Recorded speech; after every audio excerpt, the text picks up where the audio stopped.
Hello, all of you delightful beings out there, and welcome to the stream. I am Razim, and currently as Nim the Lycanroc. And this is Cosmoteer. Yeah, so we got started with a new run on this. We kind of skipped a, step, sort of, with all of it. But, you know, kind of jumped into harder stuff. I was kind of hoping to find some nice, ships that I could take over, but so far that has not worked out for me. But it's okay. I will get it. I will get a bigger ship. In the meantime, I've got all these little ships here. Though, only this one's actually usable. And that's somewhat barely. Actually, can I do any modifications to make this better?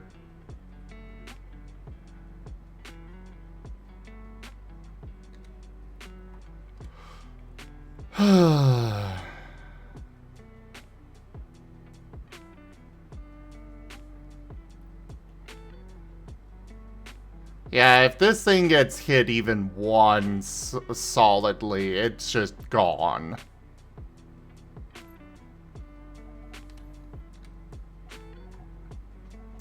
But I think I can at least put another gun or two.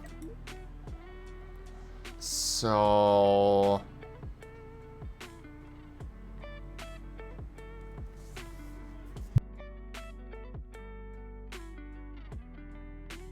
Hello. Well, there's my I was good saying boy. Goodbye. What? What? What? What did you say? Did you say something? There's my good boy. Changing my I can't change it. No, 1 second.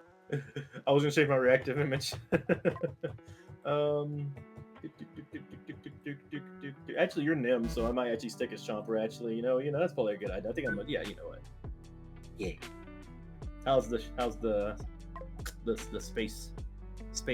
space trucking, but not space trucking going? The old Cosmoteer. It's going well.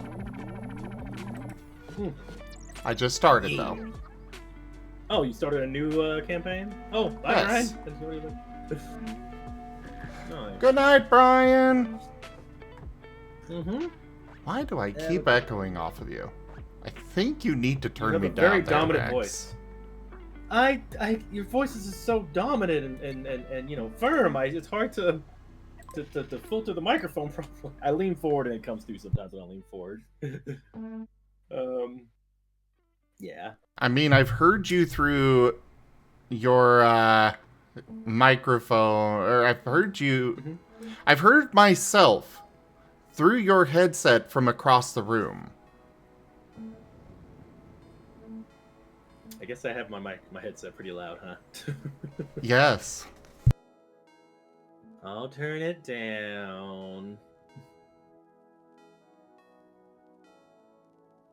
Goddamn Rex getting topped by air is a new low. What does that even mean? What do you mean by air?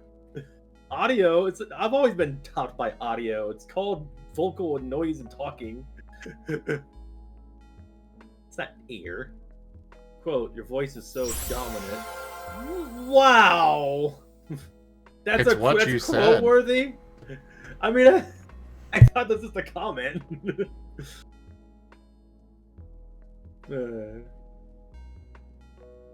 Alright, Nim, alright, okay.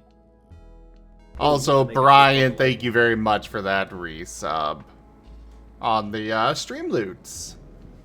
Yeah. Thank you. I really want this Corvette. It looks fun. Ooh, that does look fun. Pretty spiffy. How you doing, all you good beans? Hey, hi to you, chat. Probably some emotes. Quote 500. Rock rough. I can't read that because I don't know if it's been 15 minutes yet in the recording. Rough looks at you, mother effingly. At you. Wow, Rex. Wow. What? That didn't break the bank, right? Effingly? For shame. No. Is it the Christian Minecraft server hours minutes still? Sorry. I am trying hard not to mess up any advertising money. I can't be costing us any more money. I'm out of a job at the moment. Segue. Hey, if y'all want to help, I'm currently unemployed as of last week. I laugh at it. It sucks, but you know, what can you do? Just got to keep pushing. But any little bit of help, but make sure you keep yourself warm before you give us a blanket. But do help if you can. I'm gonna try my best to get that job as fast as I can, but it's gonna be probably at least a month or two. Get that unemployment ASAP. Need to find some paint chips and go and give it to them. How did Fred say that? This is. Well, that was quick. Jeez. Thank you. Wolf tipped $5. I got Rex Thank you covered. very much. Zim. I didn't. Wait, no, not He for didn't that. actually say I did anything. it, Brian. Go lurk. You get your lurking butt over there. I almost said the ow. You made me. You almost cussed at you, Brian. You almost made me have. You know what? I might as well Thank you cuss for now. the tip, Brian.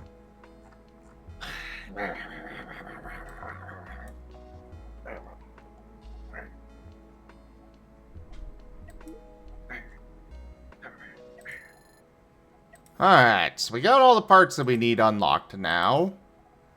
Yep. We're just missing a lot. Yeah, you said you just started a new one, so just gotta get from scratch, I guess. Yeah, I don't think I'm getting that anytime soon. So, let's just go over, contact that station. Yeah. A generous bestowal. Oh. What? Thank you. Kenku tipped $10. Thank you. Oh, Kenku. Kenku, thank you so much. Thank you very much. We appreciate it. Yeah, we are very desperately trying to get rent covered for next month. I got a few goals set up for bits, but I don't have anything. The bits don't happen for me until next month, so it's covering next month really. So donos really are important because I can't take donos, but you can give them here, same house. If we hit that dono goal for my part of the rent, I will do something I would really not want to do. I will do it for the sake of making things easier for all of us here. I will not say what it is. He's gonna play Callisto Protocol if you guys complete that goal. I sure will. I sure will. I'll do a long play of it. I'll play it nonstop. I'll do it all night long until I beat it. Just get it over with. We'll do a marathon. I think that'd be the best way to do it. I will play the whole story. I have not said it since I've been kind of trying to dodge it and be like, oh no, I'll play it. I'll try it out. Yeah, sure. No, I'll actually play the whole dang story. Oh, that's gonna suck. But I'll do it. Y'all enjoy it. Enjoy your stay. Gibbon, you know where to tip. And Defroster, the Arctic Fox, thank you very much for that follow. Oh, thank you. Welcome in, welcome in. Foxes are welcome. Well, I'm not gonna go on a rant for Callisto Protocol until I get perms. I'm gonna keep talking about this game. That's a good game, you know, a good game in space, unlike Callisto Protocol. Ooh, how about Vigilante no Flamio? Yeah, they were trying to surrender. I'm not accepting. Raijin! Could you come in and give me a kiss instead of coming in and give me a tease, toilet paper tease as your first thing, you goober? I mean, you're the one that just randomly had toilet paper in your bag at the convention. Yeah, but that wasn't out in the open right now. But fair enough, we can talk about that. I did it as a joke. So I literally had toilet paper. I grabbed it from. I actually got it right from one of those little dilly bobs that they were carrying around when they go check rooms. Put it in the backpack. So you stole And toilet paper from the hotel? Oh yeah, I stole toilet paper from the hotel. That shit's free, just like the soaps that are samples. And there's the swear. And I put it in the backpack, and I did it as a bit to make my master laugh. So I took it out. It was like, I think I took it out. What did I take it out during the restaurant? I took it out during the near the elevators. The restaurant and the Yeah, elevators and multiple other times. It got a smile. It was worth it.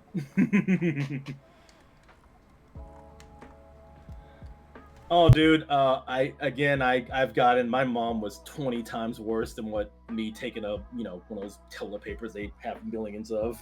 She would take the whole damn cups from Ponchos.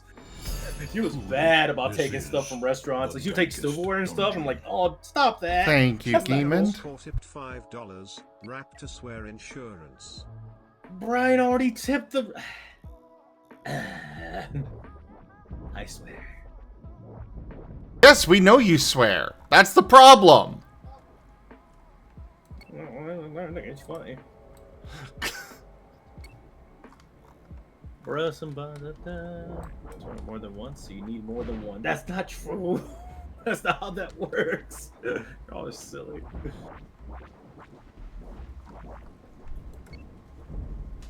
He pulled the toilet paper out of his backpack while we were seated at the restaurant. It was a taco Tex-Mex place, by the way. And he started wiping his plate down with it. And now Raijin's just straight up lying. Fantastic. You're right. I literally took out toilet paper at Tex-Mex and started cleaning everyone's silverware with it. I'm a gremlin. You can't stop me with toilet paper. I have a sheetrock. No, I think I remember exactly what Raijin's saying. Oh, totally. Yeah, that definitely happened.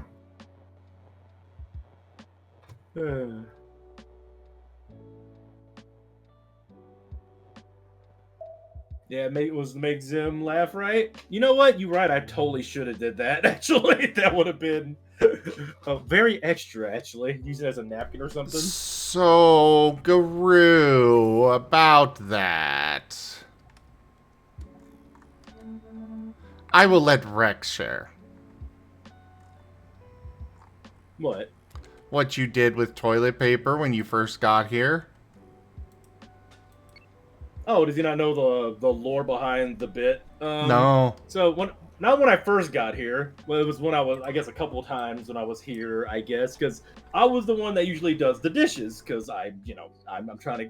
I was unemployed for a bit still when I first got here, and I was getting on my good doing chores train. So I've been on it, trash, dishes, all that.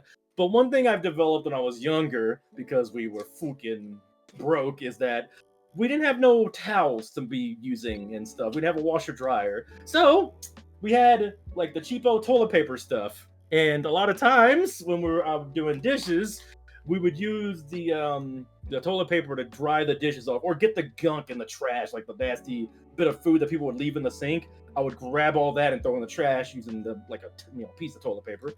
So yeah, I got caught doing that, and I got fully teased because toilet paper has lotion and toilet paper is this, and it gets all over the dishes. And fair enough, I've recently stopped drying or taking the gunk away from the plates and the dishes with toilet paper. Something that he is leaving out, though, is that he didn't get caught just once or even twice. It was 3 times. And even then, at one point, we got a brand new pack of toilet paper, and he told me he was going to go do the dishes, and he was standing next to the pack of toilet paper with his hand on it. I think that one was to just make you giggle. That was the stuff I caught to make it. That one was a himbo moment. You didn't even realize that you were doing it. Oh, fair enough. Hey, at least I'm honest, Raijin, okay? It was a good idea. I think I should have did it. It would have been a funny bit.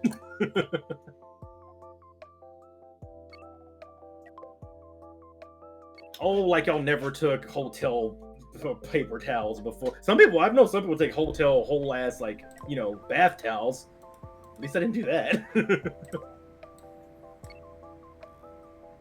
Rick, you have a concerning sense of trying to make Zim giggle. Oh, thank you.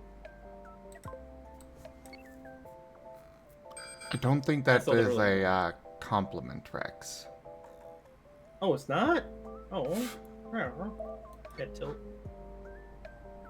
Raw chaos. Yeah, I've never taken a hotel's paper towel or toilet paper or even their regular towels or anything like that. My mom has. Probably took in a blanket too. Even let's use them to wipe a plate at a restaurant.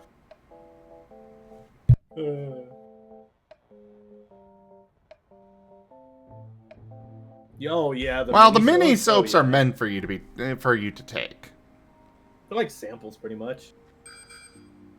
Yeah, you're intended to take those at least. Yeah.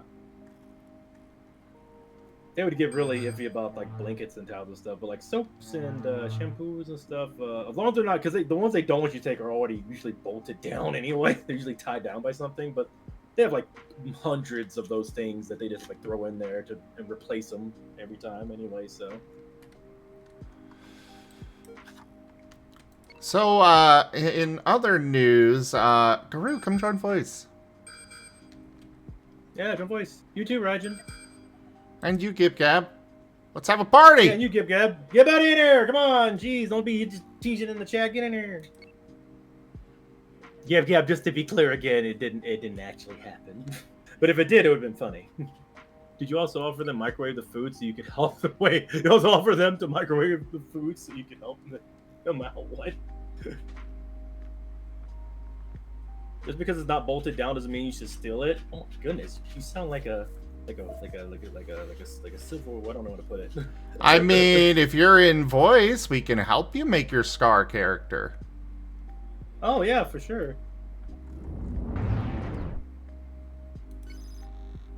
My philosophy, if it's like if you get like hundreds of them in the hotel and they just replace and throw them out anyway, yeah, it's not really stealing.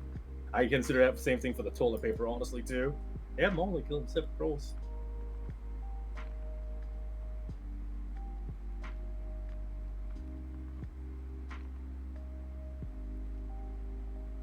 Rex, I fully believe the trustworthy Raijin as he would never lie about your shenanigans. You hear that, Raijin? You're gonna make a lot of memes. Go ham. As long as it's funny, I don't care. Oh, what quote was that?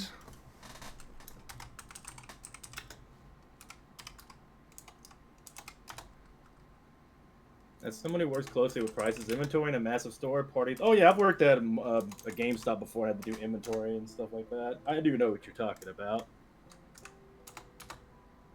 No, I just don't think, unless it's COVID time, that TP is going to be that big of a deal. Or the mini. There we go. That's the one. Eternal theft is a bigger concern at the work. Yeah, eternal theft. Yeah, that's the bigger concern at the workplace. I'm not gonna be like taking like freaking candy bars and actual inventory. 9% asset protection as a point at employees. No, I mean, as long as there's a law on it, it's okay to not. We hear Charlie is good with the sentiment. Consent is important. Oh my god. Why did you put that? Was literally. I can't believe you put that one as a quote. That one needs the context. That one desperately needs the context. Does it? It kind of does, because it's a joke about consent.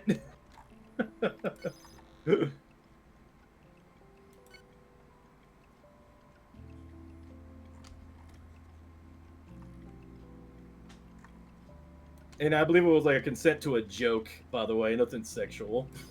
Just to be clear. It was a consent about like joking or teasing about joking or something. I don't know. I would like to point out all that those quotes happened the night I let Rex have rum. Yes, that is also true. We were literally all rolling together, like checking out the 38th floor, and I was just making funny, I was being silly.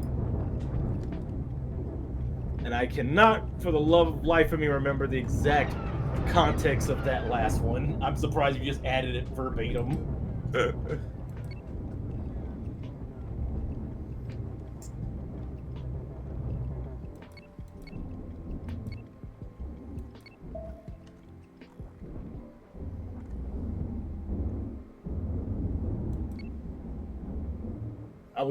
I was want to say something silly and out of pocket between friends.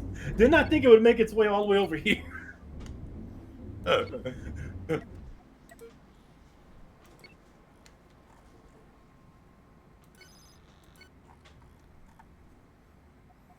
Really, Rex? You've known me how long now? Yeah, if it's somebody else that gets really bad and looks bad about it, it's okay if it doesn't have any context. But if it's you and it's out of context or doesn't have an explanation, you will make sure there's a full explanation about what gets said. That one's kind of a big deal. That one makes me feel a little. I don't want somebody to see that and think I'm a bad person. Again, it was about a joking only, non-consensual jokes at someone's expense. If you laugh at it, it's okay. That's what the context was, I believe, if I'm remembering right. Was a little tipsy, but I'm pretty sure that's what it was, or something around that.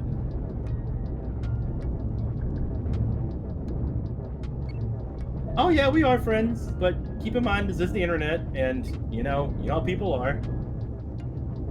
Gotta love them, but people love to cancel people over the silliest shit. I can see that coming back to bite me somehow. Anxiety flickers up a little bit. Gotta understand. Been around the block a long time. I know what people are. I hope that doesn't happen. Yeah, I hope I don't just get canceled and my whole life's ruined. You're right. Yep. I bet Rex finds CNC deeply enjoyable and loves to see it. Computer numerical control is so precise and it's just awesome for real. CNC, is that the other convention? Or what is that? The CNC?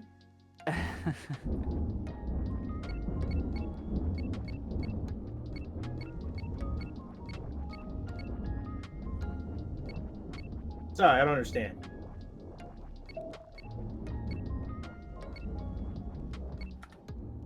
I saw the facepalm, but no one's explaining to me what happened.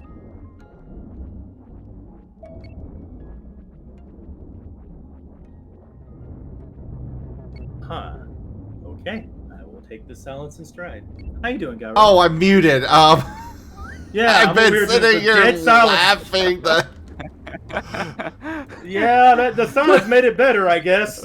This dead silence. Jesus. Reread the message, Rex. Let me try again. I bet Rex finds CNC deeply enjoyable and loves to see it. What is CNC? Computer numerical control is so precise and it's just awesome for real. CNC. What does CNC stand for? It isn't. Is it computer numerical Rex, control? look at the yes. That is the joke that GameCap was making. Oh, I like cookies and cream. Like top 3 ice creams. Oh, I thought it was. Oh yeah, no, that could be it. Cookies and cream into that notation, then it would be Command and Conquer. Ooh, Give Me Up Lugs Weezer as well. That's a good band. That was a good old video game. Weezing's one of my favorite Pokemon. I seriously don't know what the joke was. Give Me Up with CNC and community. Somebody's like dead ass needs to explain that to me. I'm not following. It's a joke. No, explain the joke. Don't just tell me it's a joke. Explain it. Oh no, you lost your cargo. One of them. Oh, you DM me the meeting. Thank you so much.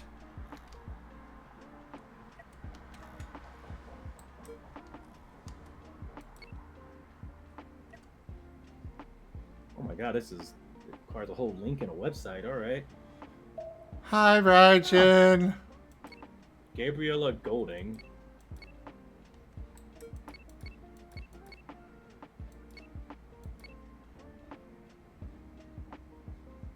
I am bad with like acronyms like that. Oh, okay. I see. That's what it means. Consensual non-consent. Huh. Hi, Thank Burrito. And hello, Gib Gab Rajan. was making a joke of a different thing that it can be shortened to CNC. Yeah, I'm bad with acronyms.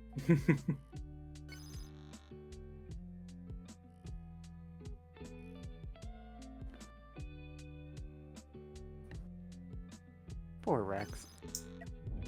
I didn't know what he meant. The Gab is still dying. I guess as long as somebody's getting a giggle out of it, hooray! See, there's the put the quote again. There's a law in it. CNC is fun when there's a law. Oh jeez. This is peak. Is it though? Is it?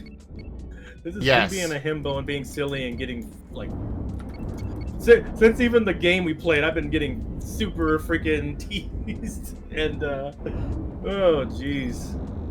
God, that's the thing. And there goes the thing. Actually, I am a your very good content, voice Zim. line. You're welcome. Thank you. God damn. That's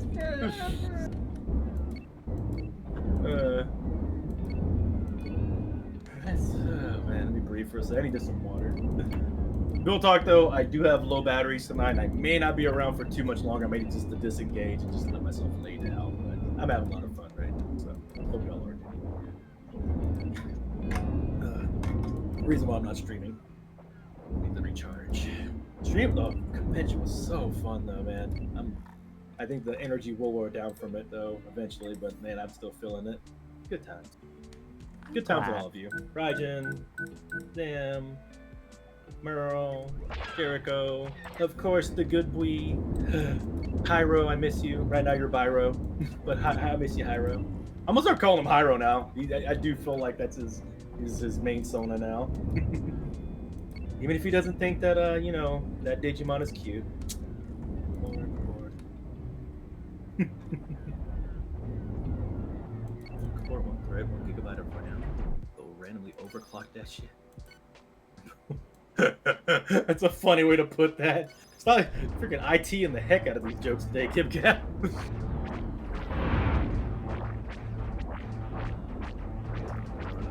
overclocks. I would say that's me. I'm definitely a overclock. If I was a protogen, I'd be overclocking all the damn time.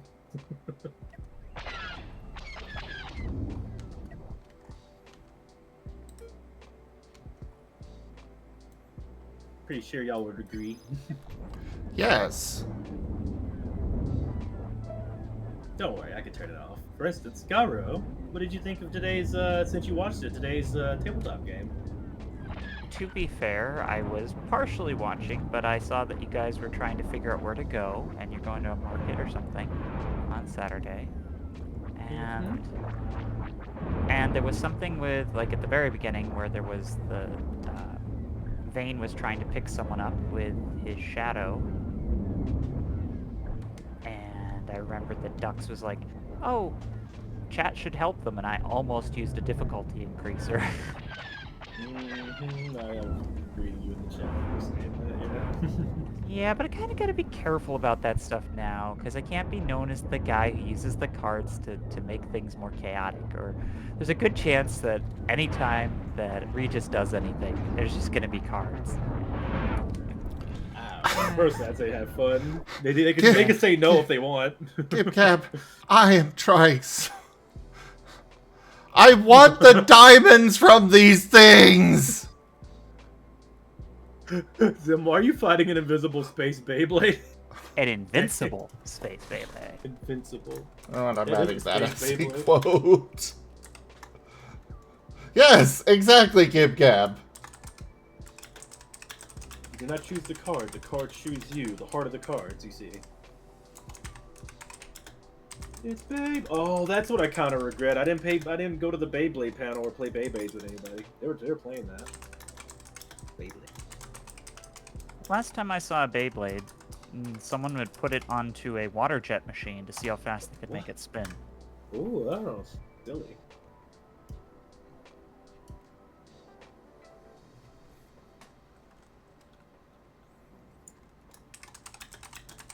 Well, but...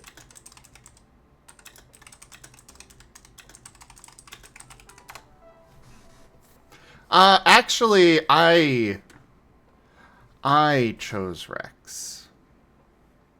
Because when we first originally met, you know, he was still thinking he was, the top, and he had this brand and everything about him. Really? And I just slowly, over time, brought him down, let him know what a good boy he is. And eventually, he caved. And now look at him. Just a happy puppy in his kennel, wagging away. Getting all the little pets. Here you go, you're gonna have some pets. Oh, shit, you're a good boy. Oh, that's how I know I'm a switch. I love you so much, hon. You're so sexy. But you sure know how to push my buttons. In both ways. Oh, petty. Jeez. I love how it has to be a bottom-top thing, too. But yeah, I love him. Chose him, too. He's an amazing man. He's very comfy, he's very patient, and he's very, very, very dominant. As well as just a general dude. Just good. He's... Yeah, he makes me comfy enough to come out and be the bottomy puppy self that I am. Heck, I ran and chased the ball during TFF, so... in public, so that tells you something. I mean, it was TFF. I'm finally starting to do some damage to this thing. Oh, nice. Get it. It's good that it doesn't shoot back. It does. You see that giant laser beam of death? Oh, yes. It's just focused on this ship right now. And so I have this ship constantly going in a circle, so it's trying to turn around to light up that laser beam. But even still, as it's going around and seeing my other ships, as you can see there, it does the laser beam of death on them. That laser beam will destroy my ships. Well, that's fair. You've gotten it beat if you can go in a circle faster than I can turn. Yep, out Beyblade it. My only saving grace right now is that it's decided to focus on this ship. Apparently that one just annoyed it just enough. Gip Gap. I see. Oh, I love that reference. Good shit. He literally popped a Ginosachi spoon reference. God, the incredibly slow space fight with the horribly ineffective battleships. The space battle never stops. Just all the shootings. Oh my gosh. I am waiting for these two ships to get absolutely vaporized because they have no shields. But I even had to bring them in for this for backup on this. Looks like you got it though. As long as you can keep going in a circle and you're doing damage, you'll eventually get there in a few years. I just need this cockpit to die. Is there anything you do to penetrate? I mean, you should know all about the penetration, right? Oh, I'm doing damage. I am getting in there. Get in there. Oh, this is gonna take a little bit. That is wild. It auto-saved mid-fight down. So you know. Yeah.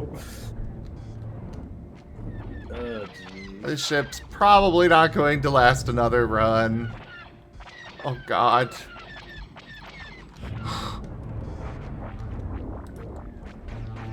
Okay, that is a powerful laser.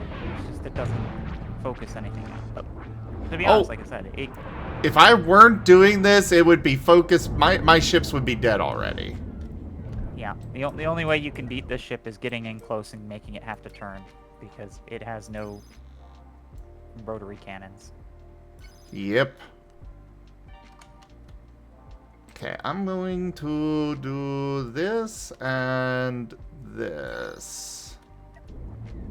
With those two. I don't know if they can actually pull this off, but they at least can move, apparently.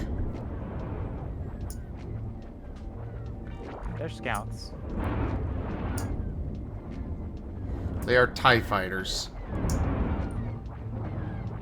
Oh no. Oh no! No!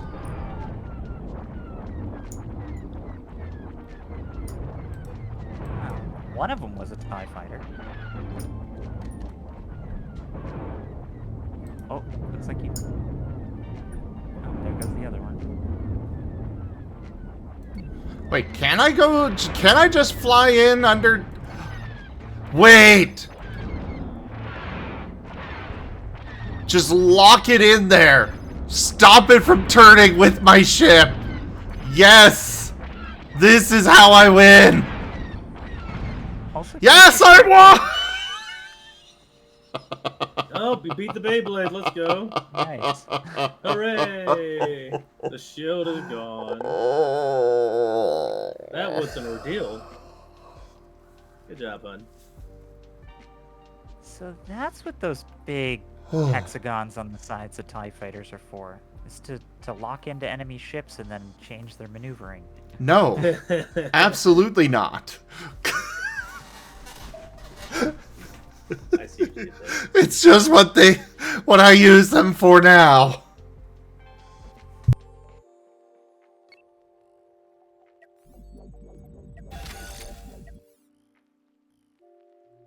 Well, little predator rumpelins, you have earned the right to live. I will not sacrifice you. Instead, you will be upgraded.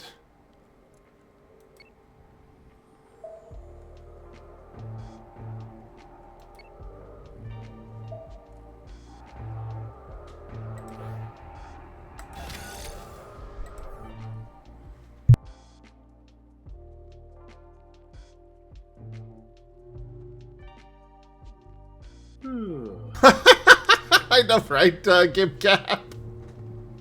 Oh, you just read it. Yeah. I definitely saw that too. Yeah, they're TIE fighters because they tie down the enemy ships. Mm-hmm. I was amused at that as well.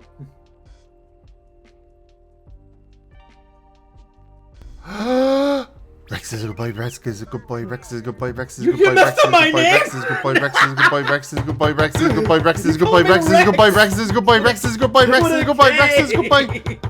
Kex is a good boy, Kex is a good boy, Kex is a good boy, Kex is a good boy, Kex is a good boy, Kex is a good boy. Gex! I'm Gex now! Chill out! I knew it was coming because it was getting a little too quiet. I'm like, oh, no, damn. We got a little bit of silence now. Just need to breathe. Right, Jin. I want to kiss. Mwah! Stole it. I'm kidding. Raijin, get off your mic and kiss us. Ah, damn it. Actually, that is a very good voice line. Find a spot to unmute and give kisses. Miss you.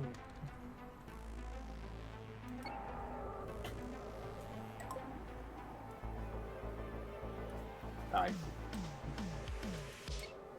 Like, yeah. Like, Yeah, he's probably busy. yeah. Zim, you need to hide your ship from Rex. Why? Do not hide the TIE fighters from me. Please.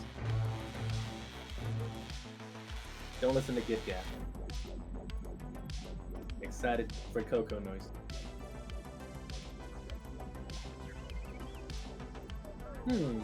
I got a thought.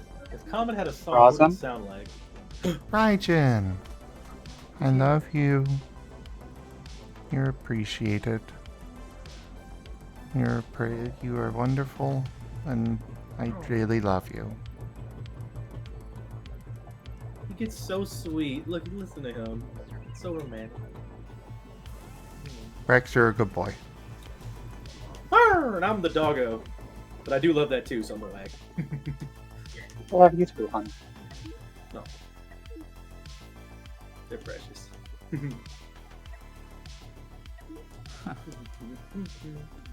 I'm glad you're safe and you're having a good time at work.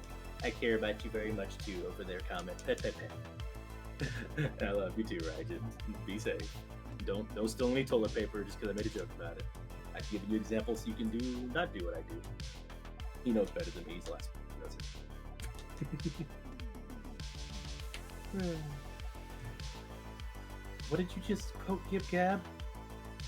I just need a butt plug. Can you put this back in? Damn! You said that. I said that, and it was a joke because my tail kept coming off of my belt. So I'm like, just put it, just get the butt plug. Forget it, I'm done.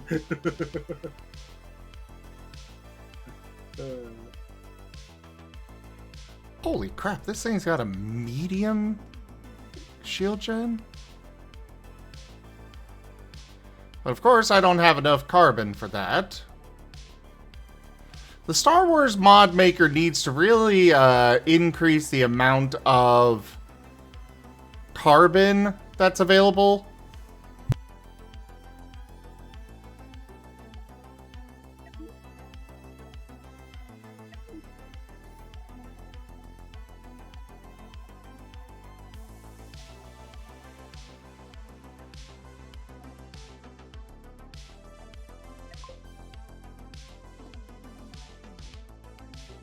I'm actually surprised I haven't got hit by the con crud yet. Does it have like a usual delay of a week or something? I guess all that vitamin C really helped out. Thanks again, Raiden, because yeah, I guess it worked. It prevented the worst of it. Hope you're feeling good yourself.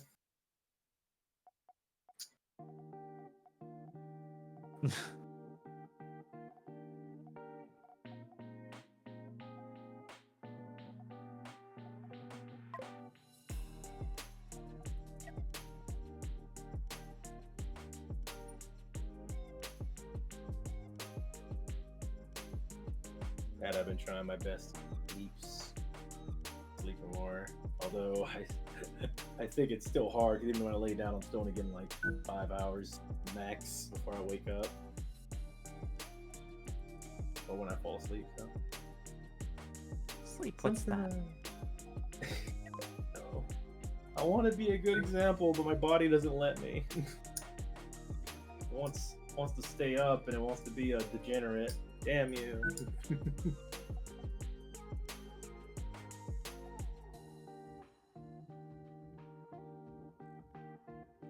See, I don't think there's any mutual exclusivity between those two, but fair enough.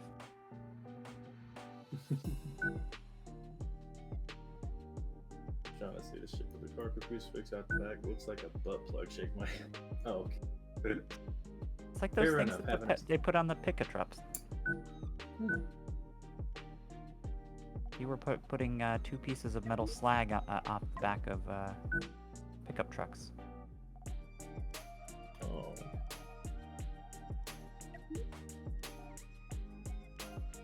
Well, can you remind me what time the game usually starts, or the Scar Dev engine usually starts? I can know when I need to wake up. I may be going. I am thinking about 3 p.m. is when we'll do Guild Wars tomorrow. Cool. You should definitely come, Guru, because we're doing the adventure box.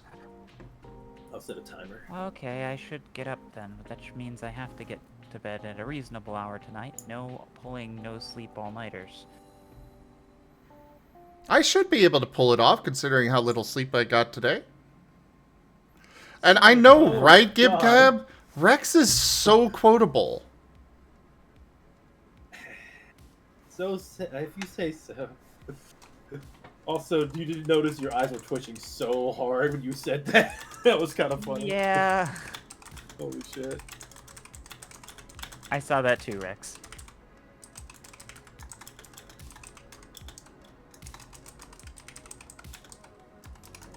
I think the Did I say it? I thought I said I. Did I say it? Did I really say it? You did now. I guess so, yeah, sure.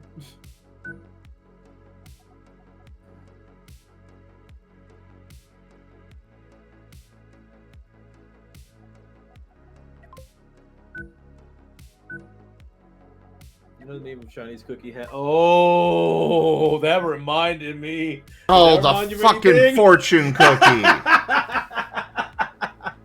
Okay, so we got there Thursday night. We're sitting outside vaping, or I was vaping, and Rex is sitting there complaining about how we just got there and yet he hasn't had any booze or weed yet. And suddenly, he just pulls out a fortune cookie out of nowhere. We have no idea where it came from. And he just eats it whole without taking the fortune out. And I'm like, where the hell did you get a fortune cookie? The last time we went to a Chinese restaurant was months ago. And I'm sitting here like, did he just have a fortune cookie in his pocket the entire time? And his explanation is that when he doesn't have any booze or weed, apparently he just gets to summon fortune cookies out of the ether.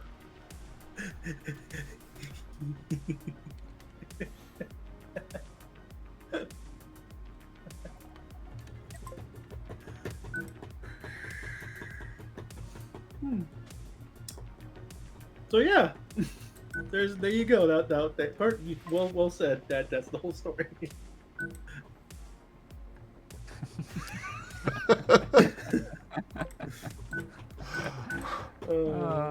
No when I saw mercy, that. Gib Gab. I'm glad you had fun with your. This stuff is so absurd that I feel like it's just stuff that's happening in the tabletop. What was that, Ryan? I heard. I'm glad you had fun with your. And I think you had to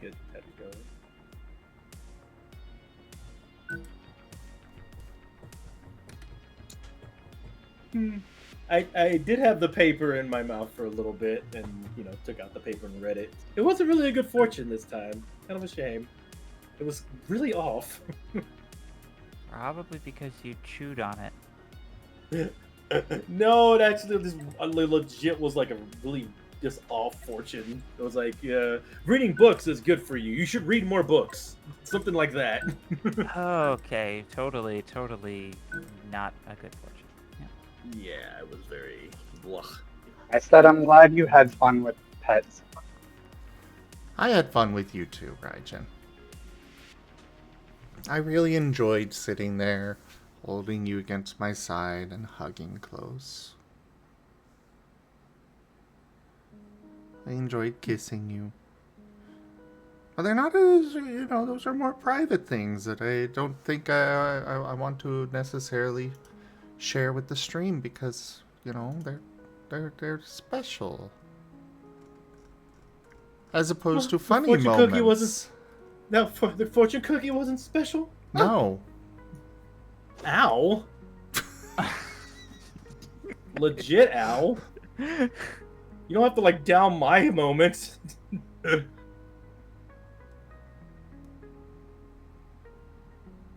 It's okay. We had several cuddly non-talking about on stream moments as well. So, but ow, funny moments are special too.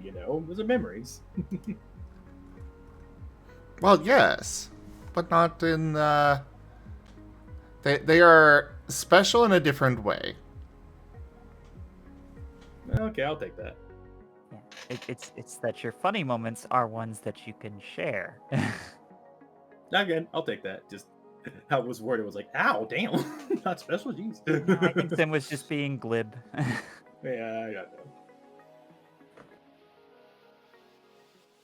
Tell me the demonetizable moments. No. We gotta be tactful. We gotta be tactful. That was just Sim doing streamer speak.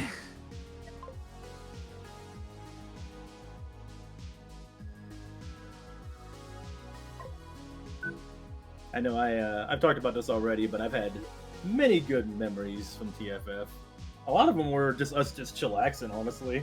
I mean, heck, the one time we're playing Mahjong, just learning it was just nice and chill, just all together and pulling a god hand out of nowhere, and now that Raijin's here, maybe he can actually tell me what the heck the hand was Oh. again, because I forgot it was on a higher tier of hand. One But second. yeah, Hey there, JD. No, you actually got here at a good time. I'm still going for at least another 2 hours.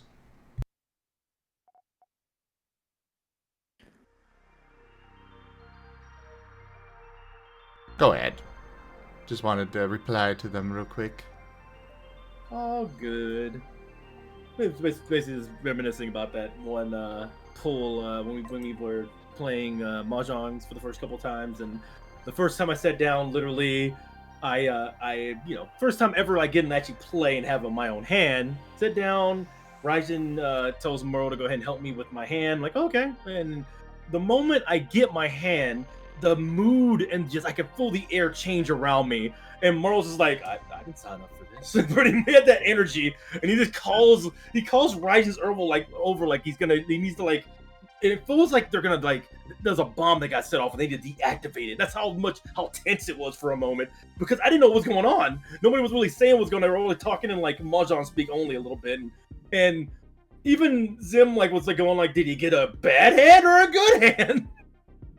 And I guess supposedly I got a really freaking good hand that I could just win the game in 1 or 2 more just draws. So my towels, and I went to go just like, oh, so okay, so that hand, this towel me, and they go, what's that? Instantly, I gotta don't touch that towel. Like, oh shit, my bad, I won't touch the towel. It was like if I touched the towel, it would disintegrate and ruin the whole hand. So yeah, it was a good time playing Mahjong for the first time, and yeah, Raijin was teaching us as well as Jericho and Merle. It was good. It was nice. Had a whole like setup with it. Like it was really nice. Like the whole towel, the whole mat. There was a whole group of people there. It's not that it was a god hand.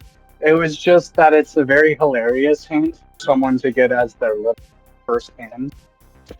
In terms of score, it only scored as a Mungon, and part of that's only because you got an Ipatsu. What happened was, when you draw a starting hand, you're statistically likely to have a hand that's between 3.5 to 4.5 steps before it's finished. And when I say steps, I mean tiles that improve your hand, which could mean it takes, somewhere between 12 and 30 draws before you actually get there. Your hand started as 1 step away from being finished. And we call that, if it were finished and ready, then we would call that a double Riichi, which is absolutely hilarious to get, just in general, because it's like playing poker, and you draw your first hand, and it's already basically, and you just immediately bet on, as opposed to having to do any changes or stuff. In terms of actual score, it's not super impressive. It's just that it was already a full hand from the draw, right? It's more so that you're a new player and wouldn't to know anything about what a ridiculous hand that is for a first-time player. Got you. That makes a lot more sense, yeah. It was very fun playing.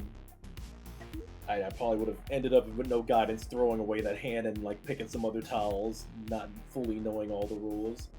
Now knowing the rules though, for at least the basic Rons, I really want to start playing it on some other digital games and just learning it more and more. Rex wants to be punched. No, I don't know where you. I wasn't there when I've been told that Ron means punch or something. That was really throwing me off getting punched at. Is that what Ron means? It means a punch, or is that just the meme you have to punch when you get Ron? I don't understand. When did we get told this? When did somebody get punched? I wasn't there for this meeting. Hey Zem, if I send you a YouTube video about Mahjong that's completely out of context, would you play it on stream? Yes. I'll pause the stream, or the recording, but yes.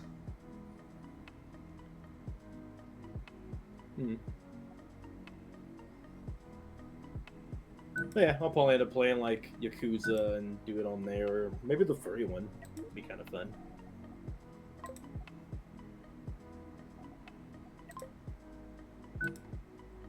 Oh, Didn't know there was one.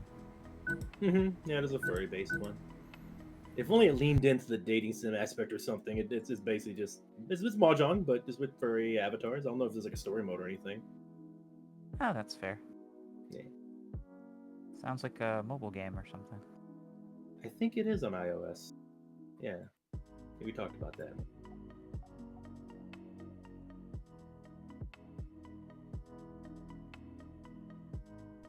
All right, let's go ahead and pause this recording, and we'll play the video. There you go. So yeah, that was a thing that Raijin shared. Well, okay, the title of it is Anime Girls Playing Mahjong in the Most Realistic Way. That was a thing. But nobody got punched in the face. But they did summon bowling pins and a giant key. For some reason. I'm okay with that. And a black The hole, I funniest think? part.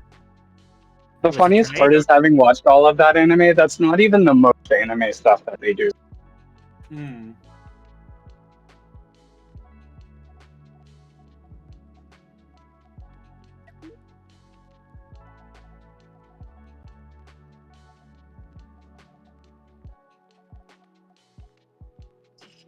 So Zim, do you want to watch that anime together? You know what? Sure.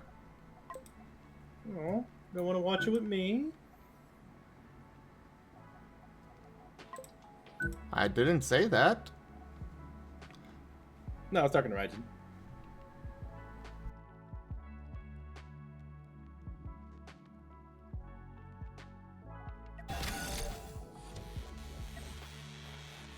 It reminds Rex, me what of- does that? What does the word together mean?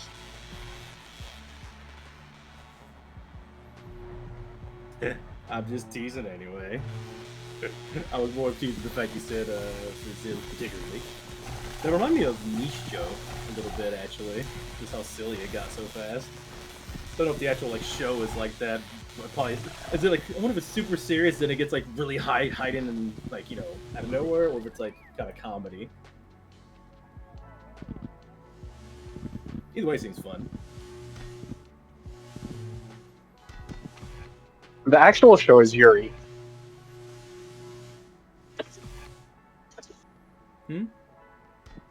It's Yuri. That's what the actual anime is. It's this absolutely amazing anime about mahjong, but they spilled high school lesbian romance into it. Really? Okay, I had to like think of what you were talking about with Yuri. I'm like, okay, it is that. Yeah. Okay, so it's a relationship anime. Well, that's fun. I didn't know they were all girls. Yeah. Also, as a side note, there's a surprising amount of anime about mahjong. I want to watch the one about the presidents you mentioned. You hyped it up. I want to see it really bad. Get George Bush bust out and some mahjong. I blame Baki the Grappler for my love of that. The scene and out of nowhere, there's like that's a person I know, and they're in the anime. Why are they in the anime? They're Muhammad Ali Okay. fighting him. That one is currently just it's not an anime yet. Oh, it's not. Oh man.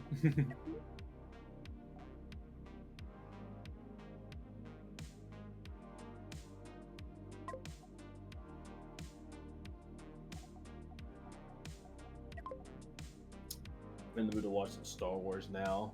At some point, I wanted to start watching the Clone Wars again, or maybe watch one of the start watching the live action one, like the I don't know. Cool. Yeah. Star Wars mood. There's gonna be I can't some Star Wars on Friday. Yeah, you can watch Star Wars on Friday. No, I want to watch the shows that you again. I'm just saying, like, I'm thinking out loud. I want to start watching the shows again as well. Maybe You I don't might like give some- the idea of watching Furvis? I didn't say that. I'll catch the first step. I'll make sure I'm free to watch the first step. I was gonna go and be sure I'll probably be either job hunting or streaming to make money, but I could just chill and watch the first step. When's it gonna be happening? Friday around the same time, a little bit before tradition. 5 p.m. 5 p.m. Okay, I'll watch it. Then when it's over, I'll start streaming myself. You don't want to watch Wild Traditions? Hun, I gotta do things too. Just because I'm a broke bitch and unemployed doesn't mean I'm just gonna, sit around all day watching. I love your content, but I do need to do stuff too. Oh shit! Look, it's my timer that says I'm not doing it. I need to do more stuff. I mean, I could give a cameo on Friday if you want. What the? I'm joining in the one on Saturday already. Hun, I gotta do things too. Is this what you meant by you got me and you got my content, you changed my content completely and made me a bottom? I'm always in your content no matter what. I still gotta do things. I gotta set up for my goal thing.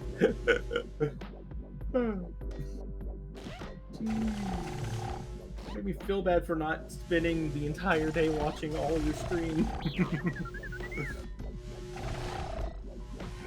By the way, tomorrow I'll see you at 3 o'clock for Guild Wars as well.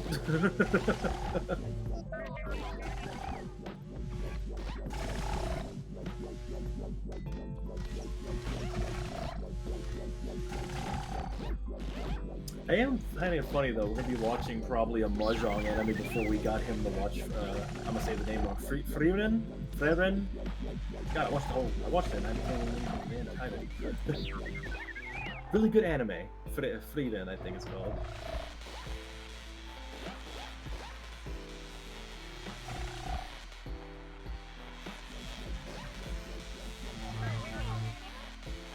You know what? The ship also deserves to have a better name. What you naming your ship? TGF, let's go. This shall be the Guru. Nice.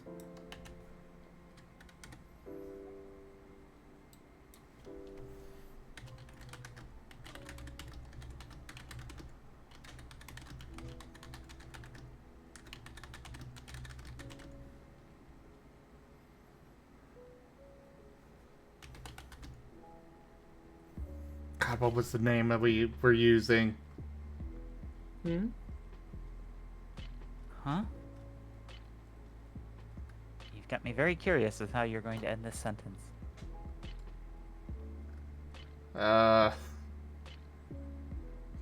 Beyblade, that's right. Beyblade. Oh yeah, Beyblade, yeah.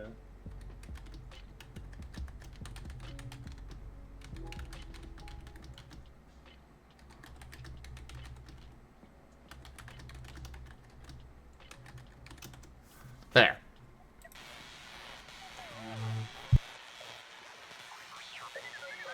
Oh man.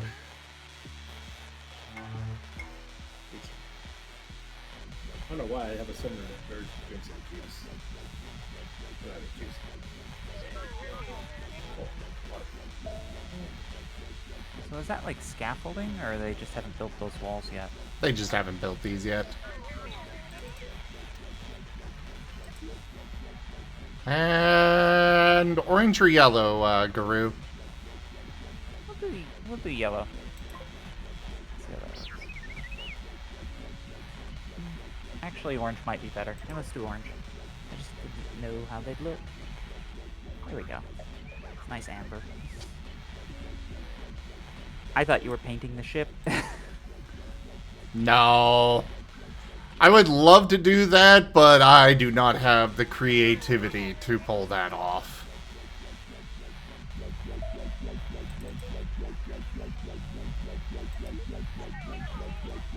Oh, God. Something wrong? I was not expecting a color wheel for the thrusters.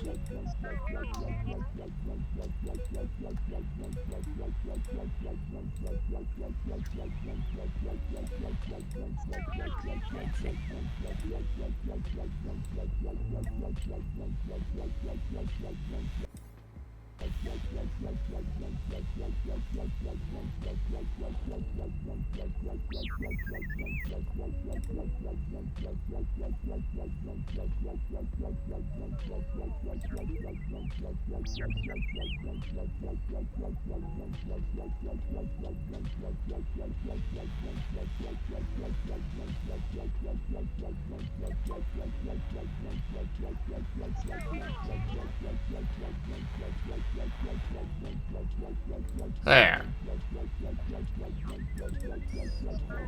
Power issues. So they gotta put the generators in, I presume. Yeah, they're still finishing up the ship.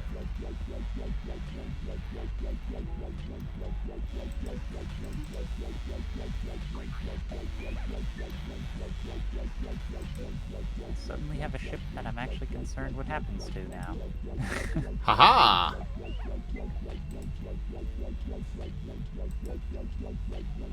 My plan is working.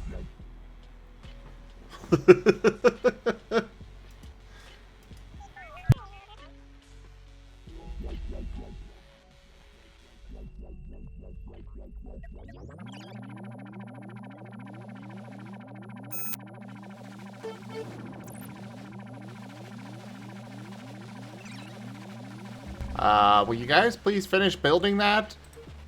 That's what I was wondering about. They don't seem to be working on repairing the ship. Well, it's technically building.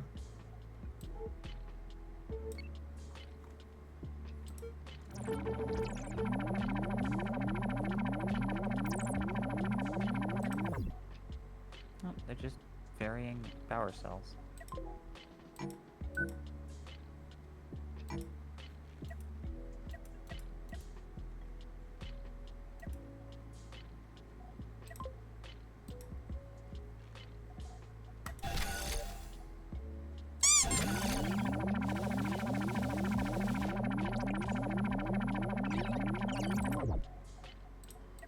It was just 2 pieces, but those are also armor pieces, so I want them done. There was also the power issues. Oh, they fixed that. Okay, good. Well, they should be. I don't know why they're not taking power over to those. My best guess is crew assignment stuff. Lack of crew. It's probably not fully manned. No,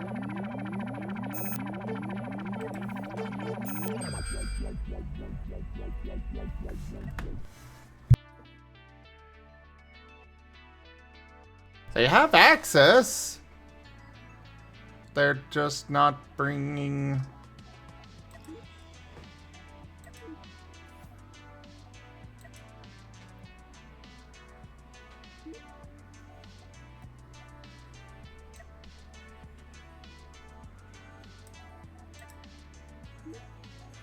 Make sure there's nothing that they're not set to do. I'd expect this sort of behavior after I turn part of the crew into animals, not before.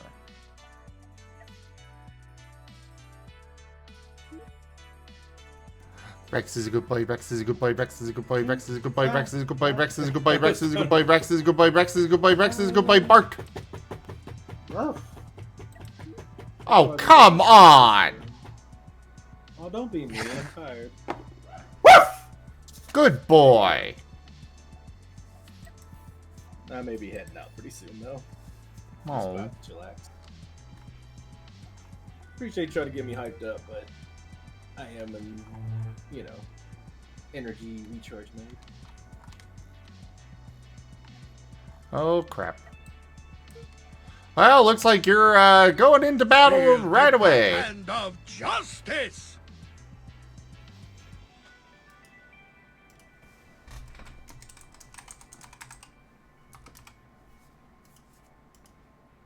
Yeah. He does sound EP.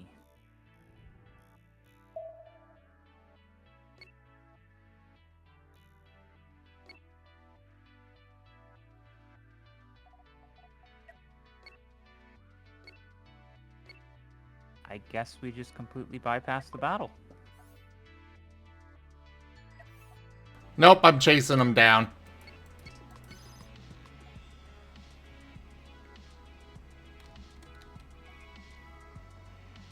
Okay, good. They're not faster than us. They're faster than most of the ships, but... Oh, you're falling. Oh, yeah. Not enough crew on you yet. Fine. They can live for now.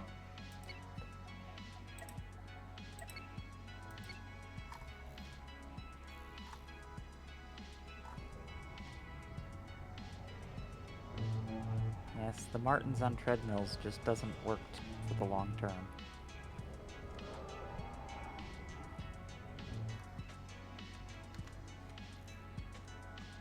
I have a bunch of Martens in giant hamster wheels.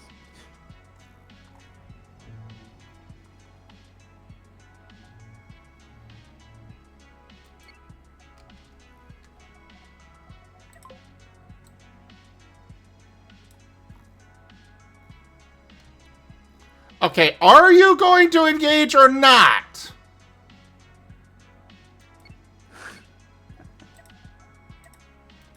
Oh, for the love of... They're just standing there, menacingly.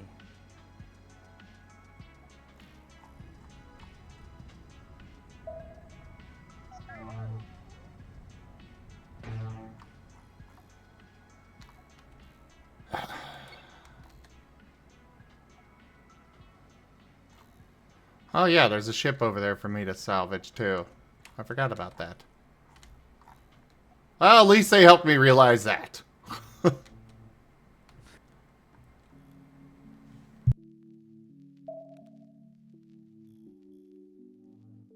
To be fair, I've got quite a fleet coming, going now, so, you know. I can't really blame them for being terrified.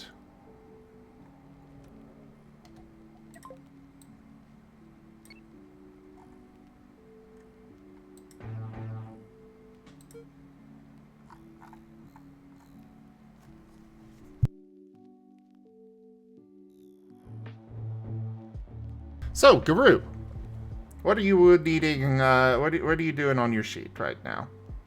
Well, I wasn't doing anything yet, but I was thinking I probably should. So I'm glad you mentioned it. Because I didn't want to interrupt anything. Let's see here.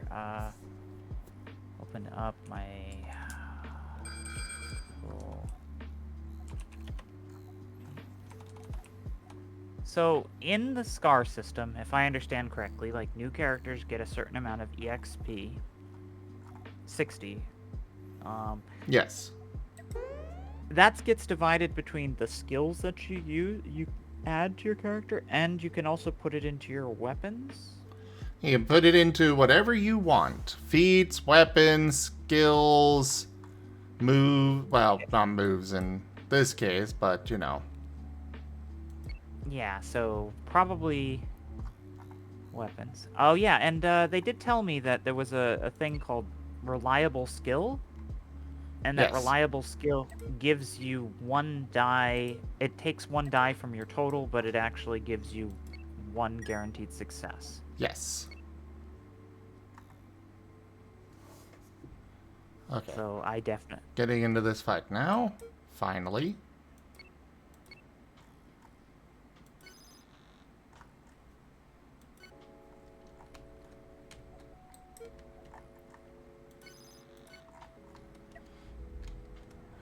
But yeah, you do get, you do get, you can use the reliable skill to guarantee a success on a roll. Yeah, That I is put one one into... option.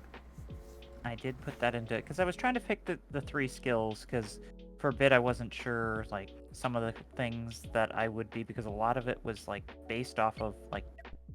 There was something called the stab bonus, which is based off the type. So, there's lots of things like that, but... Ooh. They're trying to... Yeah, no, let's not do that.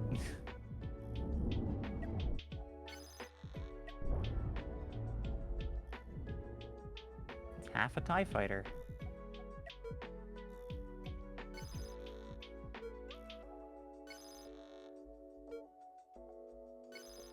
God, let me see. Let me see. Where is my open?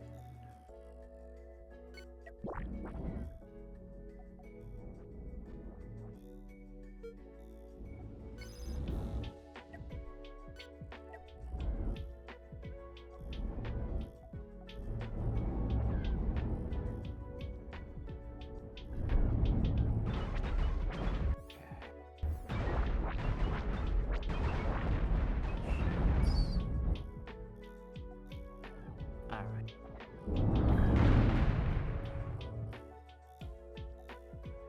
So, like, your money, that's stored under your worn items, I presume? Money goes on the items and notes tab under assets. Oh, there's a whole tab for it. Okay, that's fair. Didn't And see hello a there, lot of Fru. it.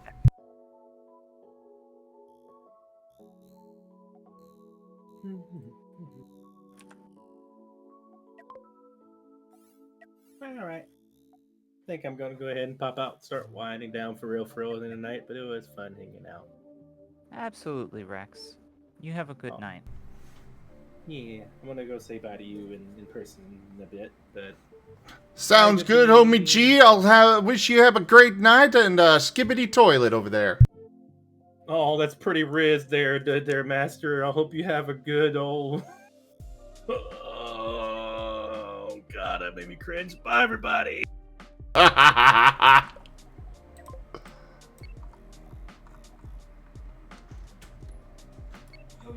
Yo, coming from Ohio, I'm about to go.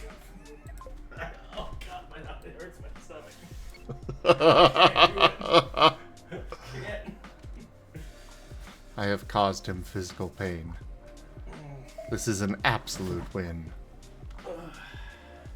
But I will be right back.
Alright, I am back.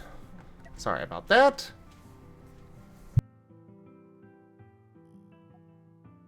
But yeah, there's that whole page for putting in items and whatnot, and, you know, resources like money. Alright, so that means I can get rid of the worn items stuff that I had there. Weapons, would they be considered worn items? Or they just go in the weapon slot? Generally I just put them into the worn items slot. Okay. Because it said name, location, and effect, so I guess wasn't sure if there was something I had to read about where I'm transferring my weapons on my character. I mean, you can absolutely put that information in worn items. Probably a good idea. Okay. You know, make notes of where you're actually holding everything, but yeah.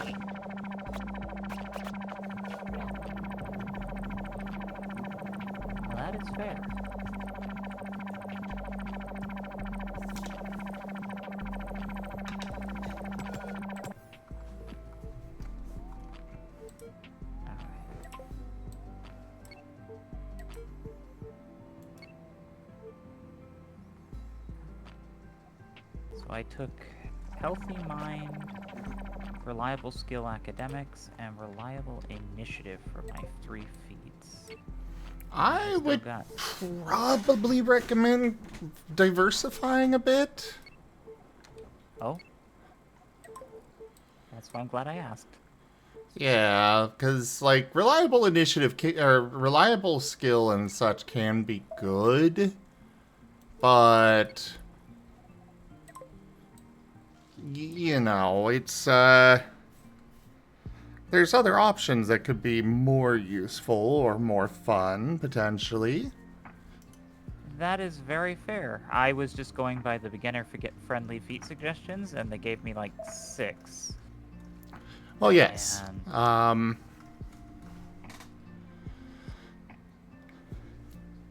and the other ones I looked into, like dim vision, just didn't seem that significant in sci-fi setting because it seemed like something you could probably get with a piece of equipment rather easily. Yes, but also there is value in just having it naturally. That is fair, actually. And it does tell And a difference. Yeah. it can also lead to you being able to upgrade into actual full-on dark vision. Ah.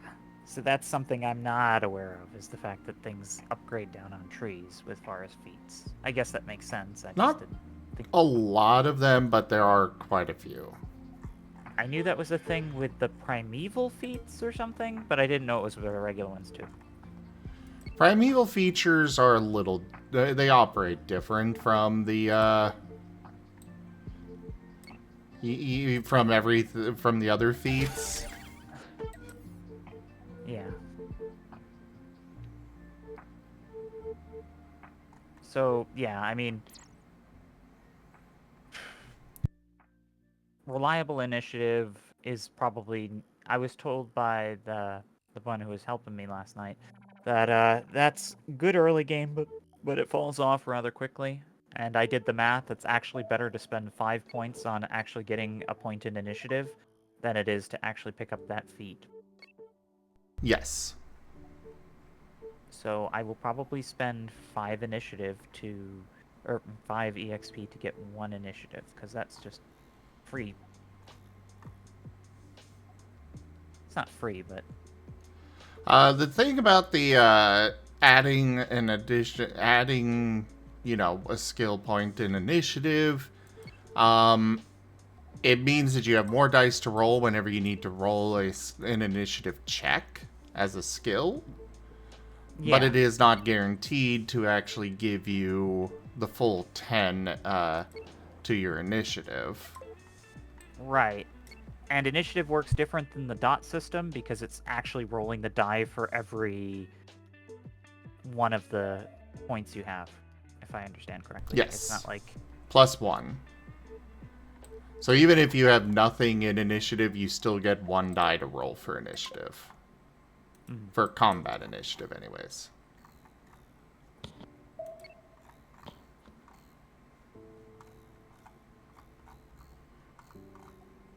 So that would be 2d10. And yeah, we did the math, and it's like, on average, it's the equivalency of about 2 die. So, taking the skill for initiative early is definitely worth it. But when your initiative starts to get higher, the skill becomes more cost-effective. There is also the healthy attribute feats, where you get... I did take Healthy Mind. Okay.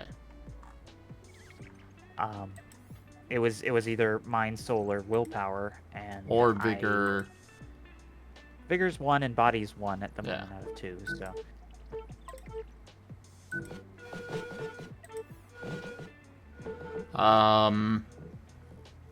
But yeah, you've got that option, and then there are the affinity feats. Have you chosen your types yet? That was the little confusing thing because of the Star Wars, but then it seems like it would be good for the human potentially to start out like with like the normal typing, which is a thing. So basic. Because it also, yeah, basic typing. Because there isn't actually an ability. I looked under Chapter 2's. Let me see where it is. Feats are Chapter 3.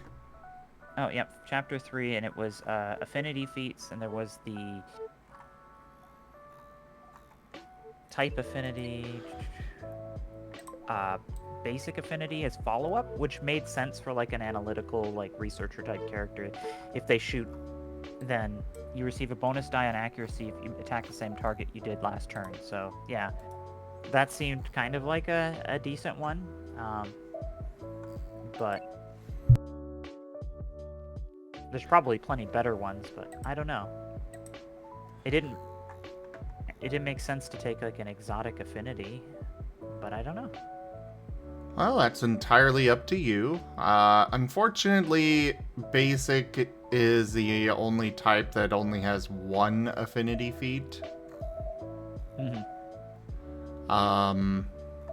We just haven't thought of anything else after we removed, or moved 2 of them to, general ones. That's fair. Oh, hi, Dart. Hello. Hello.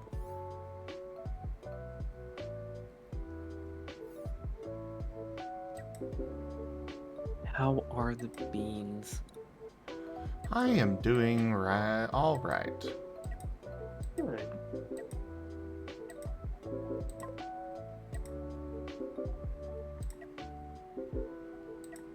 Your typing never changes throughout the campaign, right? It can when you reach a growth stage. Alright.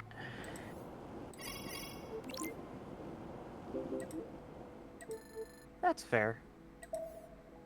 And I kind of liked the idea of Regis being a bit of a blank slate to kind of fit into the environment and grow into something rather than, you know, coming in with all sorts of fancy things that I don't know much about. But we'll see. I mean, hypothetically, if I recall correctly, in the move system, you could have moves that temporarily change your typing. Is that correct? Yes, though, in this particular campaign, only, force sensitives are going to be using moves. So as far as I'm aware, that will only be my character. It doesn't seem like, anybody else is planning to go the force sensitive route. But normally, yes, you can do that.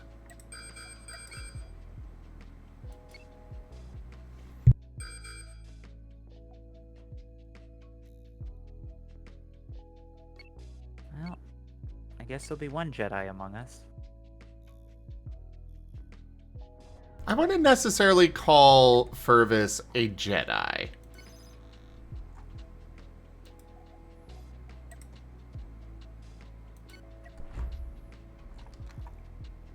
So he's a Sith dog. No. He is a... He is Grey a Wolf. gray. Ah.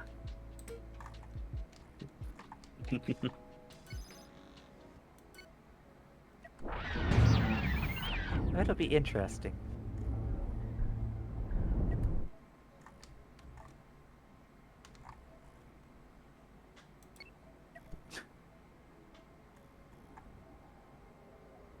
Alright.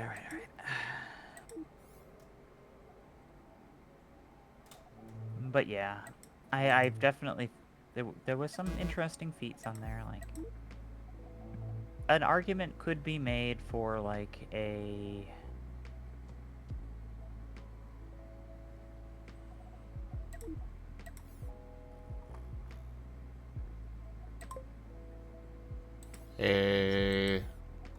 Trying to scroll a shadow affinity, potentially.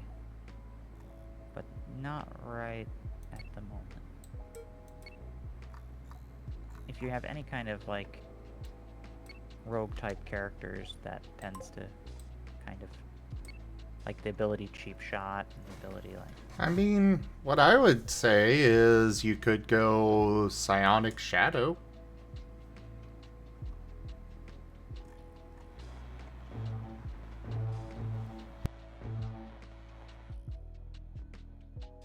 considering that you are the researcher and spy. Okay, yeah, I didn't think of I thought psionic would be very much like force user. My brain is thinking the wrong way.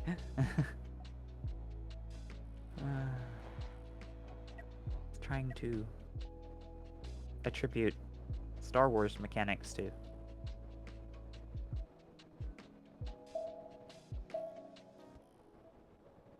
Let's see what the psionic abilities are. Yeah, like... Ooh, okay. Split attention. You're able to split your attention between making your attack and assisting your allies. This feat allows you to grant a bonus equal to half of your teamwork expertise to an ally next roll when your primary range. Okay.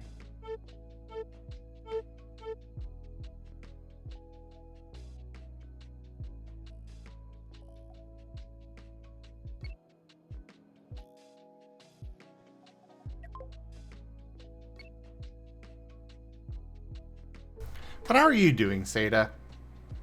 I'm not doing too bad. Good.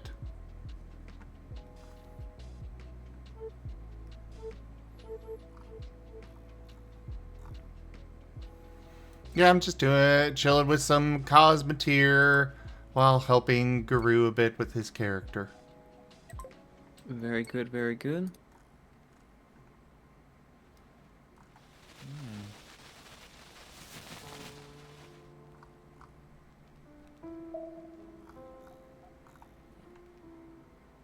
Yeah, lies to the truth. People expect you to lead them astray, so you might as well do so. You're adept at lying to others in order to lead them to the actual truth. They probably will not thank you for it, but we know your sacrifice. That one, the concept behind that one is like... Yeah. It's basically people are so much expecting you to be untrustworthy that they you just play into it, and you lie in such a way that they do the opposite of what. Yeah. Yeah. You are lying to them, but the lie is the opposite of what actually is the truth, purposely to get them to go with the truth. Oh yeah, that bottle's totally poison. You should not drink it. Yeah.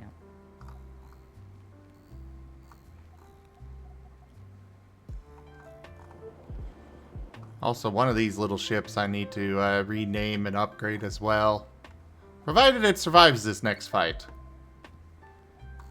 Maybe we will call it the ZGF Dart.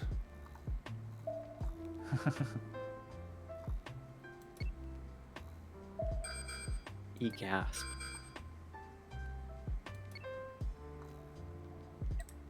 Do you have a ZGF Comet? Not yet. Those are actually really good ship names. They are.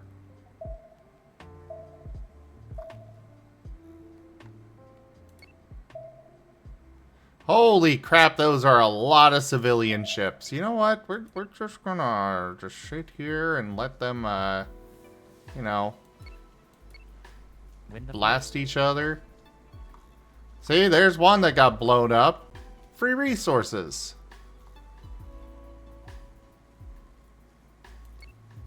That's what this game needs. It needs like a mechanic where if you're within sight of civilian ships and you rescue them from danger, that they give you a reward.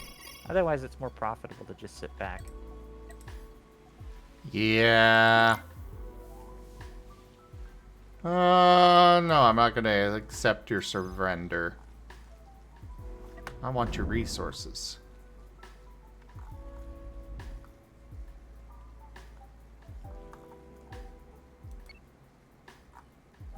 Ooh. Or just your ship. Apparently we instantly shot out the cockpit. Uh-oh. Here comes the other one.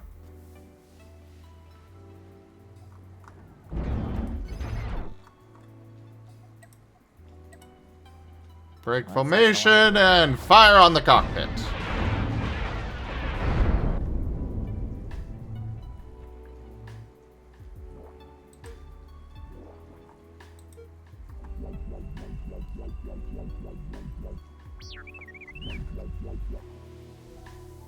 All right.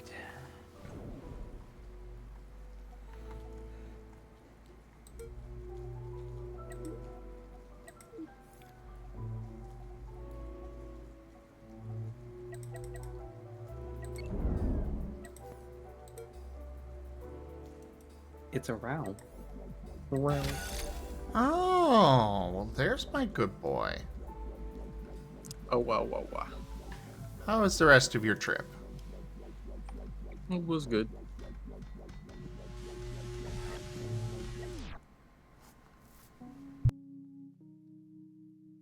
All right.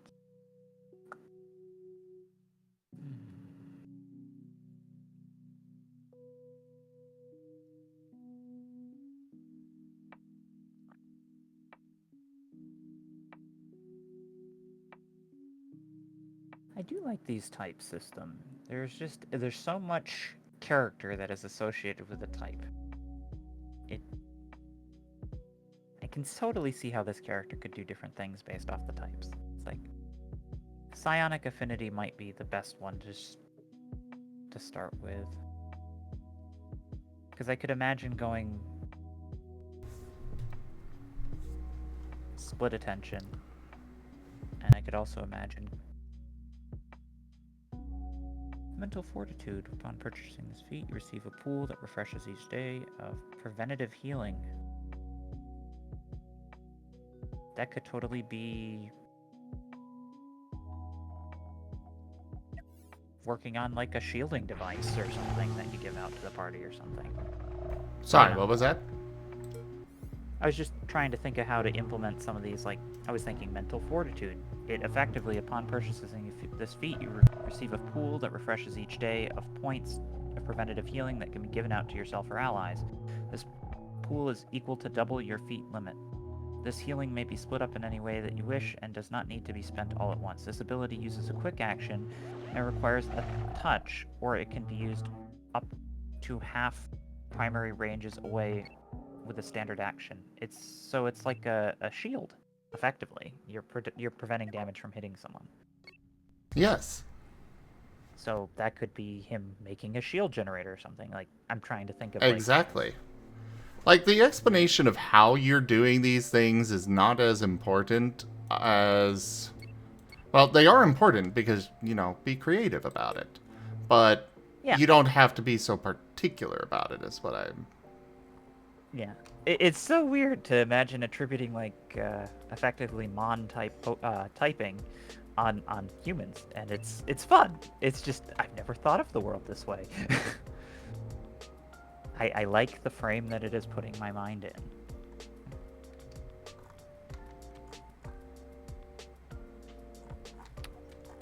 Yeah, okay. Why don't I take that instead of that other ability? That seems more fun. But I will have to figure out that with a bit of math. But yeah.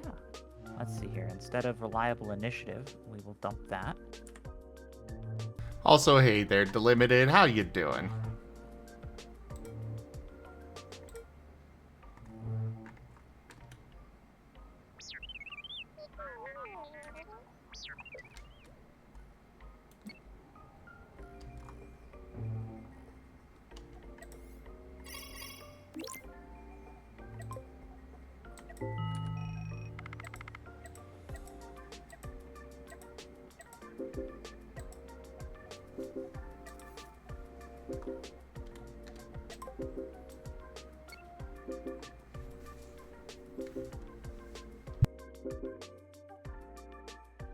Alright. There we go. So that's that. So then I've got to go back to the chapter about creation.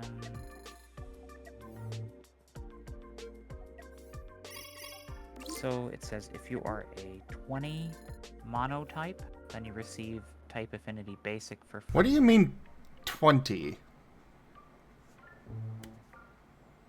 Oh, I know why it is. I was reading the page number. Oh. Because on is that page, it's on the bottom left, and it's right next to it, so it goes to the next line in my mind.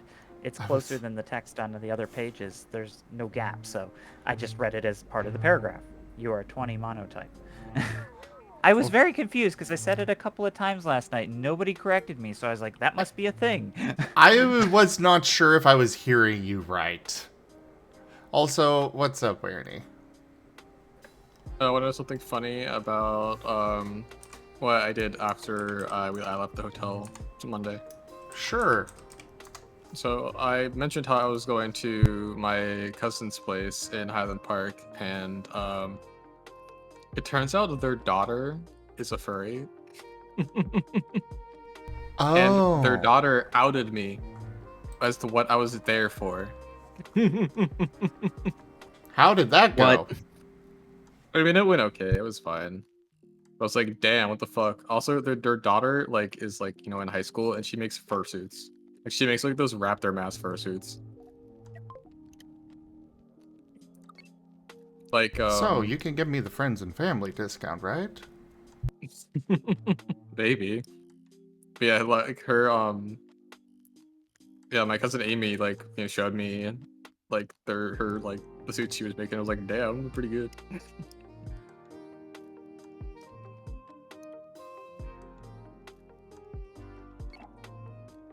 Yeah, it was unexpected and funny. Also, I got to play Helldivers on my cousin's they have like a game room in their house. Then they have like one of those like giant projector screen TVs. Oh, jeez. So it was fun playing like Helldivers on like a giant massive ass wall size screen. I don't have that big of a screen, but my gaming monitor is a 32-inch one.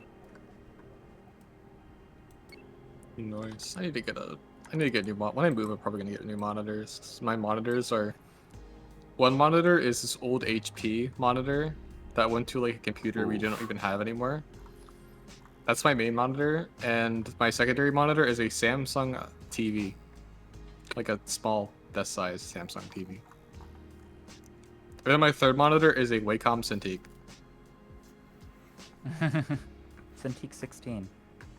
All of my monitors are, so I've got three 27-inch monitors, and then the 32-inch one.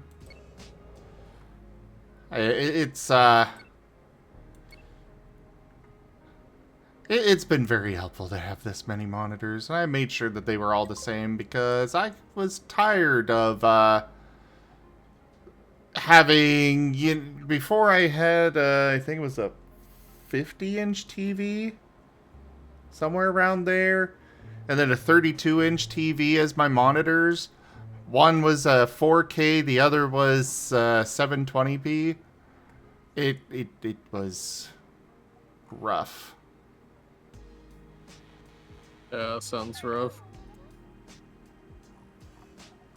Rockruff. Rockruff. Yeah, I have. Marnie, you should Cintiq- switch to your Rockruff Amos. Oh, true. I should. Hold on. I'm currently playing Arma, so I'll give me a second to do that. You wearing your collar? Go ahead, Guru. No, you guys go ahead. I'm currently not wearing it because I just got out of the shower. Ugh.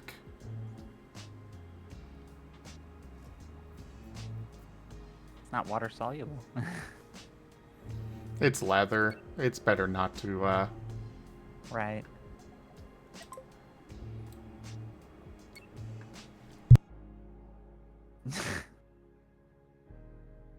Look at all the cute puppies and Werny. Well, Werny's TFing right now. Yeah, as soon as I find the file.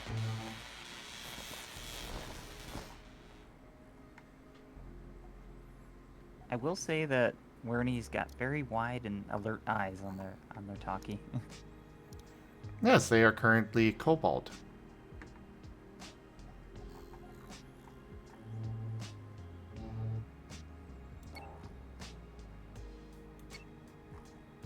And the talkie's wearing a collar.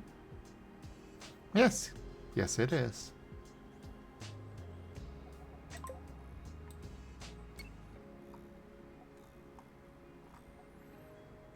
But I got him this nice collar and he barely wore it at all at the con. I was wearing my fursuit.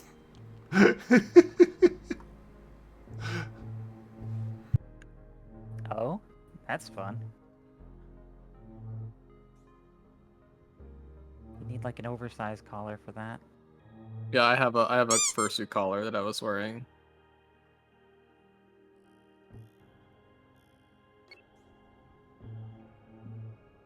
Yeah, I wear my fursuit a lot this con. What I is was that? a being dog. Oh, that's an Ido plushie. Yes, it is. I don't know what the giant green GCF kobold is, but That is Zrak Scarfang. He's the mascot for ZGF. because I knew you had a kobold too, but it was red, so I was like, that's not the same kobold. Yeah. Alright, so we saved this one. Let's move to the next. Oh, there's Rain plushie. Well, Ren. But then again, Rain and Ren are basically the same, so, you know.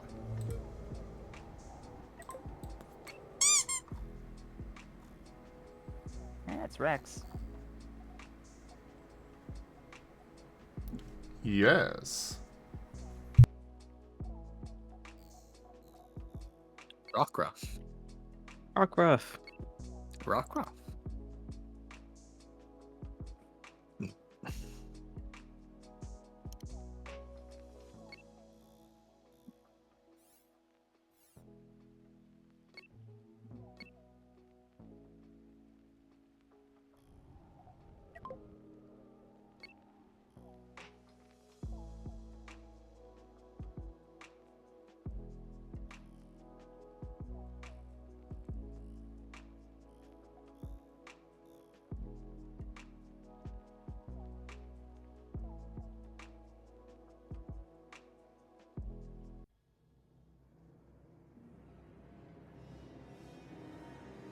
We're gonna switch playlists. Do some StarCraft and FTL music in here.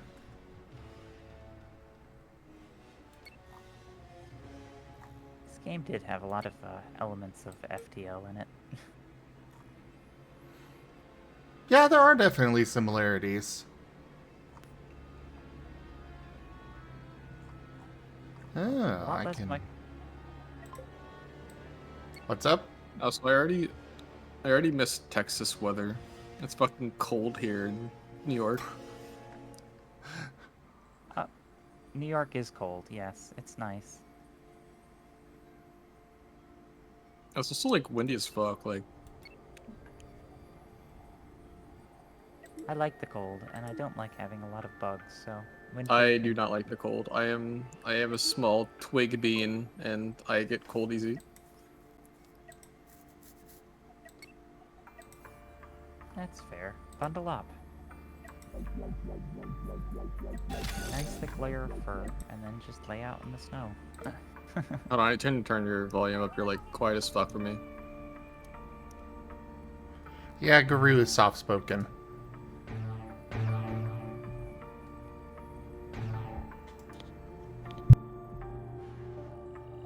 Sorry about that.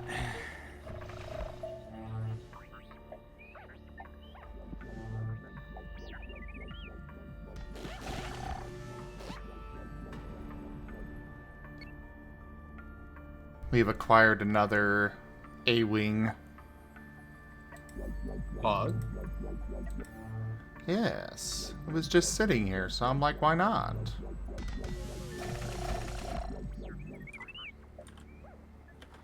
So at this point, I've got like 3 A-Wings that I need to upgrade. Mm-hmm. Also, as my cousins, I got to ride in their... They have like one of those like big SUV Teslas, like not like the Model Y, but like the Model X one that has like the doors that open weird.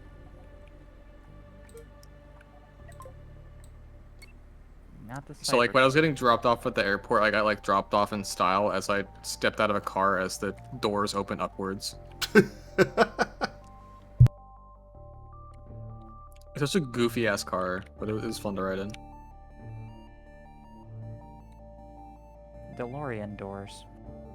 Yeah, the fucking Model X has the DeLorean doors on the back for some reason. My cousins absolutely hate Elon Musk now, but when they bought the car, they bought it like 5 years ago before he went crazy.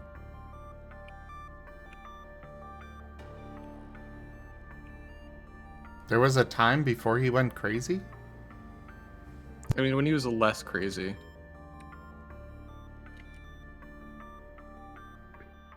I think probably more of the distinction without getting too deep is like the crazy, but in like that weird, innovative kind of way. When he was just kind of quirky and not like throwing his heart out to people. I think he just was the same level of crazy as he's always been. It's just more noticeable now. But who knows?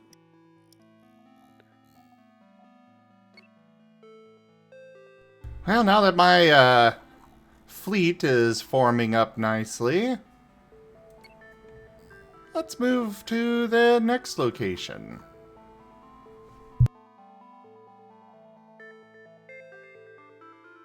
But we do need to, before the game, we do need to get your mic a bit louder there, Guru. Because you do be quiet. I don't know. Is there anything on settings that I can do? I didn't know this was a thing that I had as an issue. It wasn't a big issue, but tabletop games can be a little loud sometimes, so want to make sure that we actually hear you.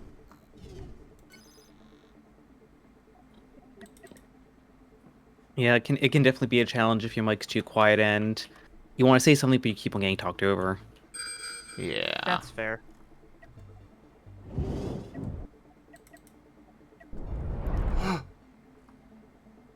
Okay. I like this. I want this. Everyone, focus fire the cockpit. We finally have found a big ship. So let's try and take it. Oh, they've got another cockpit apparently. Yeah, the big ship, remember? It had two. Some of them do.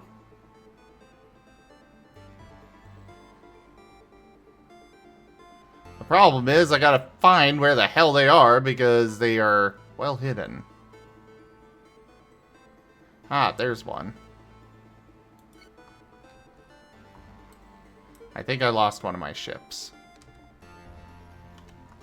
Yep, I lost one of my ships.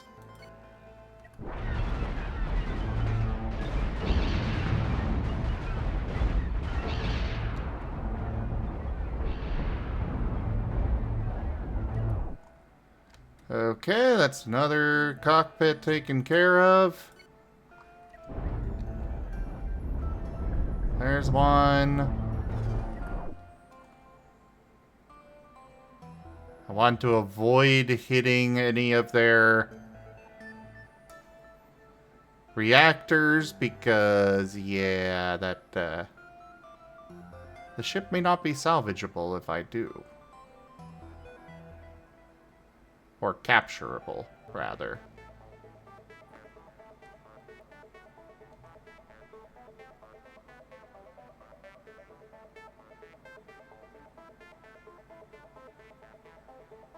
Right, Jen.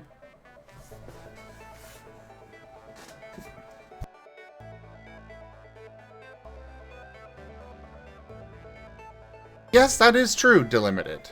That is true.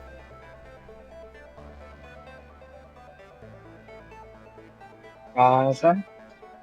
Mwah. Mwah.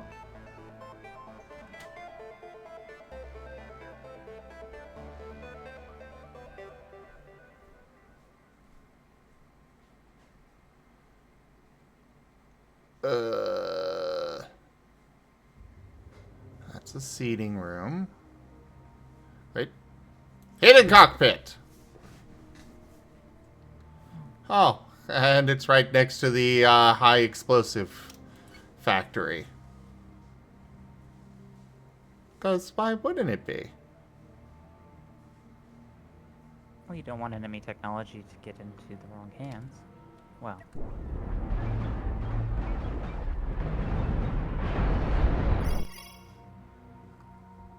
No. Wait, you're telling me to surrender? Oh, that's precious. No. It is the Empire.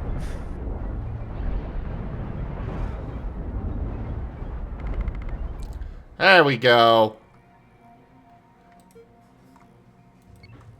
That's going to be a lot to repair. But hopefully they've got at least one... Ah, they've got several airlocks still intact.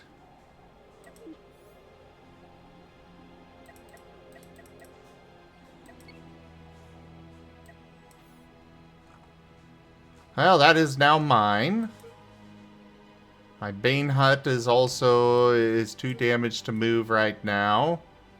So I'm just gonna leave both of these here. Go save this, I'll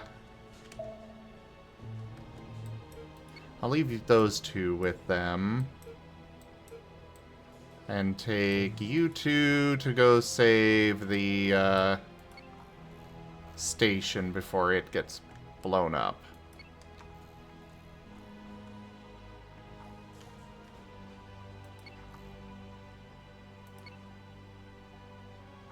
Nope, avoid that. We do not want to fight right now. I did not like the fact that I saw those.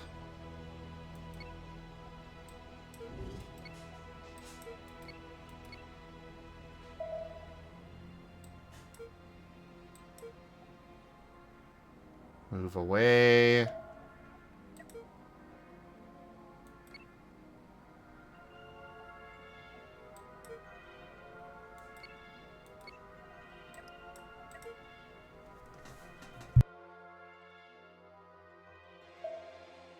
You know, fair, old pal.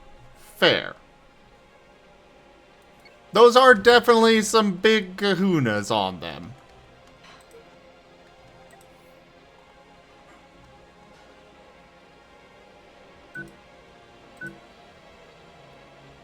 Let's see what we can actually repair in here.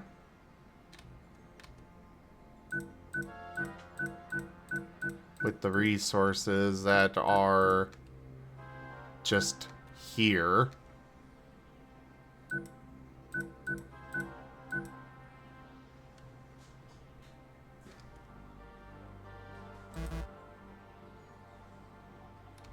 We might be able to get it up and running at the least.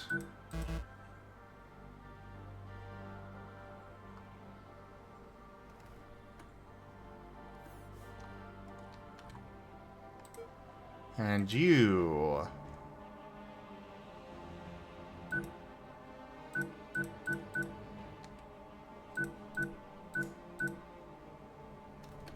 Get you fully repaired.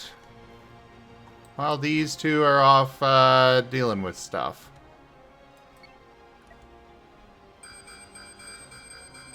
Oh, come on!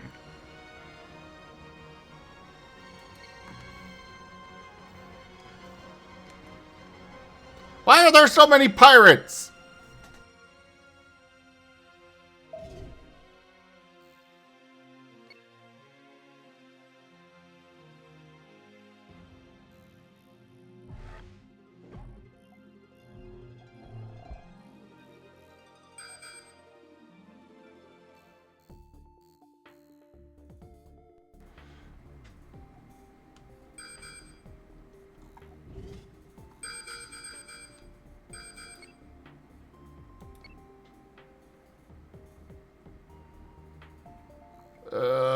Omega.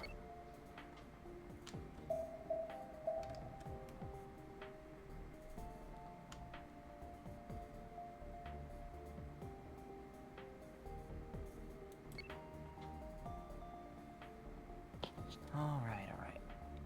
So, if I read this correctly, if I went for the monotype psionic, then I get stab affinity psionic. I also get type affinity psionic and type affinity normal.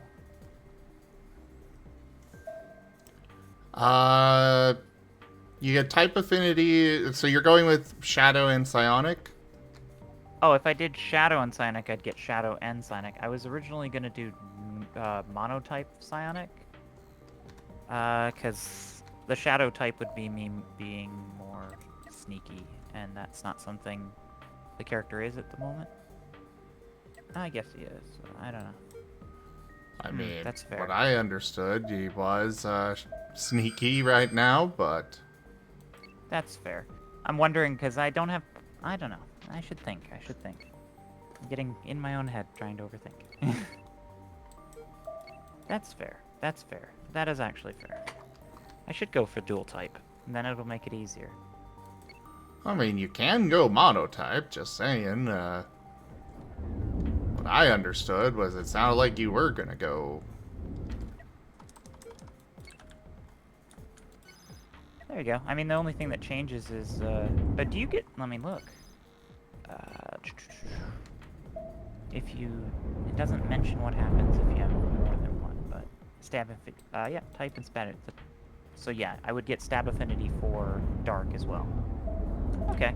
For Shadow. Just because yeah, Shadow, sorry. I gotta rewrite that then.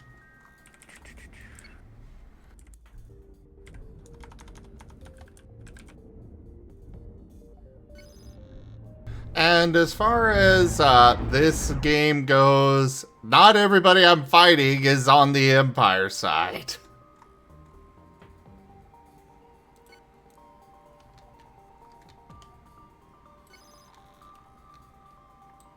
You think non-Empire people took a ship of that size? Yes. The rebels stole so many ships from the Empire. And then there were several that just were there with a whole bunch of stuff that they grabbed and stuff.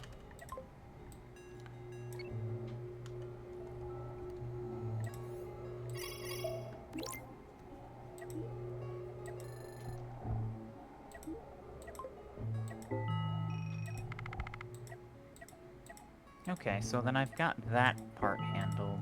Now...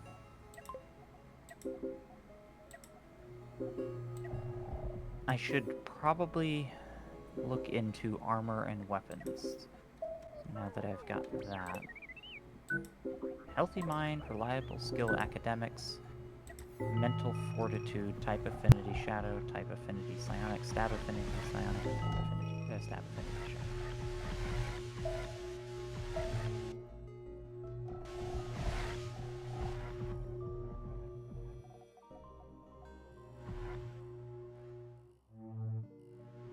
And thanks for the help with this sim. Absolutely.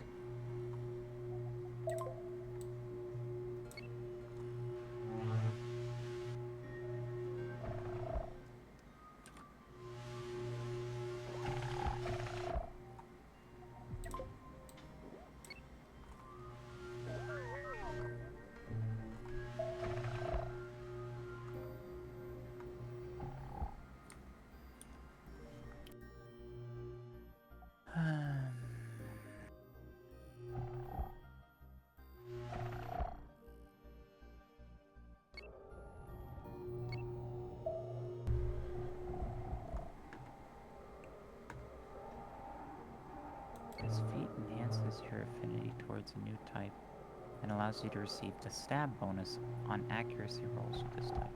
Yep. Let's copy that.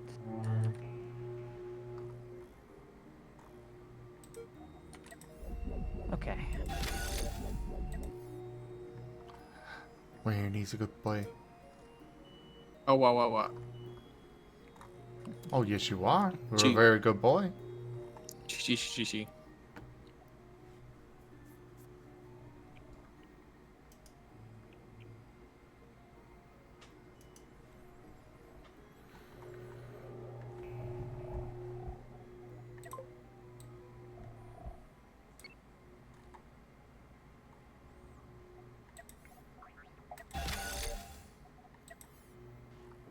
Oh, I didn't actually have anything get damaged to the point of needing resources on this one. Cool. Nice. Let's see.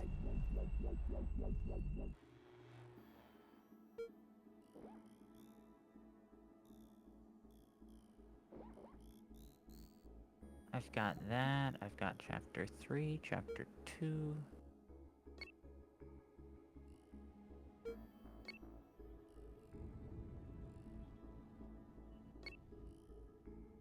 It does suck that I lost one of my ships. But hey, at least I kept most of them alive.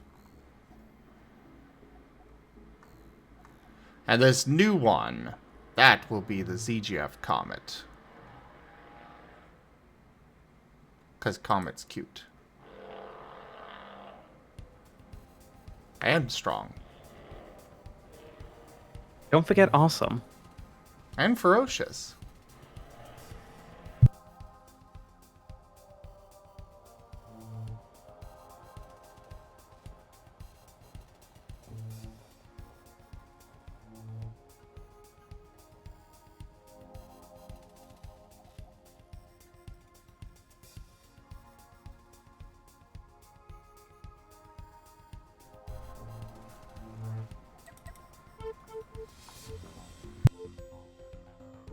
My biggest concern right now is actually getting enough crew for that big ship.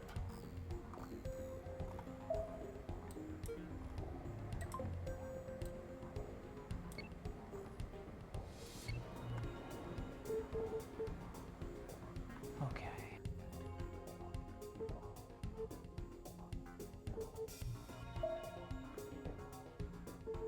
And I think I can officially just designate my original ship here as a freighter. And get it set up as such. Yeah, it's like 60% cargo at this point. Alternatively, I can drop the cargo bays and just make a new freighter.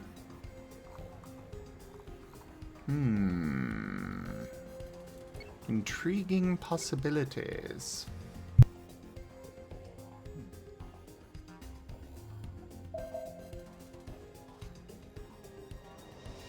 Now, are there any enemies left over here? Ah, there are.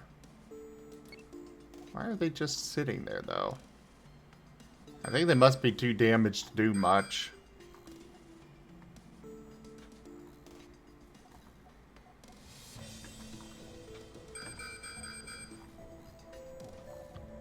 Oh, crap.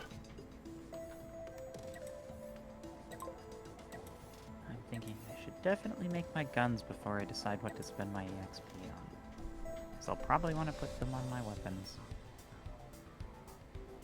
Please do not go for them.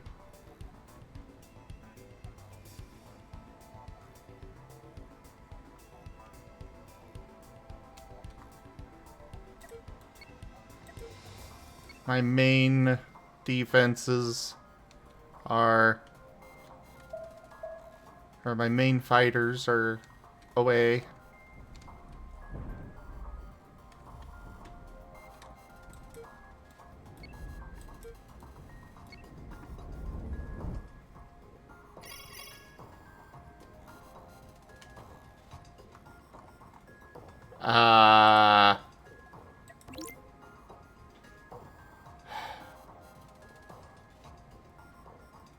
You know what? I'm curious. Ah, that does count as defeating them. Cool. I don't get the resources, but at the same time, the ship is tiny. I wouldn't get much out of it anyways. Yeah, credits are worth more. Yeah.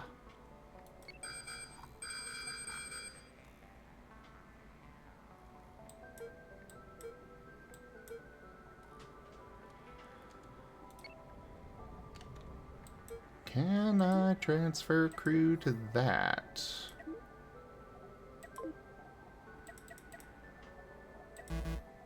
Nope.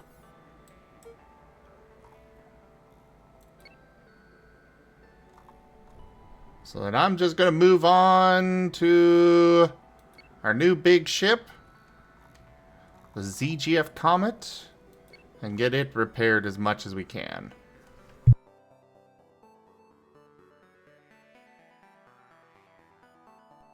Just Mad Dog a bunch of active radar homing missiles into them. You're not worth the cost of ammunition required to destroy you.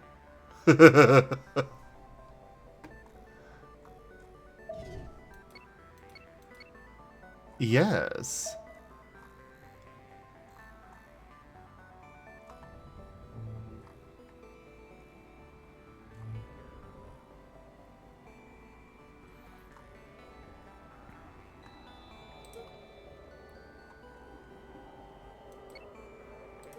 It's very fortunate the game doesn't allow you to just accept their surrender and then kill them. Technically, I could still attack them, but I'm fairly certain that it would result in a... It would result in me being hunted or something.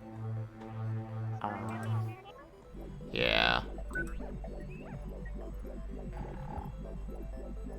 That's fair. You're only as good as your word. Yeah, exactly.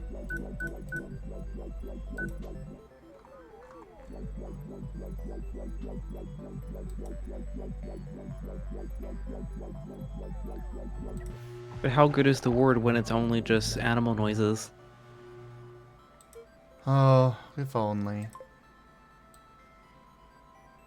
I mean, could you imagine just, the enemy ship is getting completely blasted apart, and then they receive the transmission from the attacking ship, and it's just, just a wolf, and they don't speak English, they're just letting out a series of barks and growls? You mean like a ship getting attacked by Wookiees?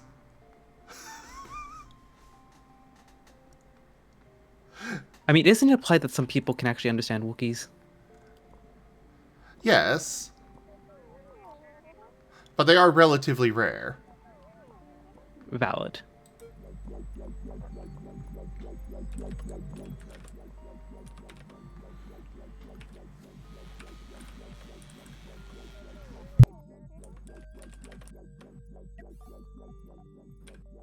Yeah, it's called Wookiee sensitive.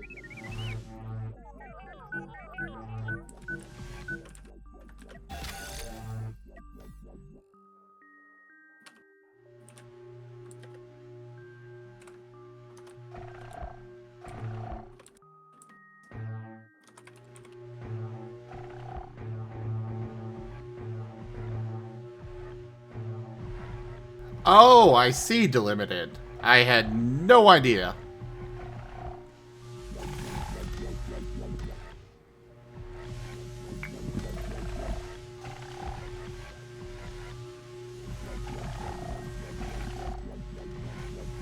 Yeah, if you're gonna do something like that, you'd have to have like an off button for your missiles in case they turn back on your ship.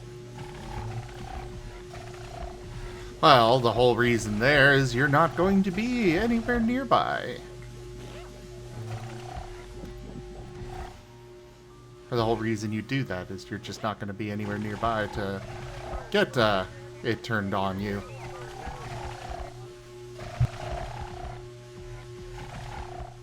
I am going to need to do some adjustment of this ship because I don't care for dealing with missiles and having to keep ammo stocked.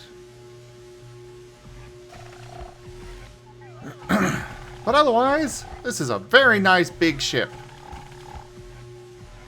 My fleet's coming together. It's all coming up Rockruff. Rockruff. Rockruff. Or I suppose Lycan Rock right now. Rockruff? Rockruff? Just wait, you'll evolve one day. Rockruff. Maybe.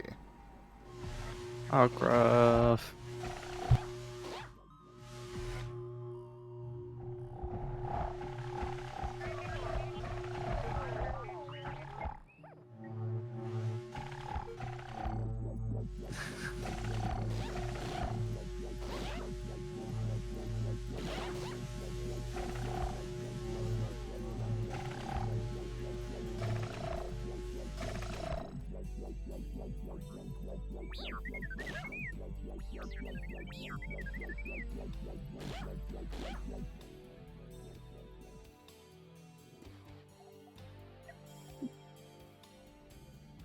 Really?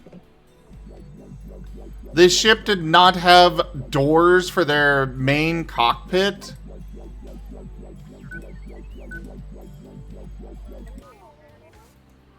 Well, okay then.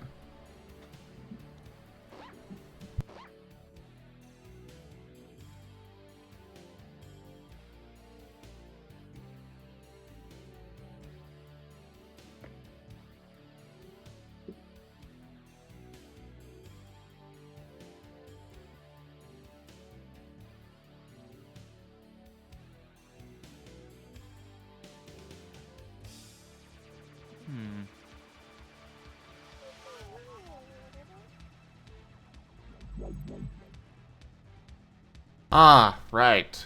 One of the big problems of this, I need to actually get enough crew to fly it.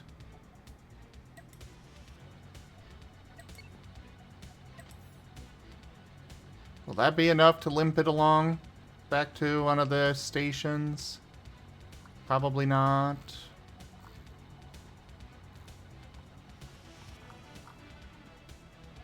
Let's mark this scrap just so I have a note to go pick it up. There's a distress signal. Hey, we can fly it! It moves!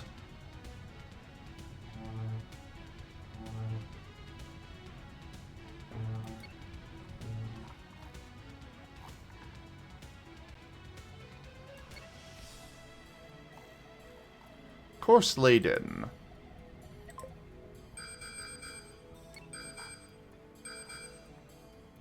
Uh-oh. Battle stations!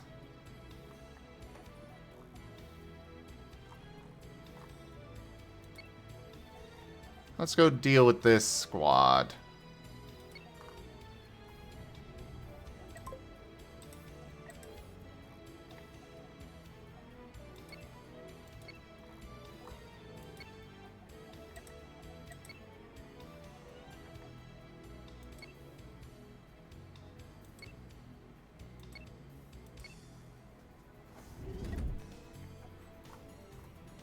And battle.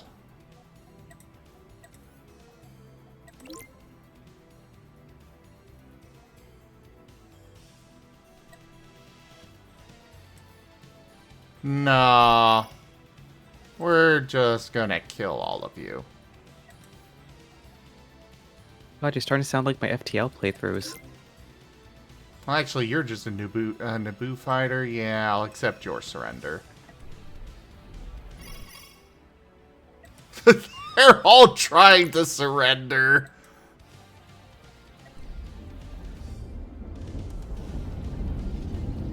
Well, there goes one.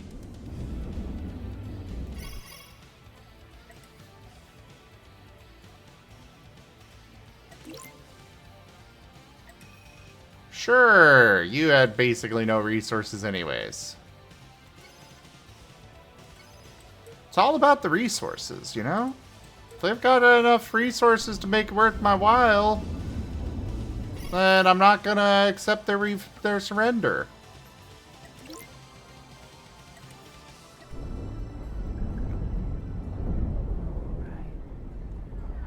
I have a bulk limit of 1, and each weapon has a bulk score of 0.01.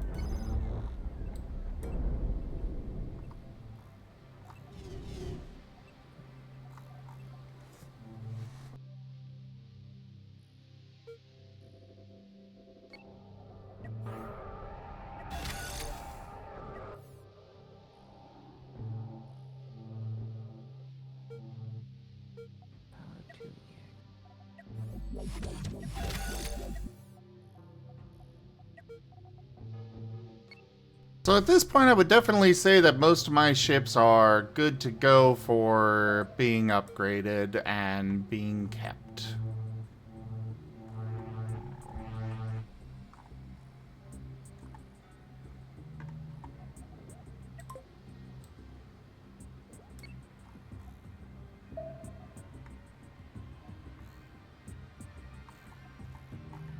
Which, you know, it's nice.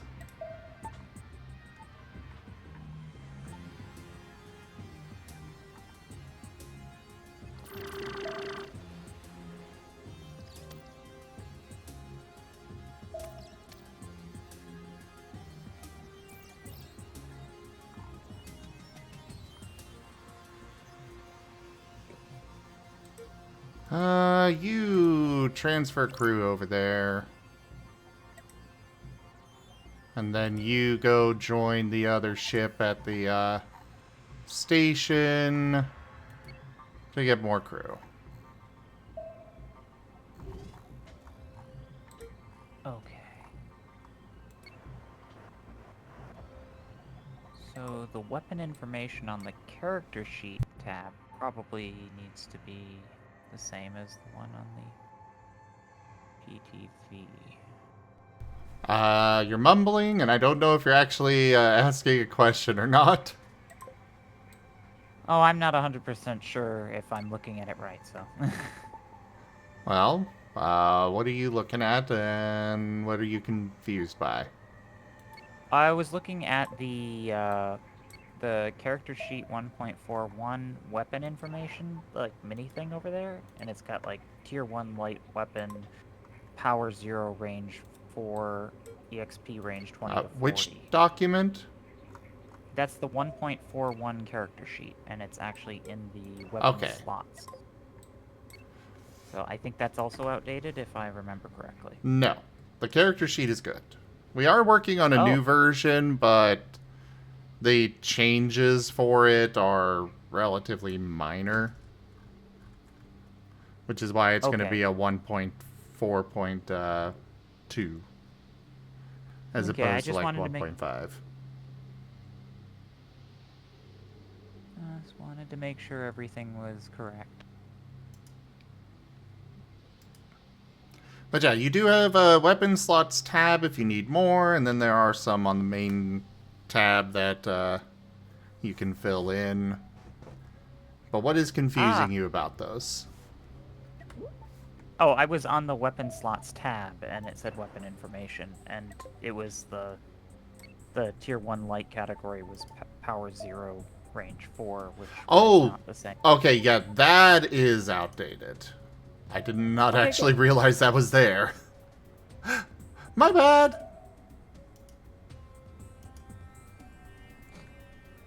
Yeah, I thought I was supposed to put this stuff in the weapons tab, but you're right, there's actually a spot in the main sheet. Well, you can still use the individual weapon sections on the weapon slots tab.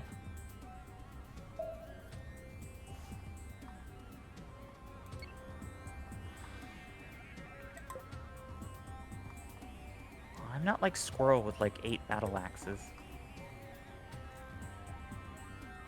He only has 2. And his tail axe. Yeah.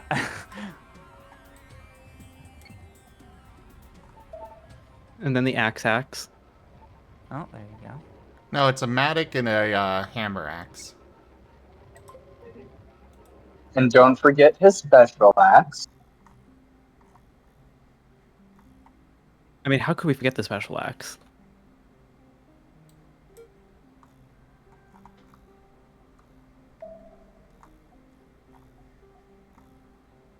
It's like that classic routine where they tell the person to hand over all their weapons. I'm like, okay. And the other ones. We said all of them. Fine.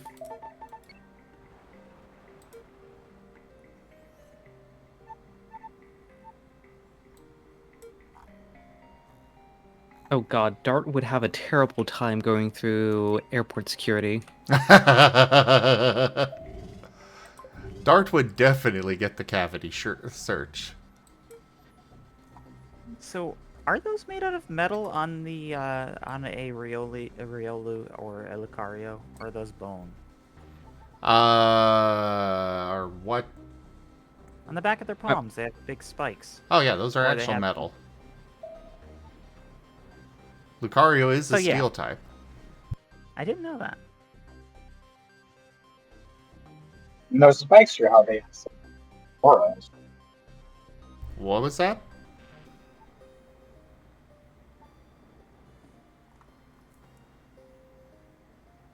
Sorry, I didn't quite understand that, Brighton.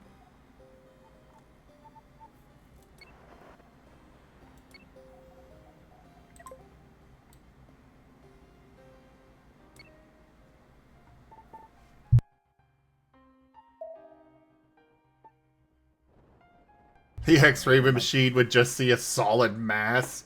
Yes, yes, it would. Wolverine going through the X-ray machine. You know, actually thinking about it, the newer machines because the new machines where you put your hand above your hands above your head and stuff, they are specifically looking for things that are outside the norm. Could you imagine trying to program the norm for over 1,000 Pokemon?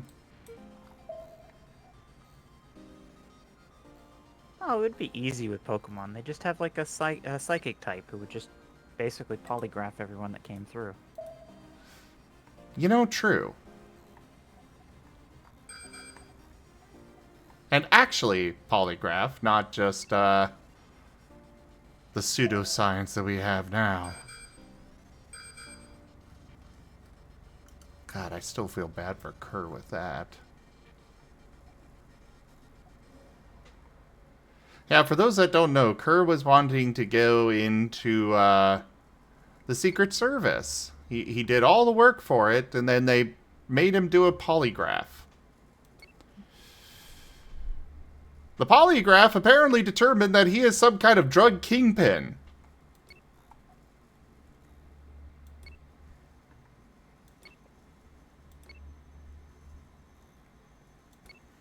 Yeah, polygraphs are known not to work. They're inadmissible in court.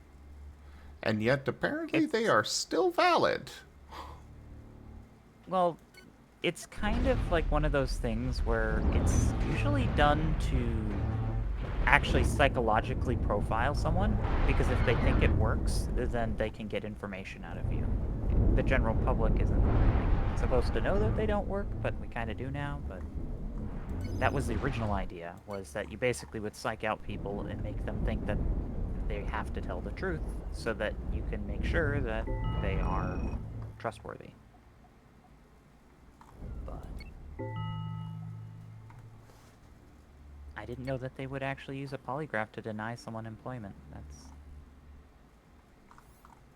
sounds like an HR loophole.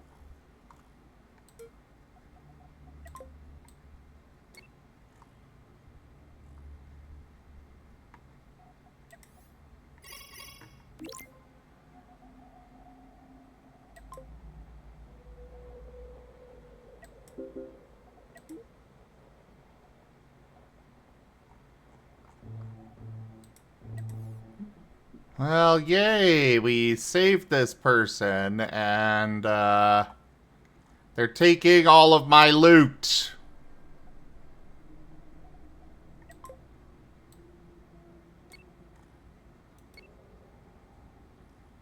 Oh, so they do harvest loot? Sometimes. I don't even know why they are. They didn't take any damage. I suffered damage. Probably because they're a cargo ship. It's probably if there's space for them, the AI just has them fill the space. Meh. Just kite a bunch of pirates to them. I wish I could.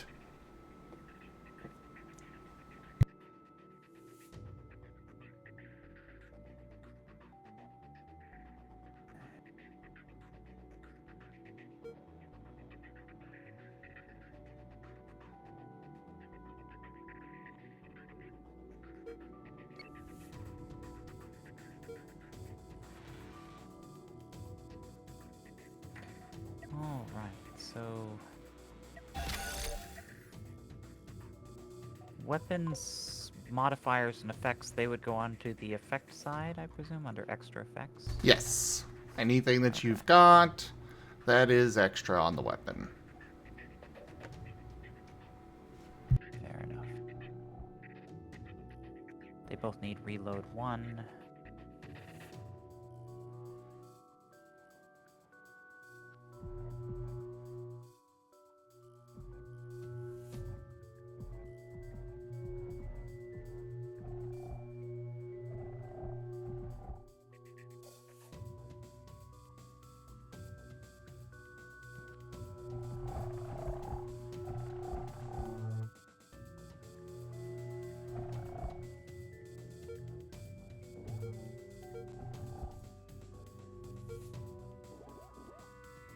Bum bum bum ba-dum.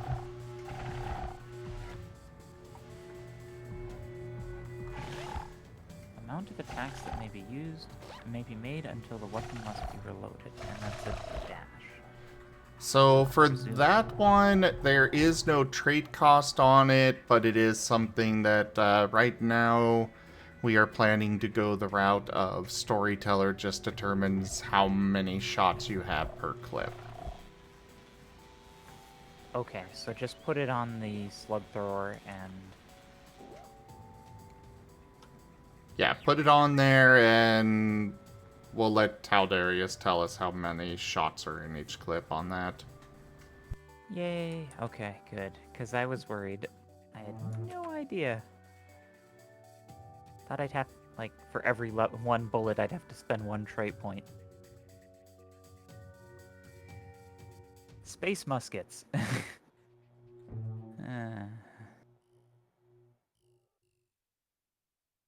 so it needs...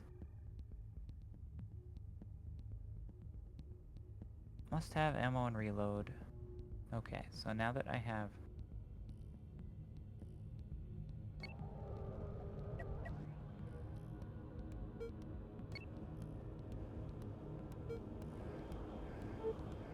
You know, they are going to sit there for a while.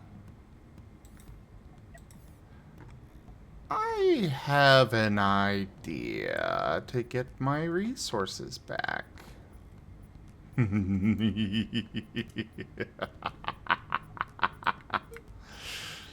The sun must be fed.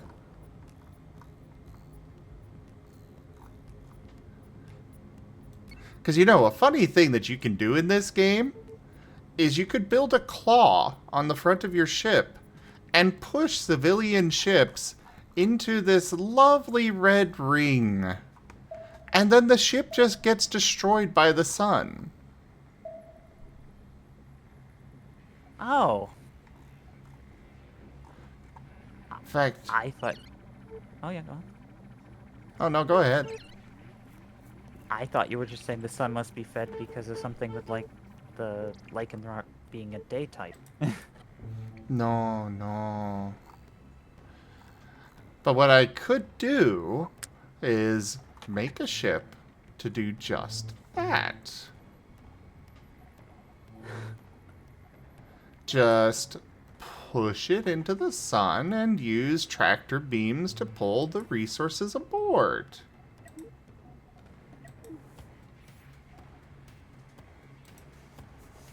Baked cargo.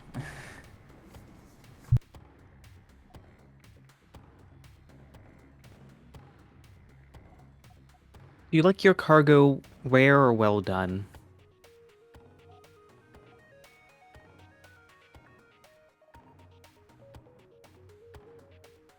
I like it tasty. Oh, okay. So I should take technological on my weapons, because I have a technological skill, and that gives me an extra cost. Intrinsic trait requires a technological skill with equal ranks to this rating to use proficiently. That's really good. It makes sense. Why wouldn't my character, like, mod all of these weapons?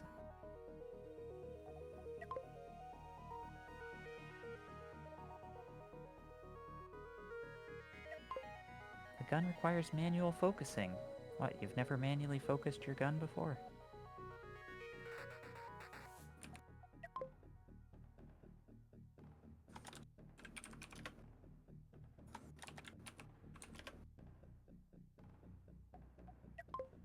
Yeah, the best part about pushing them into the sun is that it does not count as a hostile action because it's the sun doing it.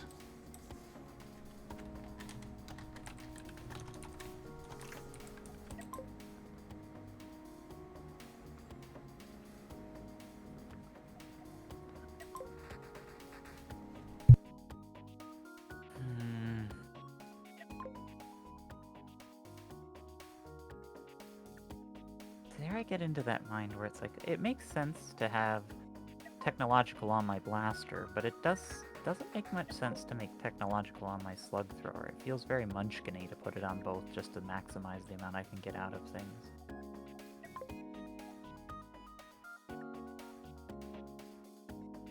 This is entirely up to you. I will say, I have no qualms with you doing that. That's fair.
Now I get an idea, and it makes sense.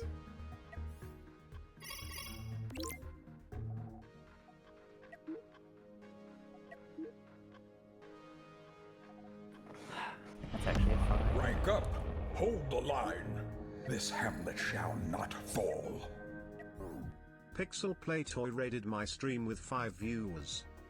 Hey, Pixel Playtoy! How you doing? A Diggy Mouse? Oh. Are you doing some Minecraft? And welcome in, everybody. I am Raw Zim. We do all sorts of things here. Right now, we are doing some Cosmoteer with the Star Wars mod.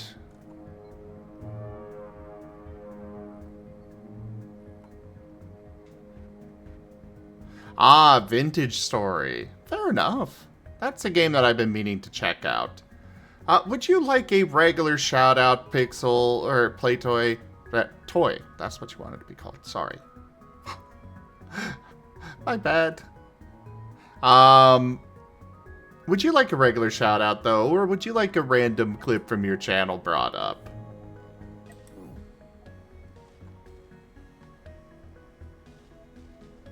Also, I'm just gonna start from scratch with this.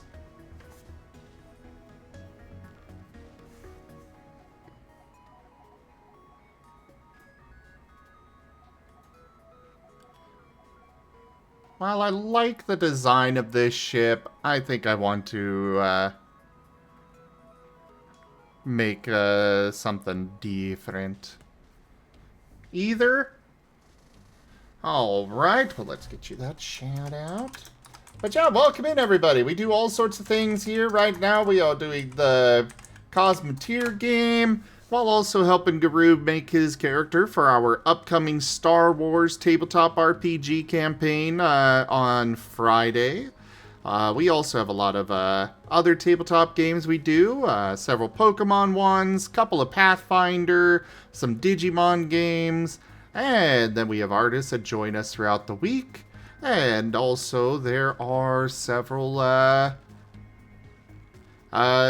games that I do. Like recently I've done some Factorio, Cosmoteer here, and I think that's about it recently. Actually, I can cheat and bring up my YouTube. Dungeon Crawler and 2 Point Museum as well. I do a large variety of games, though. I am just operating on very little sleep, but also for some reason, I am just okay with right now, so, you know, I'm going to enjoy myself.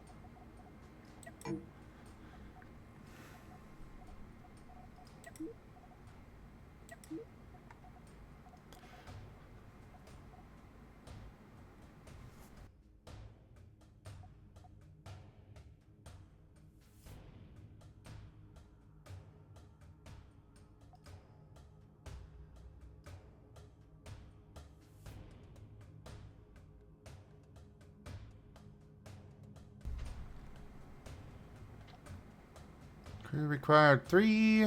All right. Looks like these are the exact same. Fair enough. So we'll go with this one. We're about to design a ship completely from scratch.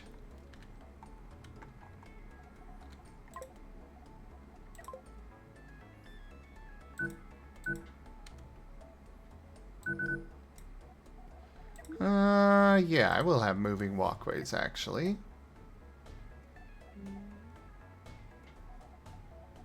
Help them get from one part of the ship to the other. Actually, we will have this in the middle of the ship. So we will start with storage, because right now we're building a freighter. Something that we can use to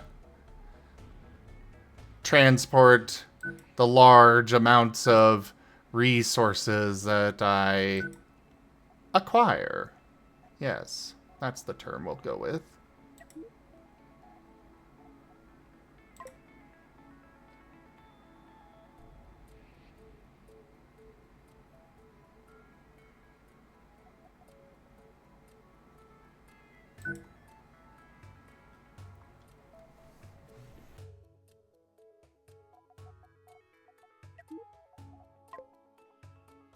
But yeah, I hope you had a great time over there, Toy.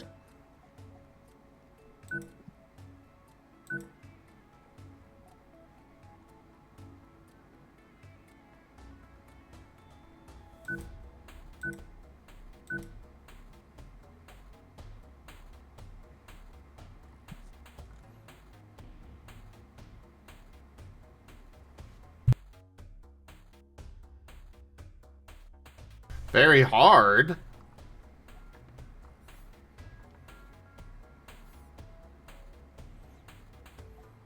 I've heard that... Also, I am not liking this. Let's see if we can find a different cargo ship. Well, I prefer to build off of something that already exists. You know?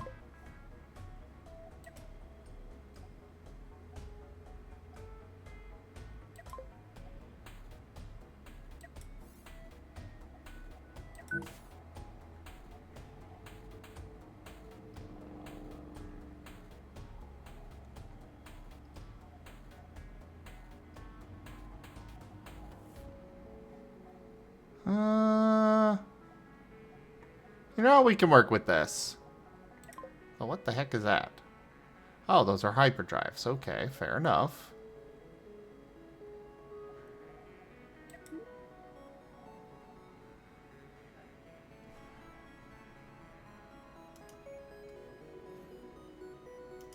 And there's that dealt with.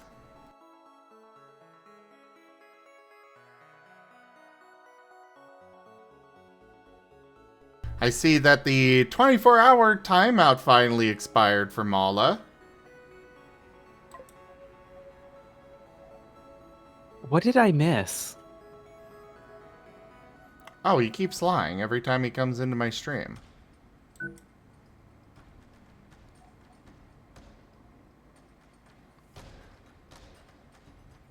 You know, saying things like, I'm cute? No.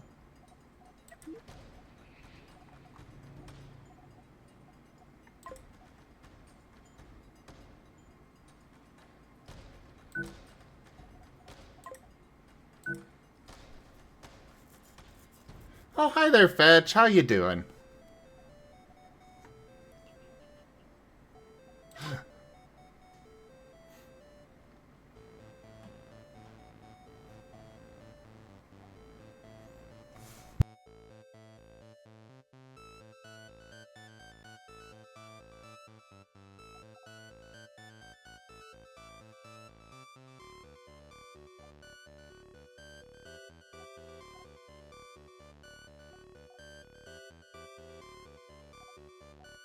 I can practically hear Mala over there screaming.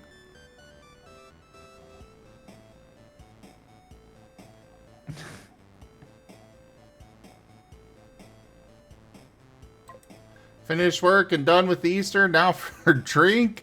Ah, fair enough. Enjoy.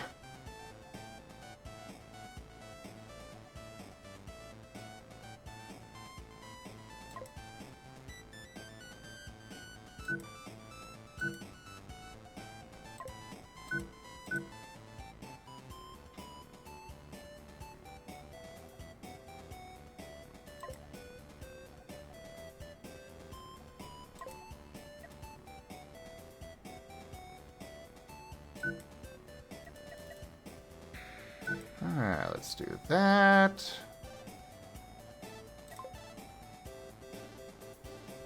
Ah, matter manipulator beam emitter. Yes, we want those.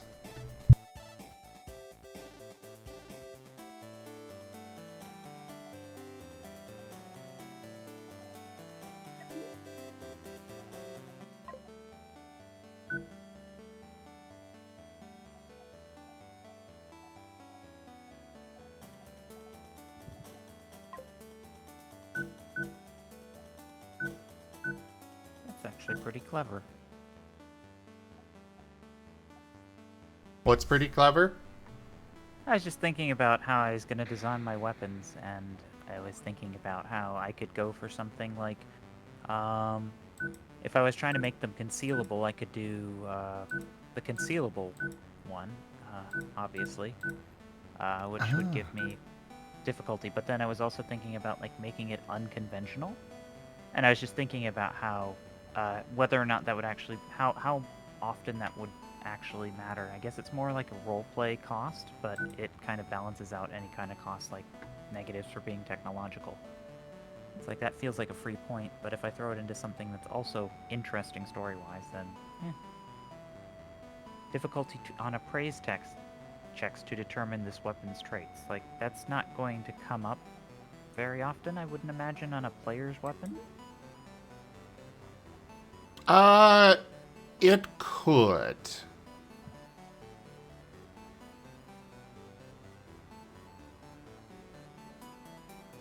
because I was totally thinking I could have these concealable weapons that like fold out from like an inconspicuous like part of like a piece of clothing, and then fold out to be like a blaster. Go a little Moriarty with it.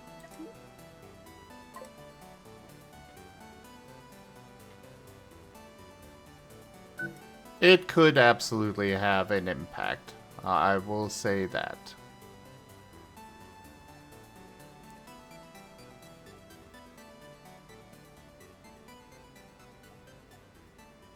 Oh, that's a cool idea. Okay. I love how just the traits you pick kind of determine the character and nature of a weapon, even if something as simple as like a blaster.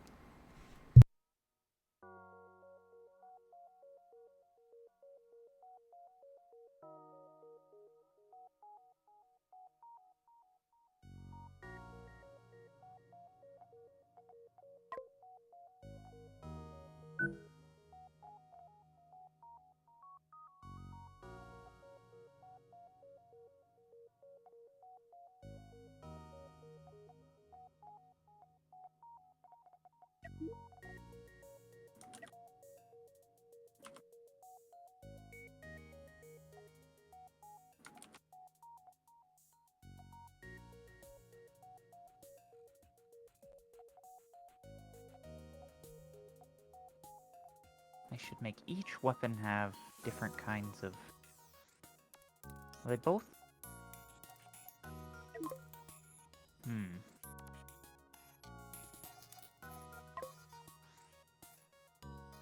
That notion makes me, like, if I were to make them, like, fold out into the armor or something, then it makes sense to have them be custom, because it would make sense that they would be difficult to disarm. It would also make them, I'm thinking, unconventional, because that's not conventional. Yeah. But then I was thinking I should differentiate the slug thrower from the actual blaster. And I was thinking,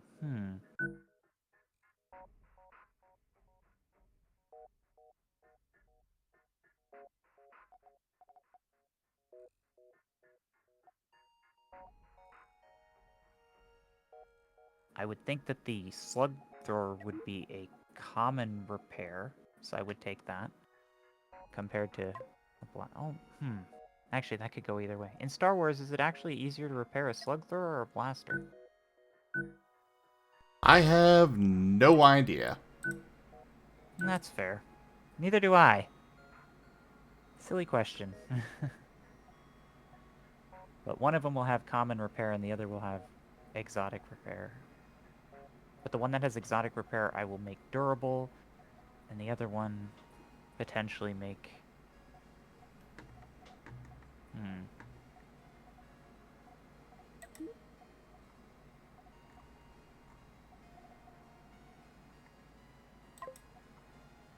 I just want to give each weapon a little bit of character.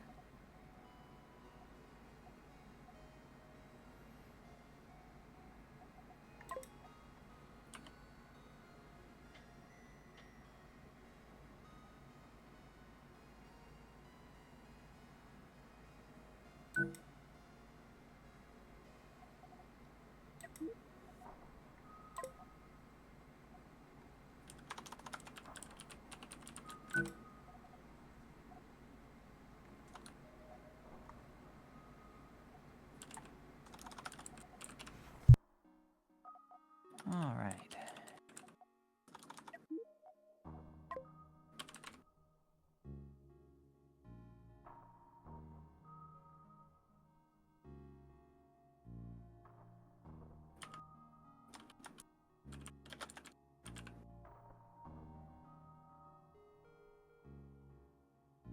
I'm gonna say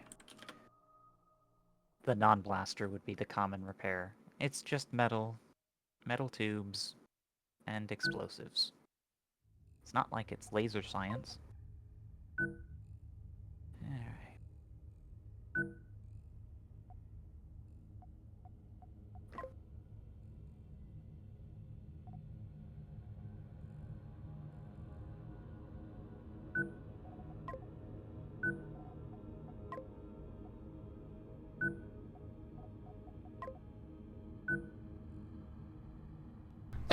Hyperdrives on everything there.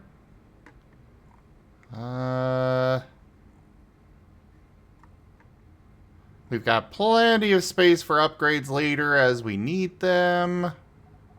However, one thing that I really want that we don't have yet are deconstructors, mining lasers, which we do not have the schematic for. Fair enough.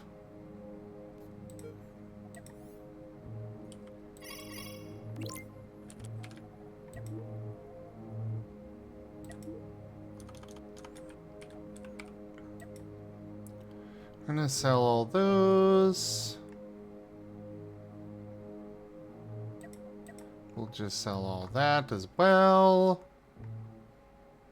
Not getting me much money, but, well, what can you do?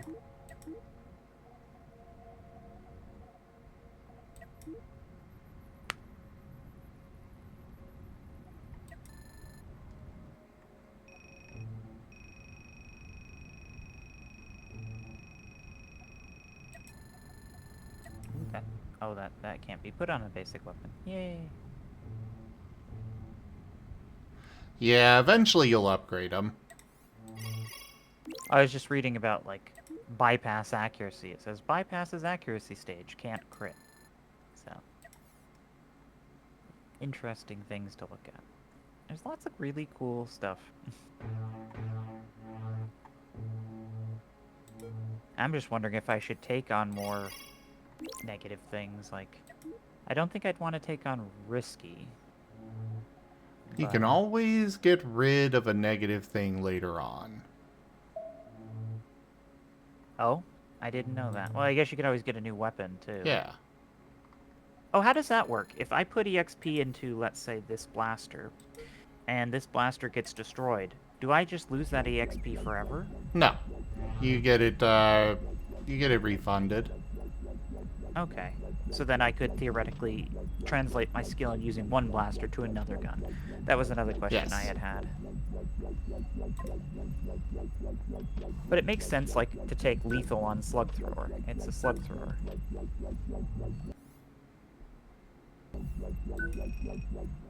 Yeah, but that gives me too many effects for my weapon. There's probably a limit to the number of intrinsics you can have on a weapon. As long as you've got enough traits or enough points. No, there's no limit. Okay, there's just too few on the character sheet, so I'll probably just drop ammo as a Mama. thing because it's. That time you got timed out because you tried to be a cheeky little bastard. Rank up. Hold the line. This hamlet shall not fall. Ito Akami raided my stream with 9 viewers. Hello there, Pixel. How are you? How was your stream? Hope you had a great time. Would you like a regular shout out or a random clip from your channel brought up? And welcome in, everybody. I am Razim. We do all sorts of things here. Right now we are doing some Cosmoteer. Trying to build ourselves a nice freighter to actually haul things around properly and stuff. Though, it's not looking like we're going to have enough resources for that. But would you like a regular shout out or a random clip? Normal? Alright. You did some Bloodstained and Vampire Survivors. Nice.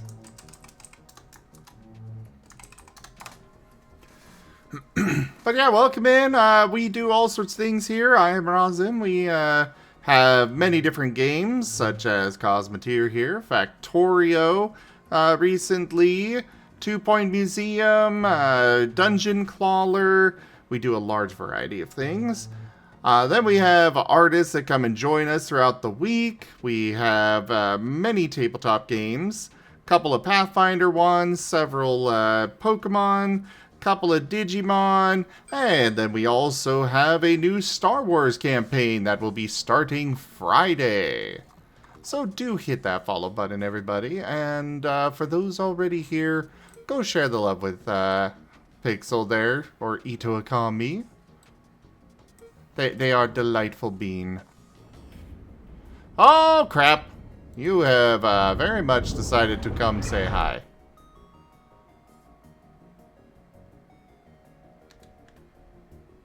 Where is your cockpit? That is cruise quarters.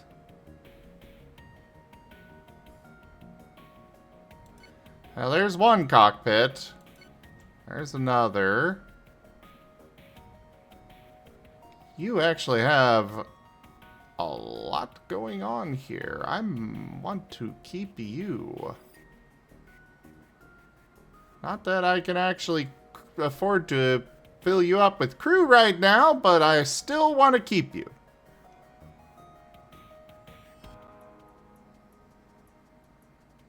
I think I found all of their cockpits.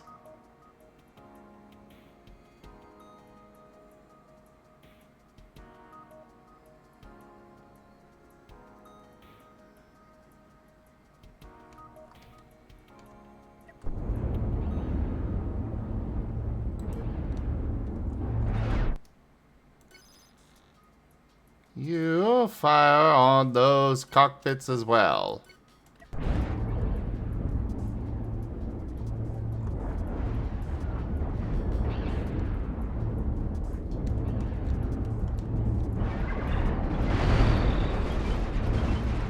You are still alive? Where's your other cockpit?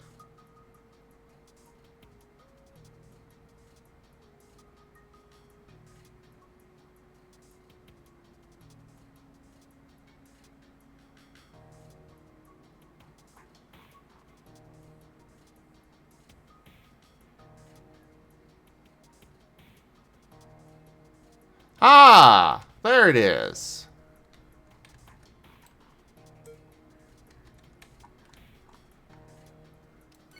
Or at least one of them.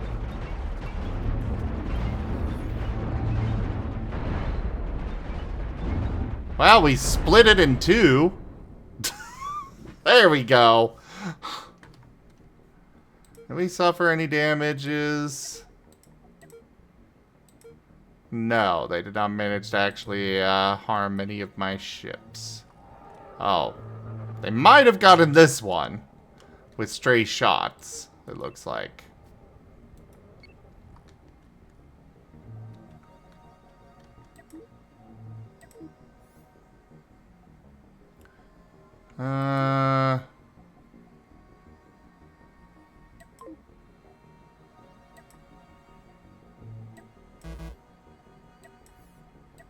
Okay, cannot transfer to that part. What about this one? Oh. I guess there's no airlocks on any of it.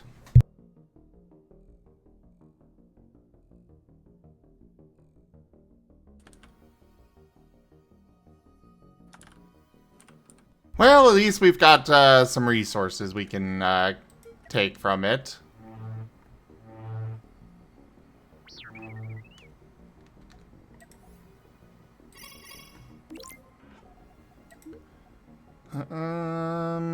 Yeah, sell those.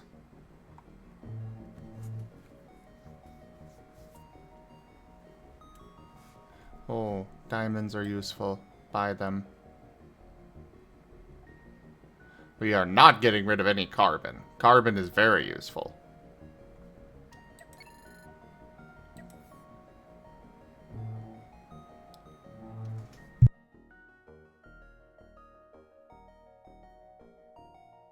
Raijin cute. Seda cute.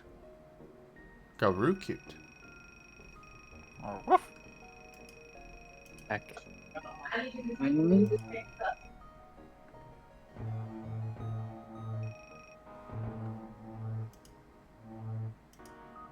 Okay.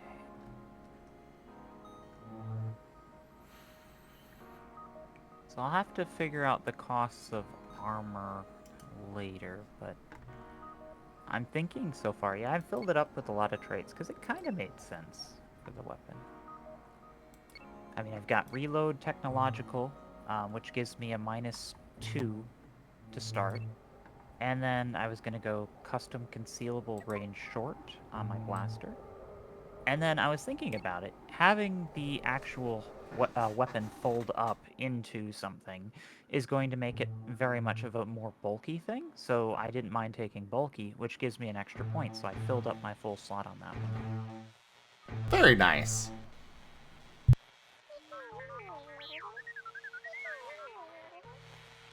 But yeah, I love how they tell a story. It's very cool. And then for my other weapon, it's going to be the slug thrower. So it's going to be reload 1 technological. I put ammo on the same line, so I'd have enough lines to fill everything, because ammo took up an extra slot. Technological, custom concealable, and then I did common repair and bulky, and then I'm going to put in range short on that. Unless there's something better. I think that's a pretty... Well, that just leaves me no room for actual EXP traits, though. What do you mean? I filled all the 1, 2, 3, 4, 5, 7 slots. Oh, that doesn't matter. I mean, it's not easy to... It's... You know, you gotta custom... or adjust it a little bit, but...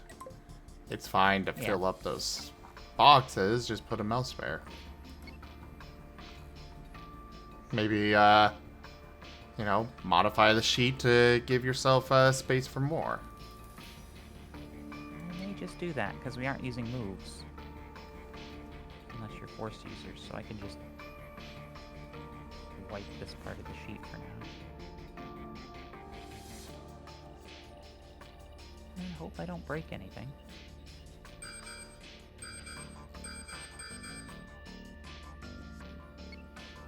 Nope. Oh, Save please, please, please, please. Outrun them. Come on, Dart.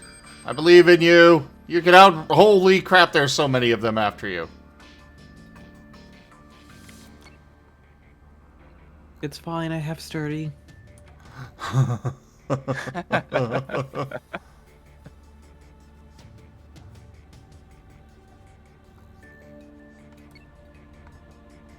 Yes, but typically, Dart, you don't have flight. This is true. I was going to send you over to another station to turn in a quest for some more money. And you got detected by the pirates. Come on, shields, hold out. Auto-saving. Oh great, it's locked in stone. No!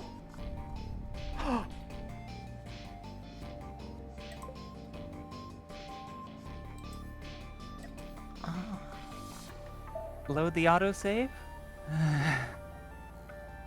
I don't think that would do much good. I am sorry, Dart.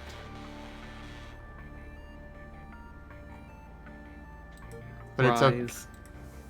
It's okay. It's okay. See, you're fine. You're right here.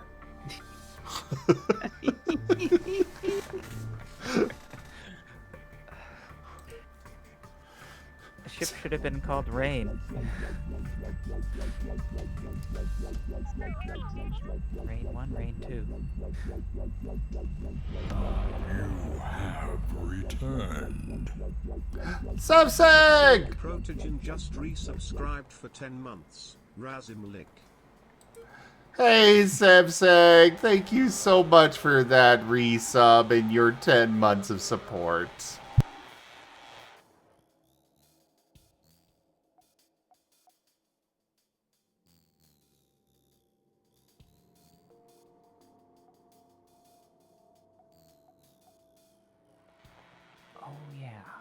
That's right. Now I remember what I was going to put on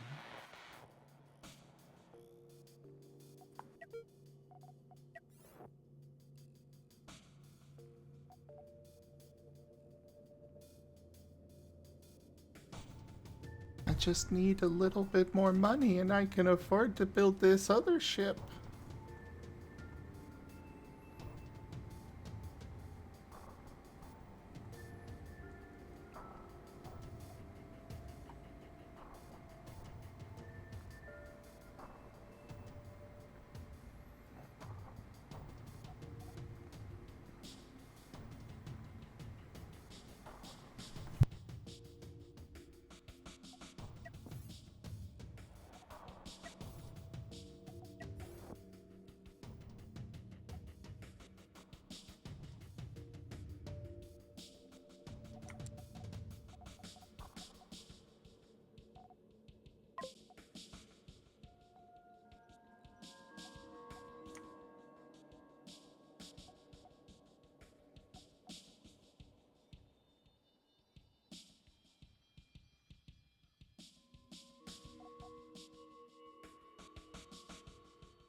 It survived so many battles and then perished like that.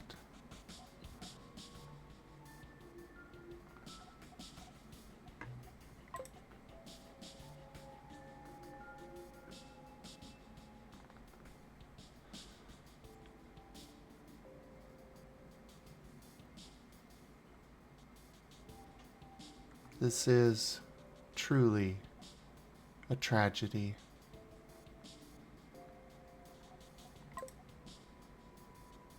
Oh, I forgot. What did you forget? I need to put on basic subtypes of bludgeoning, piercing, or slashing. Ah, They're both yes. good. Actually, I don't think the slug thrower gets that, but the other one doesn't. The other one gets... I don't know what the other one gets. Blasters. They're special damage. But for now, I will just take that. Slug thrower's got like 9 modifiers.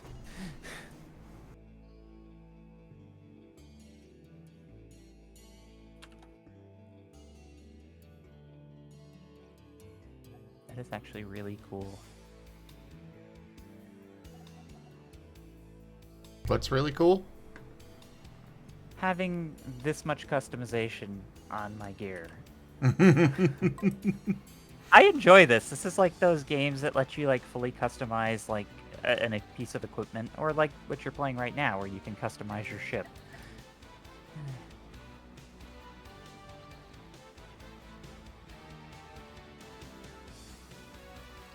Bum ba dum ba da da da dum ba da dum ba da da da dum bum ba dum ba da da da dum ba da dum bum.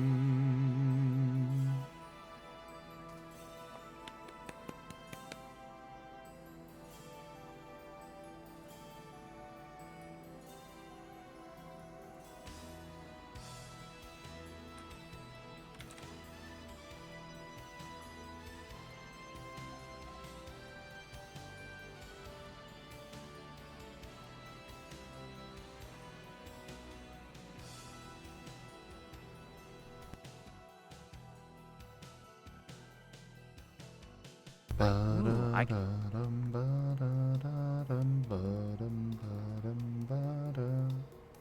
What's up? Maybe I should put sundering on my slug thrower. It kind of makes sense. Go for it. So much fun. So they didn't give us a store to buy armor, did they? Under the PTV thing. What do you mean?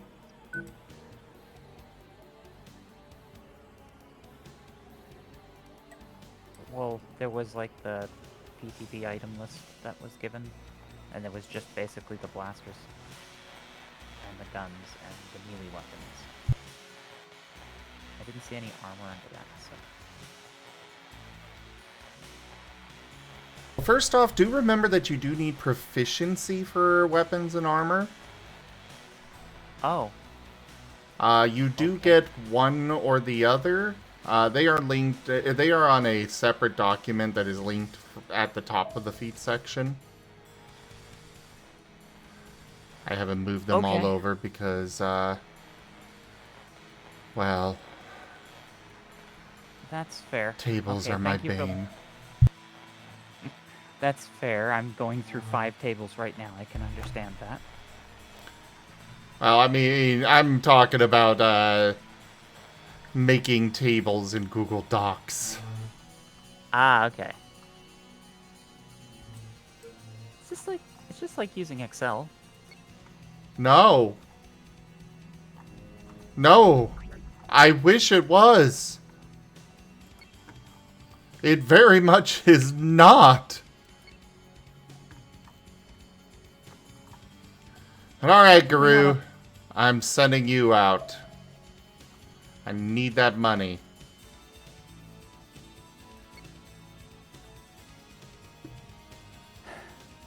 I felt a pang of adrenaline there because I had no context until I looked at the ship.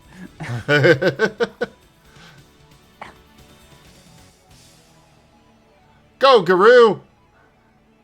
I place you in attack position and end my turn.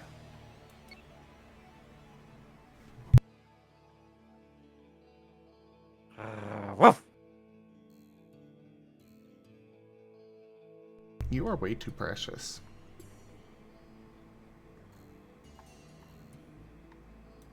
That would totally be the sound effect you'd get if you clicked on the icon if this were like a RTS game. Oh, God. Well, one of them's apparently trying to get themselves destroyed in the sun there. But we're gonna have you avoid them. Oh, God, they're all going for you. You are fast. But are you faster than them?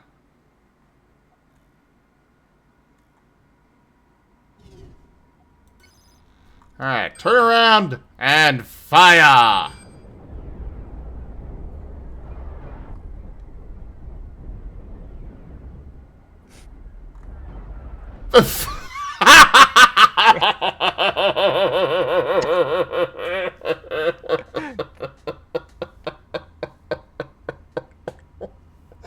Oh my God, yes.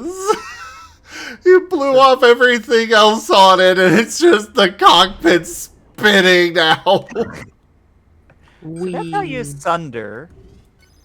Yes, that's how you use sunder.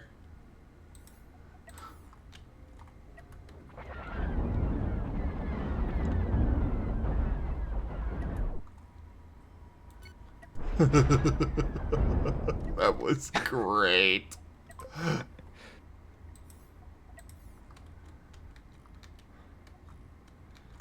We don't need an ejection seat to limit. There's nothing left to eject from. It's just the seat.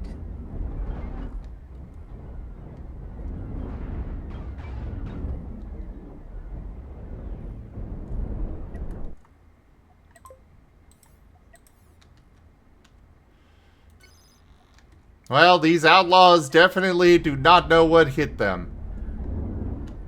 You are a venging dart. Yeah, I'm glad I was built a little better than I was afraid. But I guess that does track. I mean, you think of a ship that's called the Dart. You think it's fast, and you think of a ship that's called The other one's the trying to Garou. run away. Well, Oh, it's still a fucking cockpit! Chase the ball into the sun. Gary's playing fetch.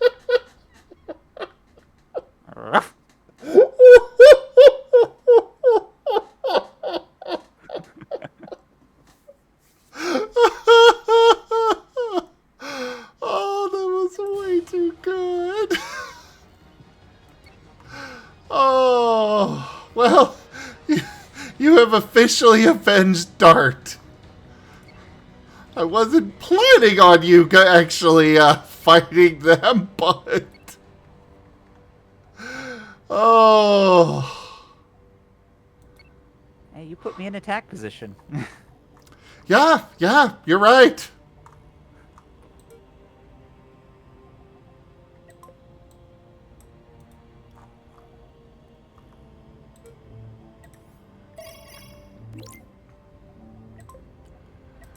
Well, with them being eliminated, that does mean that we have what we need to build our new freighter.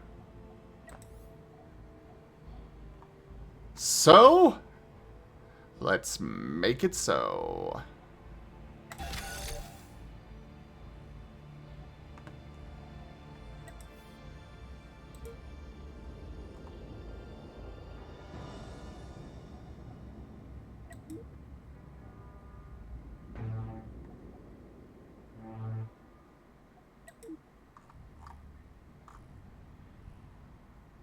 Wait, why is nobody actually going to build it?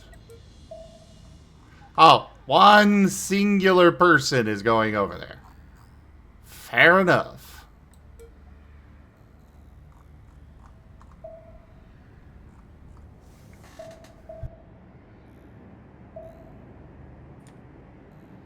I was going to say, Guru, you should know that Dart is basically an enigma on a lot of fronts.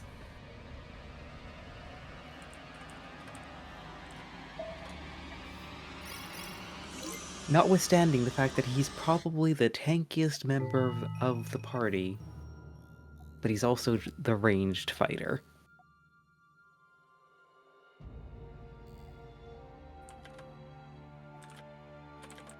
With high evasion.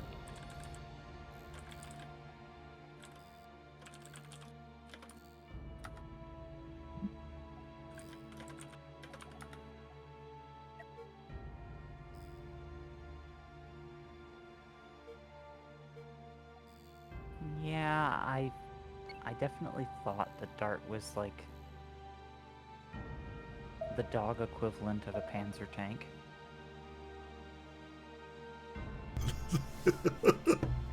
Okay, that one's being added as a quote.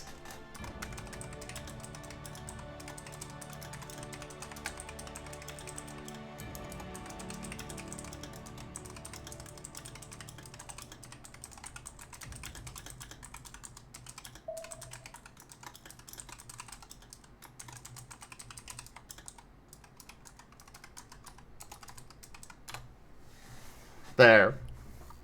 I like that. I wonder what you think that makes comment.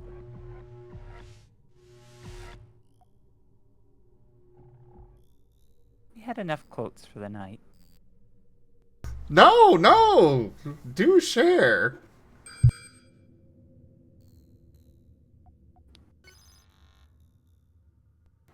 Guru, let's see how you fare against whatever this is. Oh, this one's easy. Oh, crap, it's got mass drivers. But you also have a lot of shields. I can see that multiple shields do in fact block mass drivers sometimes, just not ours. Oh, boy. I might have lost a fang from that one. Yeah. They lost two.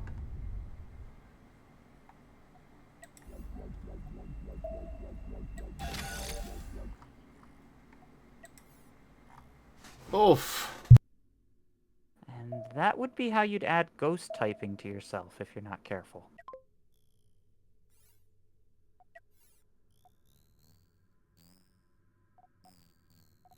I think you had a rock ruff that basically did something like that.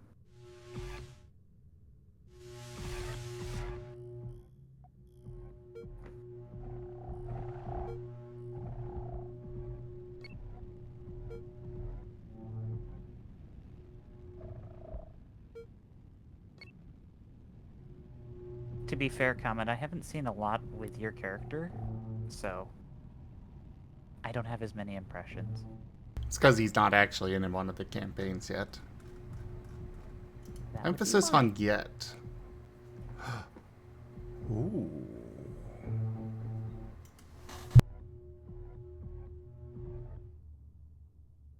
But I have seen a lot of the campaigns where there was an emphasis on trying to get Dart from point A to point B.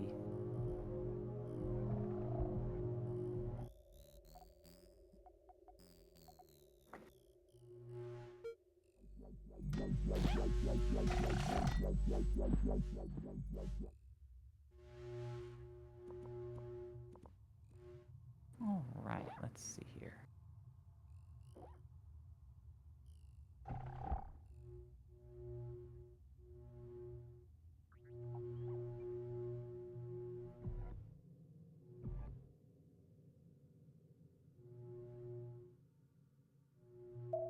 Got 1, 2, 3, 4 points. 1, 2, 3, 4 points.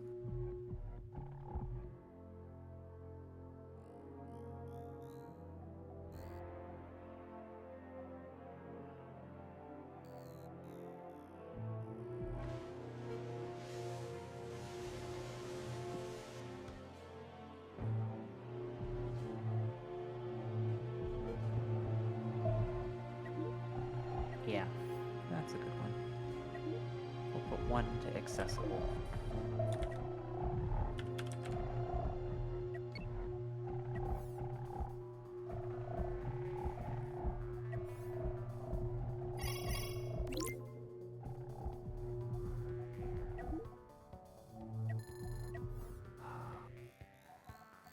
That just opens so many cool role-playing possibilities. It's like the weapon that you make kind of speaks a bit about the character that you play. If you develop the weapon enough.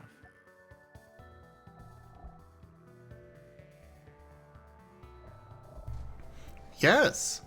Same as the moves. And we I are won't know very about much... Yeah, but we are still very much open to more traits and such for them. Someday I'll sink my teeth into those and I'll get to try that out. For now, I am having fun customizing my weapon. So that's 3 points there. That's actually 1 extra point. It makes me so I'll do happy it. when people are enjoying building with this system. It takes a little bit to learn, but people are enjoying it. And that's what's important.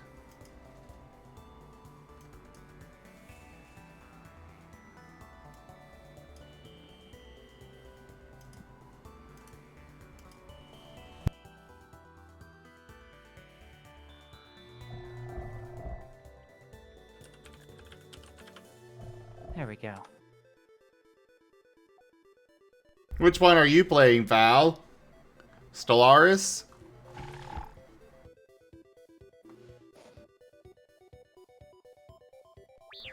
Oh! So you're playing XL. Okay, fair enough. I'll be right back. Actually, I was gonna step away for a moment too. Hooray, awkward silence. Oh, that's okay. There's still other people. Oh no, Comet's gone, so I guess it's me. Well, that being said, I am making a pretty cool character on Scar so far. He's got 2 guns. One of them is a slug thrower, which is like a conventional bullet gun. And so that gun has lethal to it, because it actually it fires bullets. But his other gun is a blaster, and it's an energy weapon. So the energy weapon is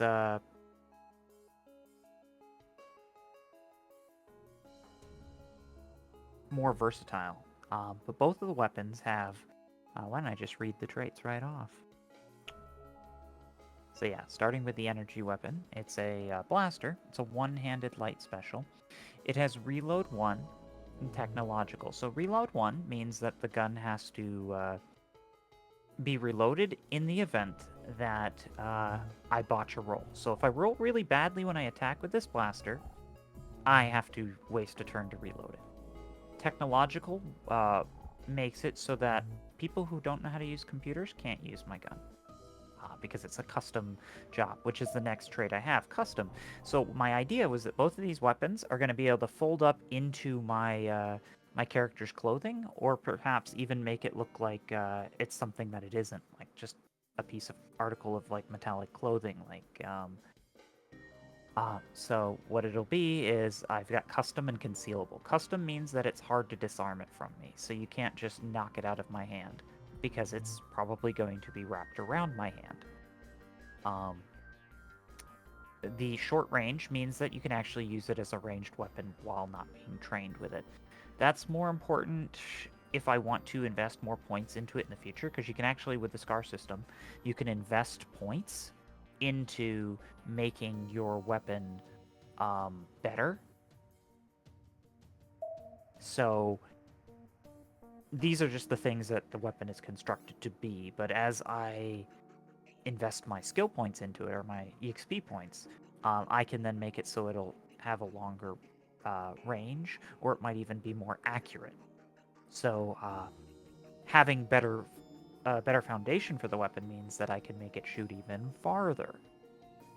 And I think I'm going to put a little bit of my EXP into my weapons to make them fire farther. And I might put some of my EXP into actually doing my job right, which means it'll be a fun campaign, hopefully. So, for anyone who does come in on Friday, my character's going to be called Regis, and he's basically a human.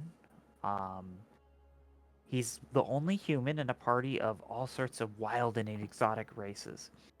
And from where we are, the party is going to help escort this robed individual to take him to these temples.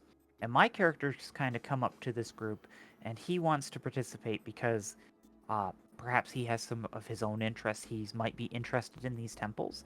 He didn't exactly say that during the interview that he started with.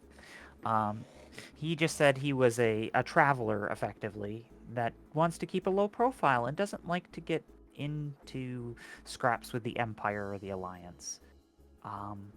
Because that's a good way to get, well, Darth Vadered. Or better or worse, the rebels aren't people you want to be enemies with either if you're just a freelancer. So he's just trying to keep his head down, he said. Whether or not that's true, well, that will be revealed over time, I'm sure.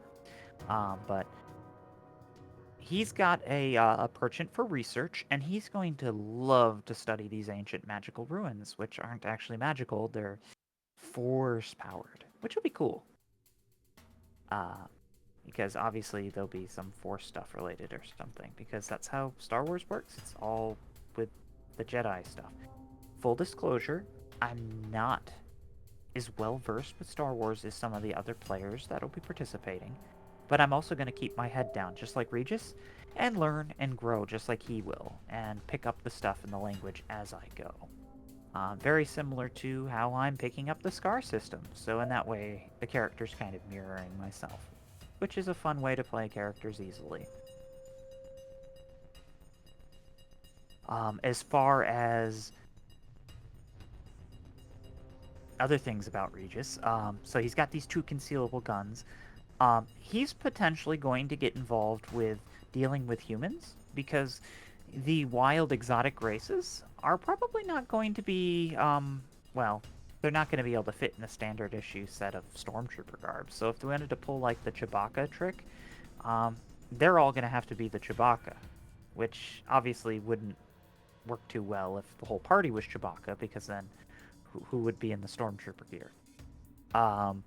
But more than likely, I won't be doing that as much, but it could come that I'm going to be both the researcher for the party, and I'm going to be the kind of a stealthy subterfuge type character.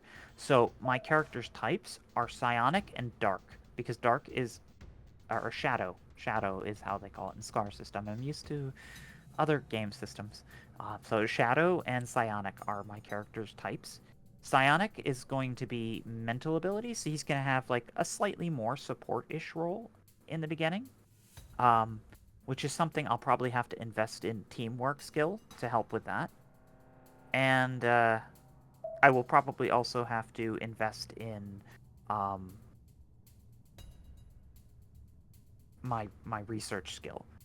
But over time, I'm probably going to shift into that subterfuge role as things go. And it looks like from the animated avatar Zim has, he's about to get back. So I am back. hopefully that. Welcome back, Sim. Try to keep you away from the dead air. Nobody likes dead air, so. I appreciate it. Kinda told Chad basically what I know about my character for this part. Yeah. I was listening.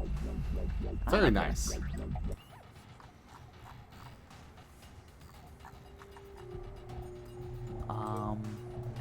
So right now, my character development, I've made my 2 weapons, I believe. So let's see, I've got the blaster with reload 1, technological, custom, concealable, range short, bulky, and accessible. That cost of 4 with a -3, which makes it a net of 1. And then I have my slug thrower pistol, which has got a whole bunch of modifiers. We got reload, ammo on the same line. Technological, so that's -2. Custom, that's -1. Concealable, that's 0.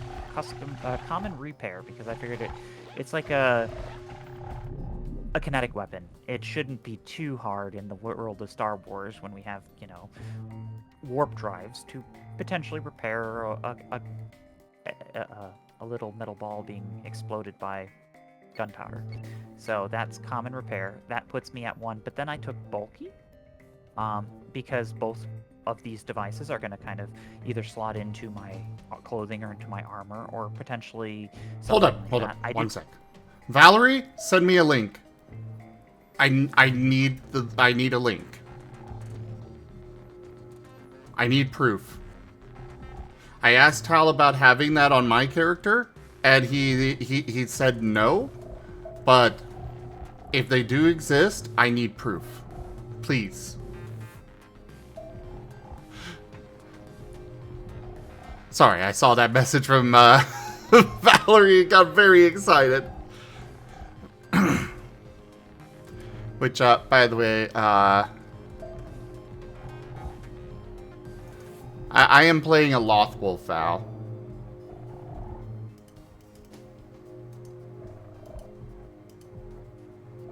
Enjoy.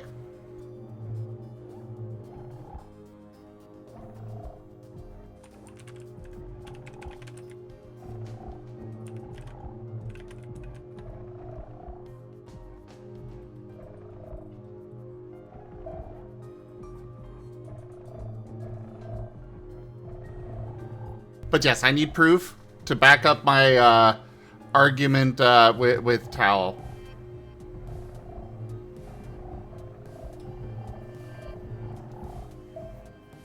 And yes, he's almost 9 feet tall.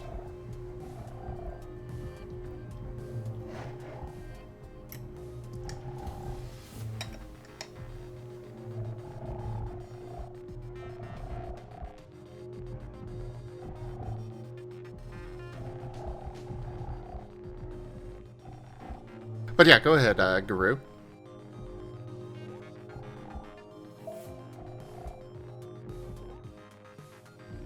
Oh, I was just Googling because you asked about something, and I was like, this must also exist. And yeah, the initial Google results didn't actually pull up anything, but it looks like there was some stuff. So it might be out there. That'll be pretty cool. Looks like there's like a plastic figurine for a character. It's not like the claws you'd expect, though. I think this is what they might be referring to.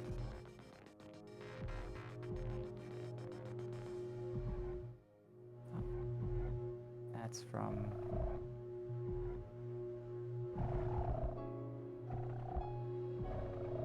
It's the lightsaber gauntlet. Is sewn in Revenge of the Sith concept art and later featured in an action figure.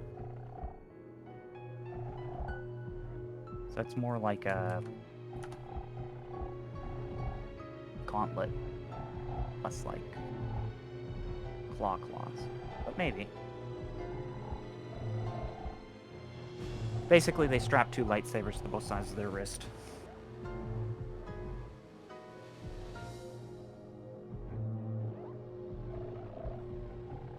Anyhow, where was I? I was talking about my character and what I had with my weapon.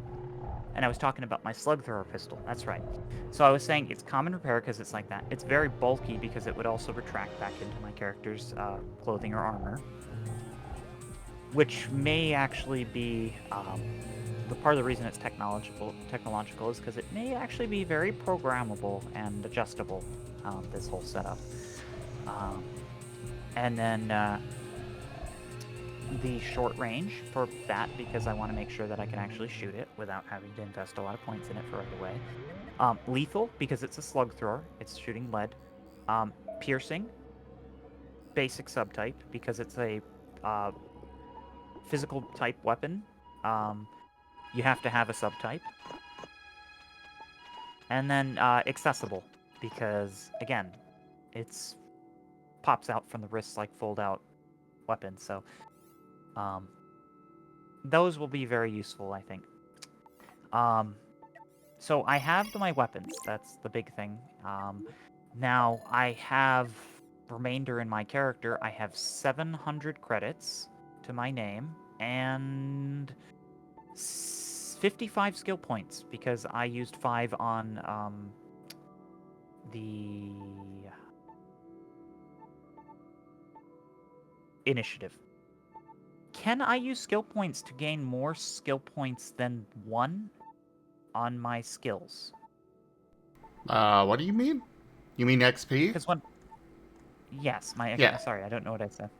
So I can go higher than that. So it might be good to... Before you continue, go to the EXP tab of your sheet. So the person that helped me last night, they actually did help me apply discount to everything that was accounted for the 60. So I'm at 55 now. That is in fact on there. So that will help. You're good then. Yes, they were very helpful with that, but there was just different things.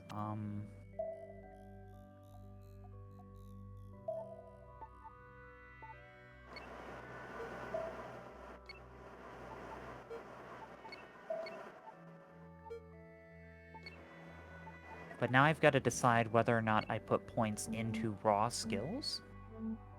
Like my knowledge skill, getting higher academics, science and technology. I mean, that's kind of tempting, but I don't want to go too high in technology.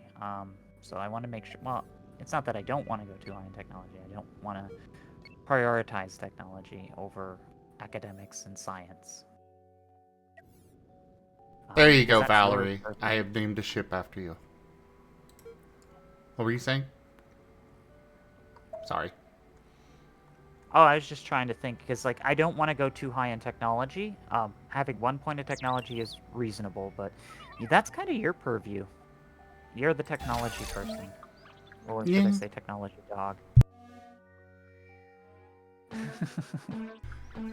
He will definitely not appreciate being called a dog. Are they? Yeah, I don't think they know. Are there dogs in Star Wars? It wouldn't be a weird thing to say anyways.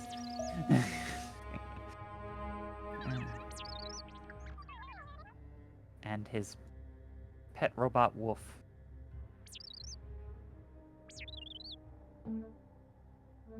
But his companion is named Arf. Yeah, spoof.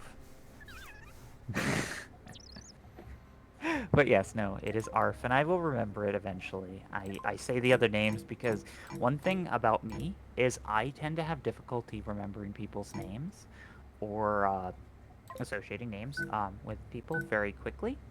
So I will pick that up eventually, but there's a lot of names I'm going to have to remember very, very quickly when I get into this. And so I was just kind of leaning into that. I'm bad at names. But as far as skills, I'm thinking I should probably put at least one more point into academics, because that'll help me research. And because I have already purchased reliable skill academics, that seems like a good thing to have. That takes 10 points though, so now I should be looking at other things that might be useful. Is there any feats that I really should get?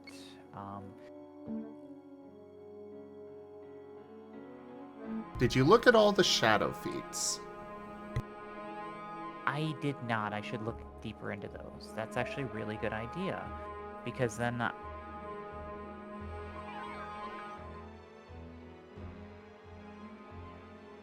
And maybe Val. Maybe. But he is a gray... He is more of a gray Jedi than a, you know, light or dark side. So he's not a good boy?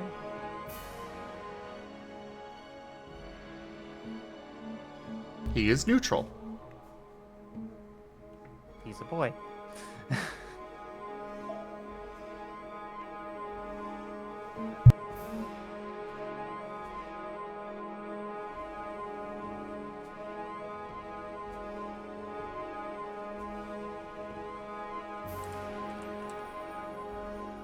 Alright, so our freighter is finished. We have something that can actually carry all of this frickin' stuff.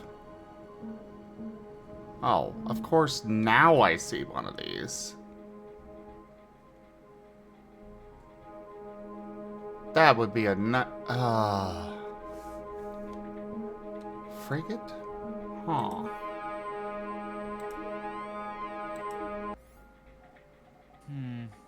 That is a...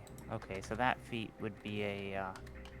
There are feats that I was looking into, but those are primeval, so that'll probably happen later on when I get my first growth, potentially.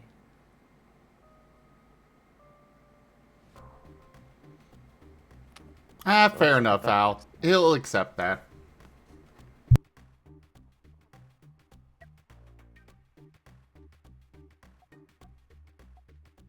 Yeah, that's usually what people think of when they say good boy. Because it's good relative to the person saying good boy. It's like the evil overlord who pets the hellhound. He says good boy to it, not because it's good, but because it is approving.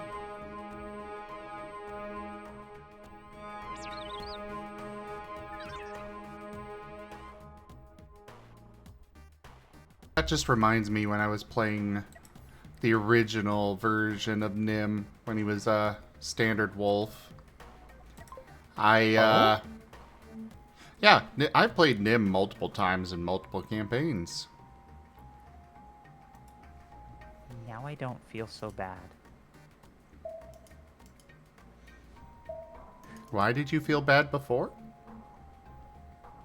For recycling names of different characters in my tabletoping experience. Well, in the case of Nim, he was actually the same character, just traveling to other worlds. Did he get isekai'd into a mystery dungeon? No, he originally was a planeswalker, but then Wizards of the Coast did their nonsense, and now he is what is called a porter, with different mechanics to it. And then he...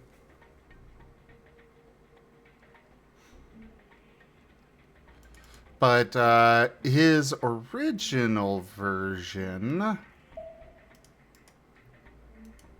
he had wings surgically attached to himself. He didn't keep that as a Lycanroc. No, Unfortunate. no. I guess we'll have to save that for Vector. What did he get? He's like, oh, yes, I remember that. And that's where he has the medical outfit. Yes, Valerie made that one happen. The Nurse Nim outfit. There's nothing wrong with a male nurse. But anyways, we came across a Death Knight in one of the campaigns that he was in. And this thing was like level 20. We were about level 4-ish. Mm-hmm. Nim sees this guy sitting on his throne, goes up and sits next to him, and looks up expecting head pats. The rest of the party was panicking, like, no, no, no, no, no, no, no. But Nim's just sitting there looking up at him like, come on. And Enja was the storyteller there, and he described the Death Knight raising its hand. The heavy metal gauntlet gleaming with spikes. He moved his hand over Nim's head. They were expecting him to get absolutely, jellied. And then he gave Nim head pats. And it was so glorious. That is fair. It's like, I bet there was the sound of dice rolling in between that interaction and your action, though. No. No charisma check. Lucky you. See, I would expect that from a lich, because people actually underestimate liches. Liches are actually usually fully sentient, and they're not just constructs of malice. I'm not so sure about Blood Knights. Well, Death Knights are also the same thing. They are... It's just that they are typically evil, same as liches. Well, it's not so much that the lich is evil, it's just that the process that the lich has to undergo to actually get the immortality kind of is evil, so it makes them evil by extension. But they probably want to distance themselves from those unfortunate truths.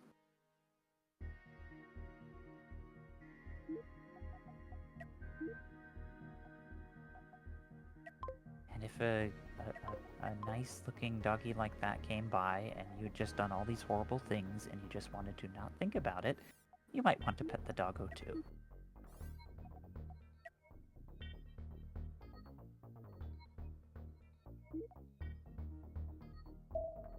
I forgot the art was still on the screen.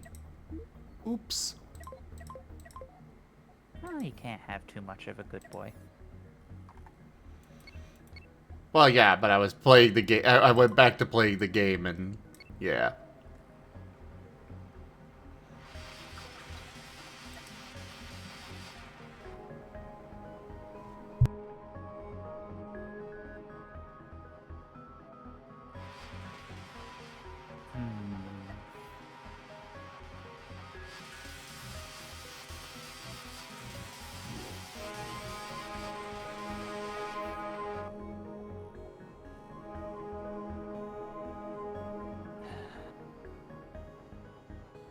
Yeah, some of these are like, Actually, that's not too bad.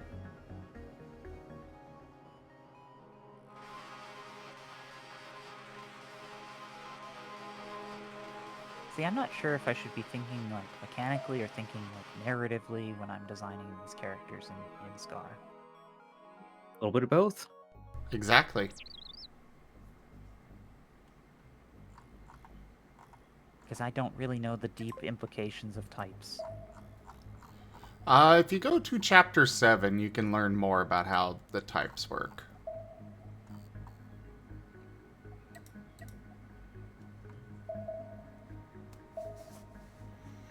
And what they generally mean. Okay, I think I will go to Chapter 7, because that might actually help.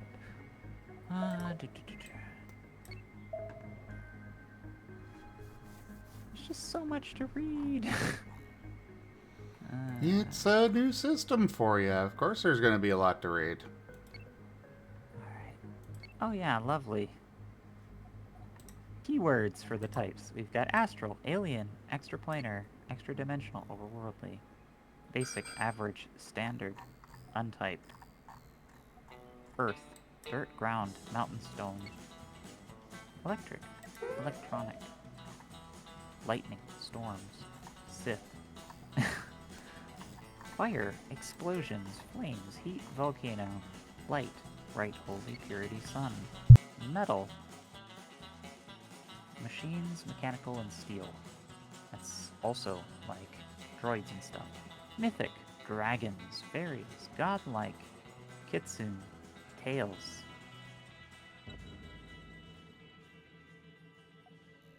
Nature, animals, plants, and trees. Necrotic, decay, rot, undead. Poison, acid, toxins. Psionic, mental, telekinesis, telepathy. And I pick Shadow, and that's like corruption, darkness, demonic.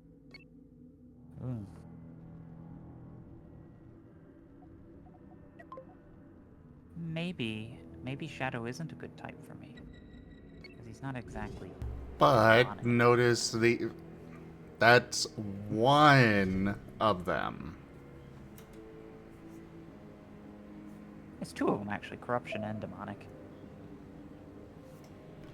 Well, corruption also applies. Corruption isn't necessarily entirely bad. Like, your goal as a spy is to corrupt the system that you're infiltrating. I guess it's kind of there's two like modes of thought. There's the corruption, which I often think of as he's like maliciously influencing, which is good as a spy.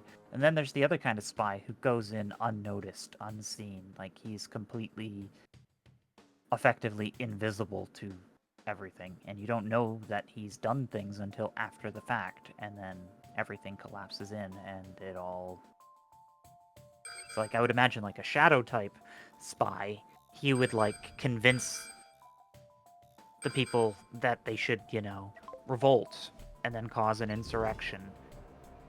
Whereas like another type of spy might go in, get all the codes, set everything so that, at the moment a matchstick goes down, the whole thing goes up in a tinderbox. Not quite. Okay. Because there's also the darkness there. Yeah, which is kind of the spy thing, which is kind of why I picked it. Especially knowing the things that the character might embody, it also kind of made sense. The subterfuge and that kind of. And in that way, it was very much that kind of fit. But yeah, no, I could lean into those other elements because they're adjacent. I could lean into the corruption, and that could develop into the character. But right now, the character is a small fish in a big pond. He doesn't have his guard down to that level at this point.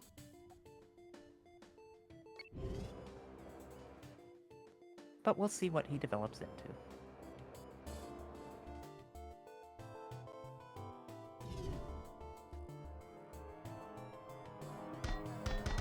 I'm very hyped for the campaign. I am too.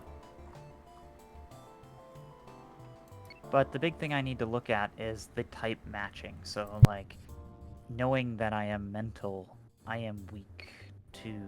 My psionic makes me weak to astral, metal, mythic, psionic, poison, and sonic. That makes sense. Like, loud sounds while you're trying to think. Not great. Astral, well, yeah. Anyone who's read Cthulhu Mythos knows that the smart people tend to go crazy first. Metal, don't try and compete with a computer and trying to figure things out.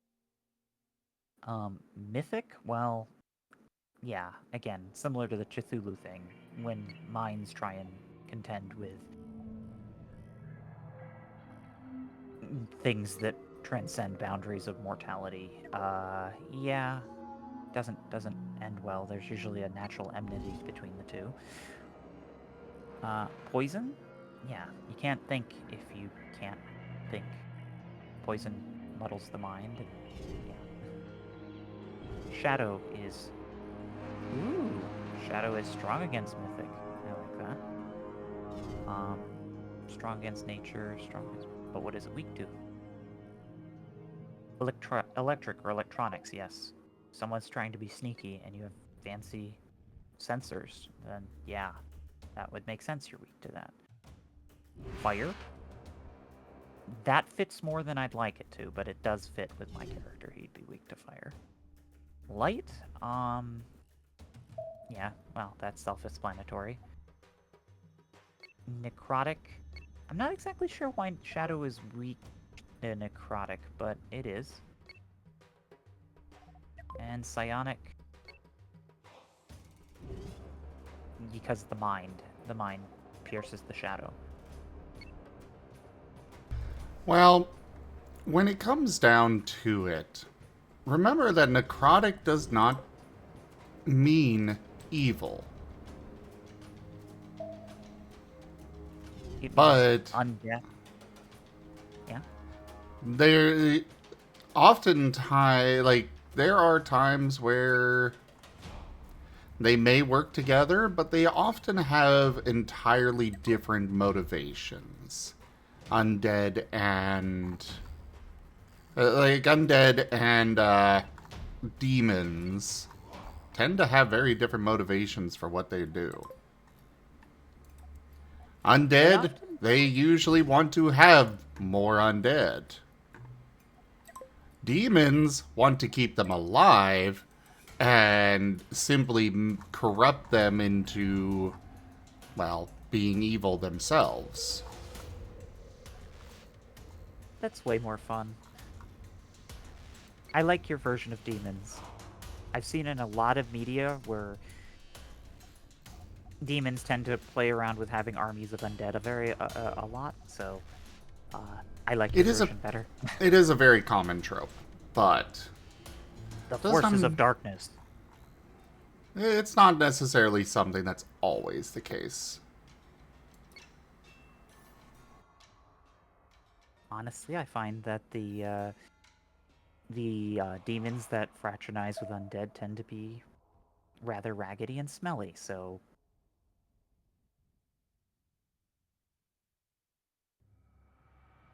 I like your interpretation.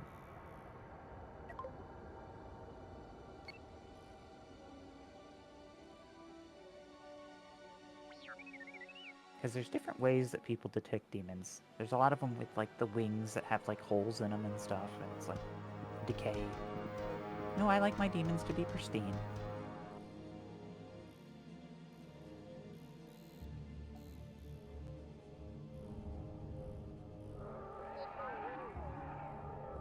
Oh, this is gonna be such a fun campaign.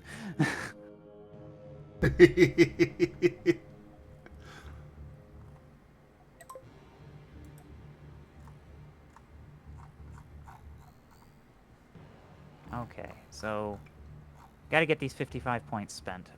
Is there anything I should be buying for my weapons? Because my weapons can take 20 points. That's how much points they have to You spend. could... Well, it's how the max that you can spend on them. Not so much they have that many points. Right. There's only 3 shadow abilities that are there. There's like a cloaking ability, which isn't actually a bad one. We have 3 affinity feats for each type. Except for normal. Except for basic. But that's just because we couldn't think of any replacements for the 2 that we moved away. At least not yet.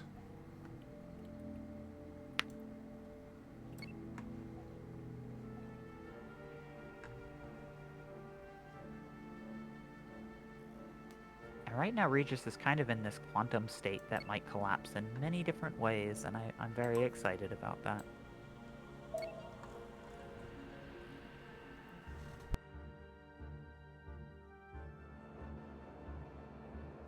I liked how you described the 3 ways of making a character. There's characters with, like, a whole lore book that come into a story. There's characters with a basic idea, and then there's characters that you just kind of get the feel for.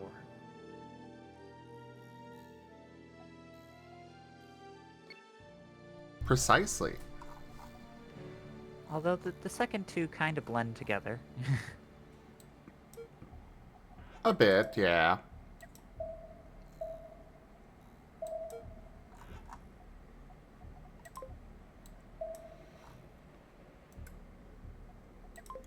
Oh, I guess I already gathered that scrap.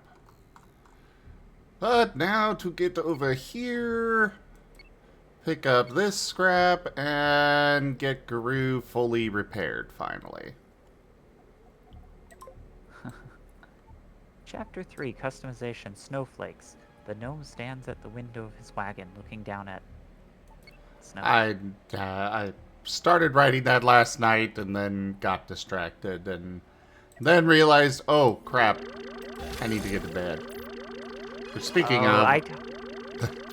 Yeah, it is running a bit late. Yeah. I thought it was just a polar bear joke, like a polar bear in a snowstorm. The gnome stands at the window of his wagon, looking down at... Because the chapter's called Snowflakes. Well, the chapter is called Customization. That is the introduction story. Ah, is every chapter going to have a story? That's Yes. kind of cool. Like, you've already seen 2 of them. Yeah, that is fair.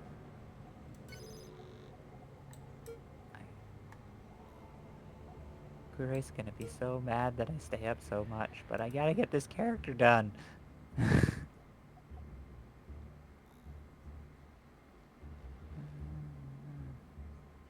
see here. Where is it? Chapter 3. Oh! What?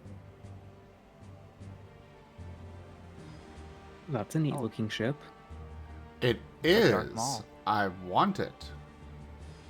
Darth Maul in ship form.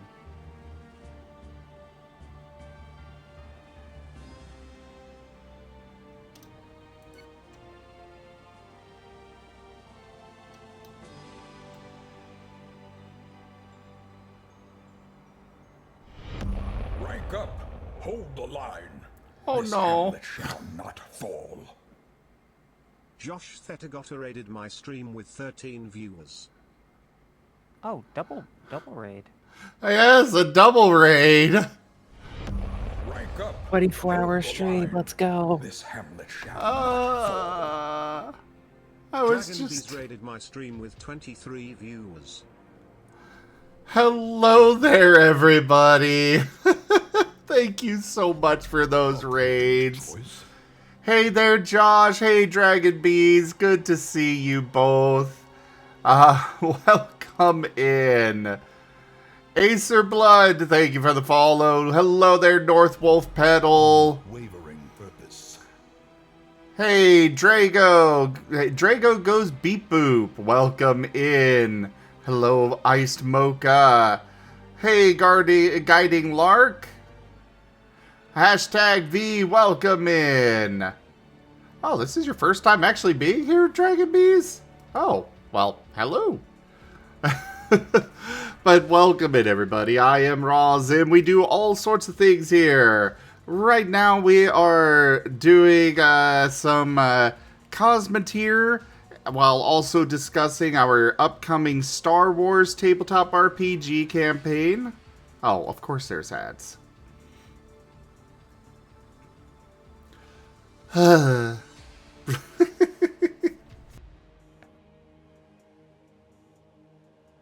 Hey, I'm glad to see new people. Yes, it is very nice to have y'all here.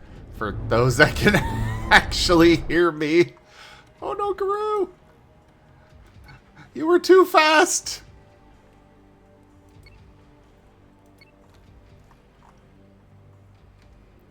I can still hear Ooh. their voice. This looks like a nice ship. Okay, we got Guru out of there. And we're bringing in the rest of our fleet. We're going to take this thing down and hopefully try to capture it.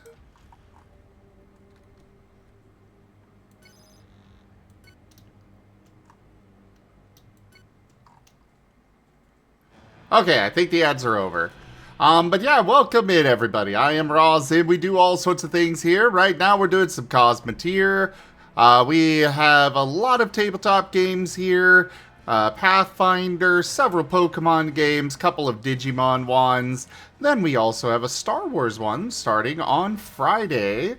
And we also have artists that come and join us throughout the week.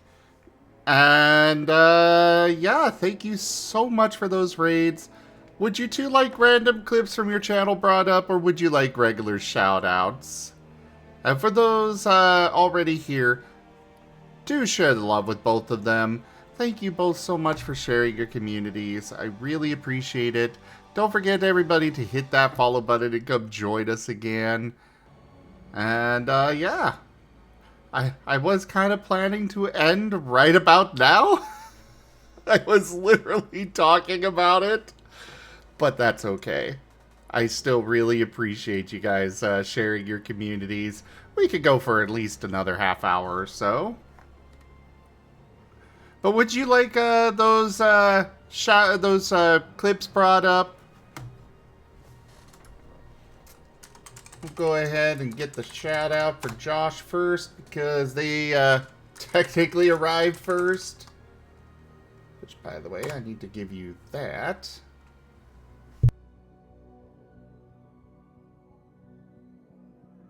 Oh yeah! I love the TF Talkies. They are so much fun.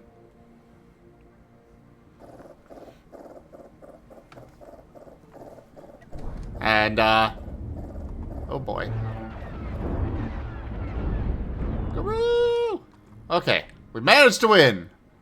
Is there enough of it left that we can capture it? That's the real question. Looks like it.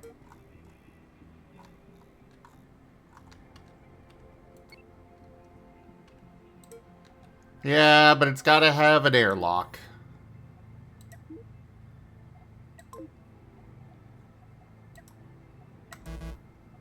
Nope. Can't transfer anything to it. Aww. But what about this bulk freighter? Because that could be useful too.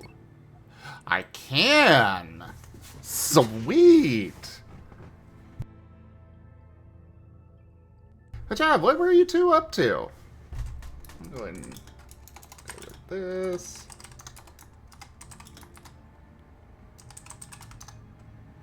Just kind of hanging out over there. Can I do the, Nope, gotta wait another 23 seconds to shout out Dragon Bees.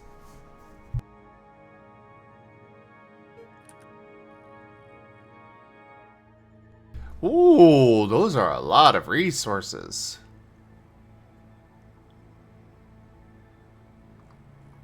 Where are you going?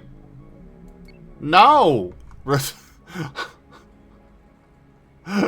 Apparently the ship was trying to, the last command in the computer of this ship was, get out of there.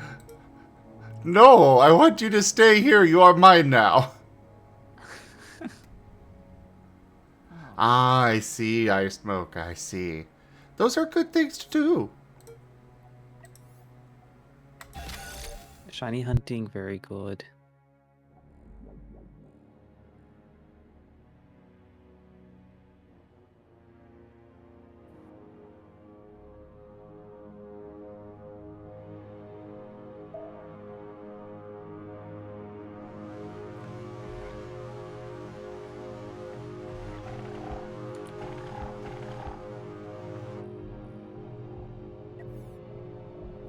Meld with shadows is actually not a bad one.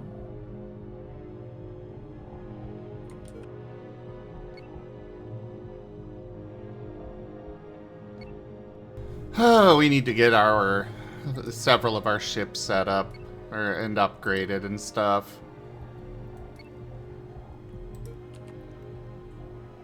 I could totally imagine. I could see how that could go. That's cool. The trick will be not revealing too much about a new thing that I do. Hey, you'll get no judgment from me, Josh. Raijin, Rex, and I are in a poly as well, and yeah, we get we get a little spicy sometimes. Then we got Guru and Kubroy, who get absolutely precious when they're together on voice. And, of course, you can never forget about Seda and Abby. Lep. To be fair, you do the same thing when you're around Rex and Ryan. I have no idea what you're talking about.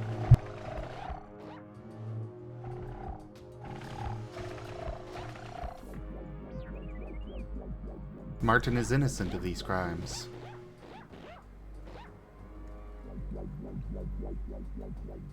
What it does is it makes me wish the Kudroy's sleep schedule wasn't required to be flipped, because it makes me miss him when I hear that.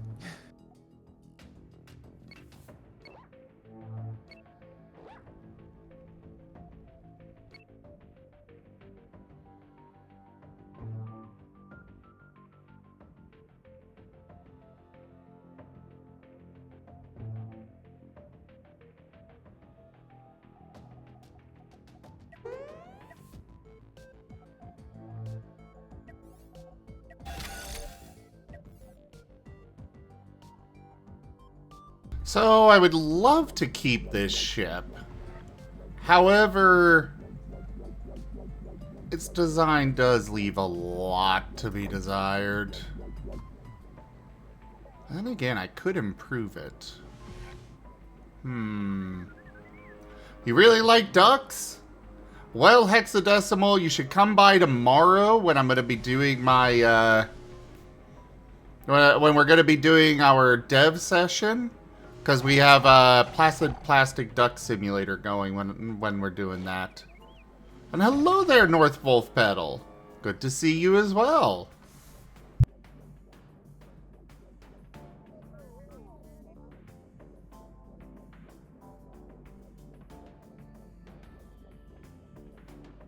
Oh my god, so many people. Suddenly everybody just pops up. Hey, Dwago Woofy Appreciator. Hello, Tig Otter T Supervisor. The square hole consumes all. Interesting name. Bee's Voluptuous Rump? Are these like different accounts you guys have? Ah, those are your alts. Okay. Max Bologna Sloppy Cheesecake?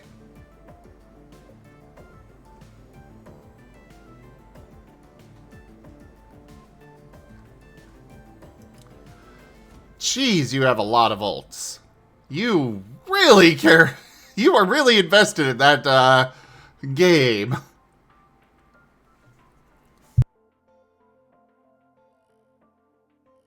Ah. I just thought it was a very rare Pokemon. Delicious in Dragonite. Thanks for that follow. Fair enough, Josh. I only have my main account and my bot account. Jeez.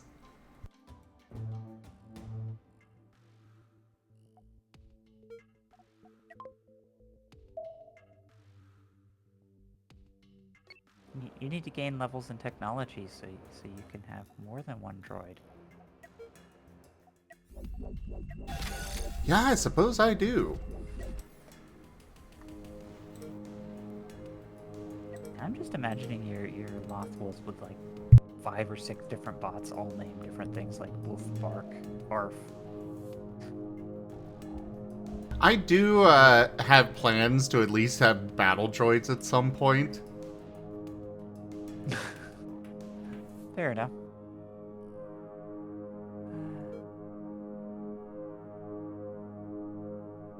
Okay, so if I take meld with I shadows, did not see that hexadecimal. I did not. I am intrigued.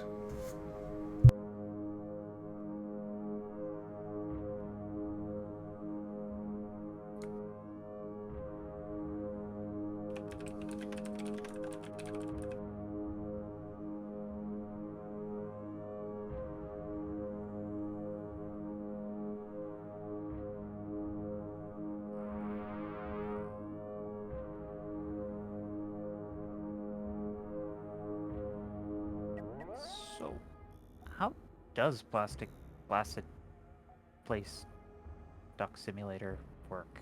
Is it just automatically pick everyone up in chat? Oh no. It's just a little idle thing that you just look at or watch ducks float around in a pond. That's it. Okay, because there's lots of different elemental ducks. I thought it was something like that old Stream Raiders game you had. No, it's just an idle thing. I like to have it to be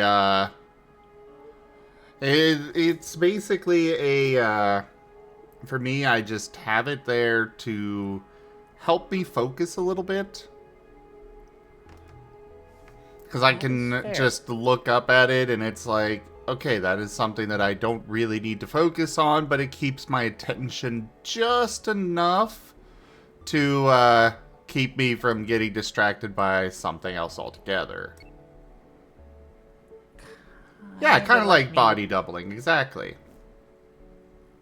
Me with these big spreadsheets, I'm looking at them, and I come back to the stream. And you're glowing rainbow colors, like, all the time. And then I come back.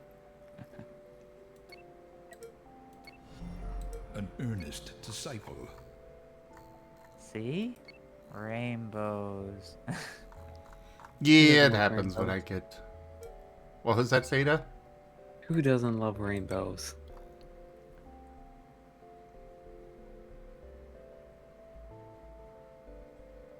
Your SBQ? Hexadecimal, thanks for that follow.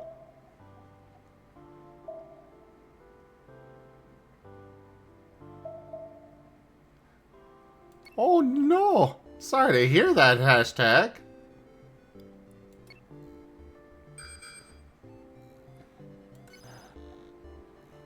Alright, let's engage this new enemy. With our fleet of very mismatched ships. I believe in you. Alright, break formation and fire!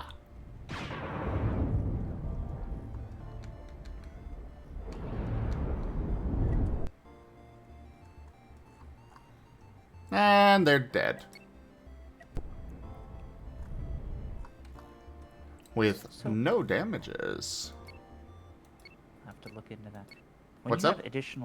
When you have additional target on a weapon, does that, like... I'll have to read about it. It's probably written somewhere.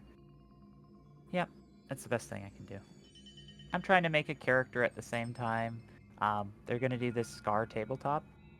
And I'm trying to figure out how to make the character last minute, 2 days before the game. Well, I've been working on it a little. But that's what I'm talking about, if you folks who jumped in.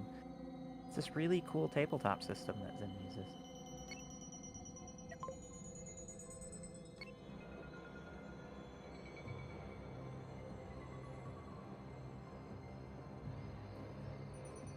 Yeah, we've been developing our own tabletop system for over 2 years now.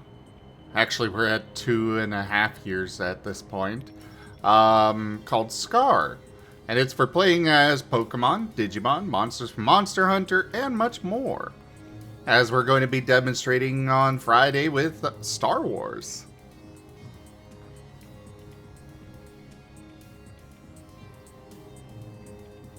I I was seeing if the additional target ranged actually had any downsides.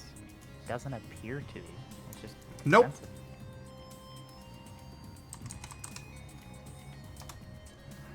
Well, by all means, come on by, Iced Mocha. We have a lot of tabletop games throughout the week. We're going to have a dev session tomorrow for Scar.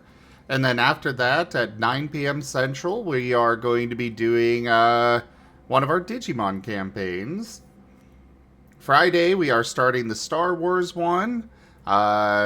Also on Friday, we have the campaign that I run called Wild Traditions. It's a Pokemon one.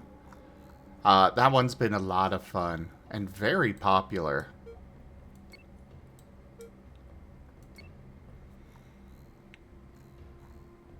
We have a lot of fun with Wild Traditions.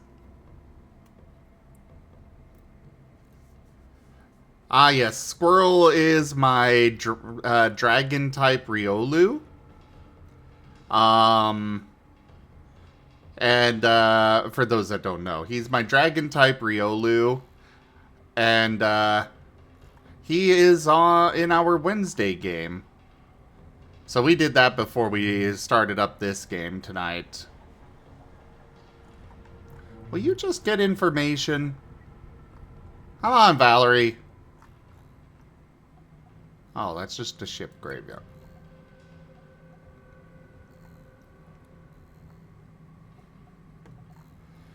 Alright, let's go ahead and come over here,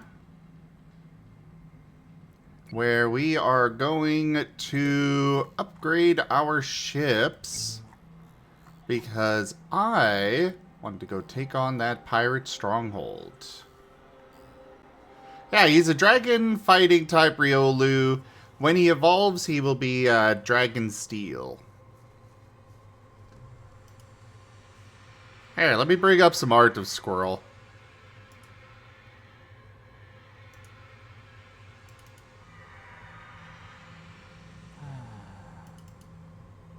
Light black.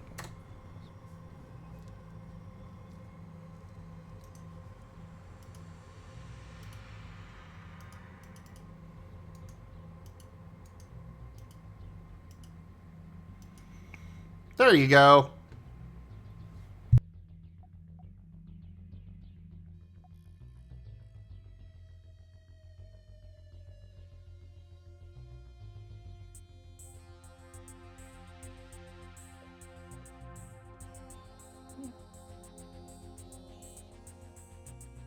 Yeah, I should do that.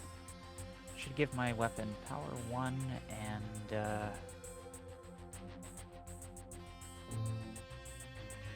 additional target ranged, and then that'll dump 20 points in that.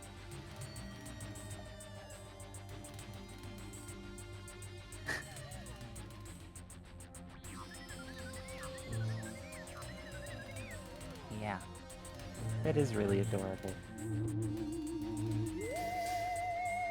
Very friend-shaped. And then there's his Lucario form,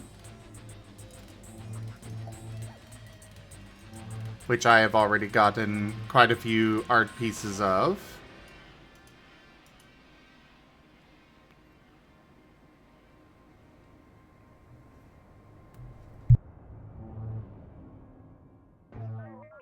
He's a bit of a blacksmith. Just a bit. As a treat.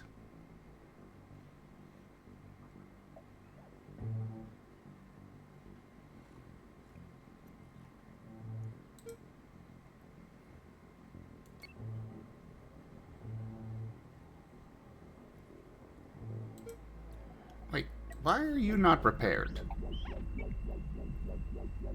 Oh. Why did that...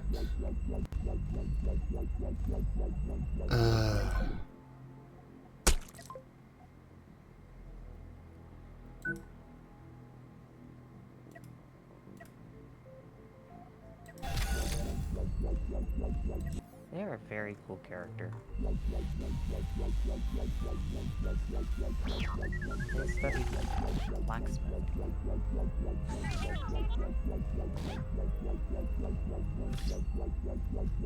And then they got to be a cool dragon. Here, have another piece of squirrel in his Lucario form.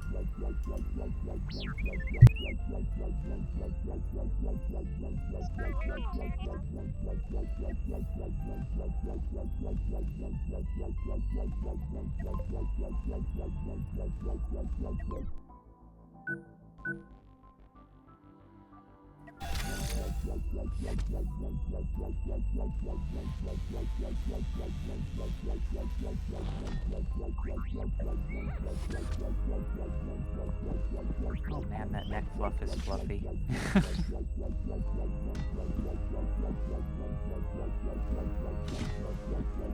Oh, he gets another set of horns when he evolves.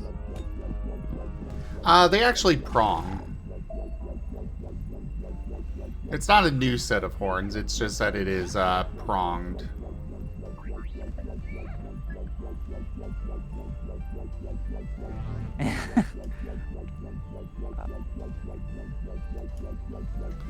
Yes, indeed. Mocha. It's okay. I've got art of him like that too.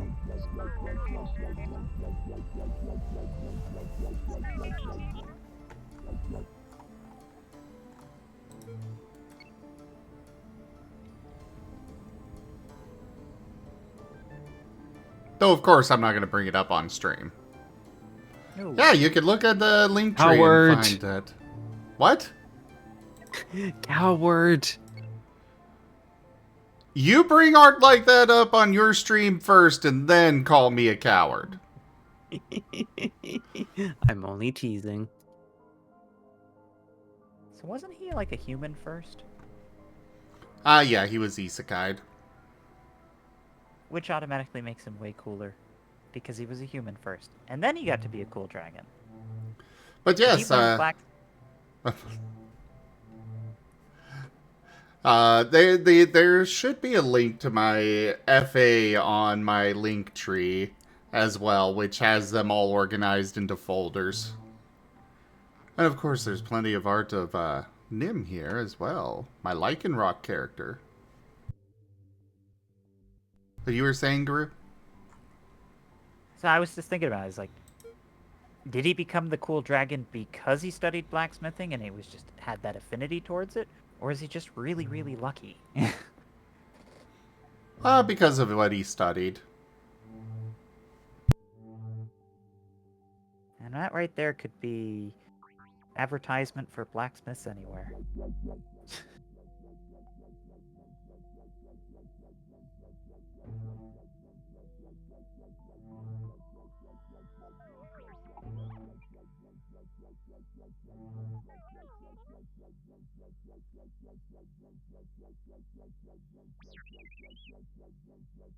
Yeah, that's a really cool character.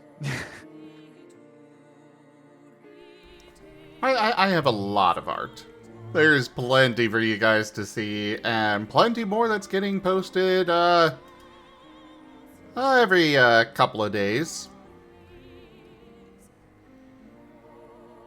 I have more art that gets posted every Friday, Sunday, Tuesday, and Wednesday.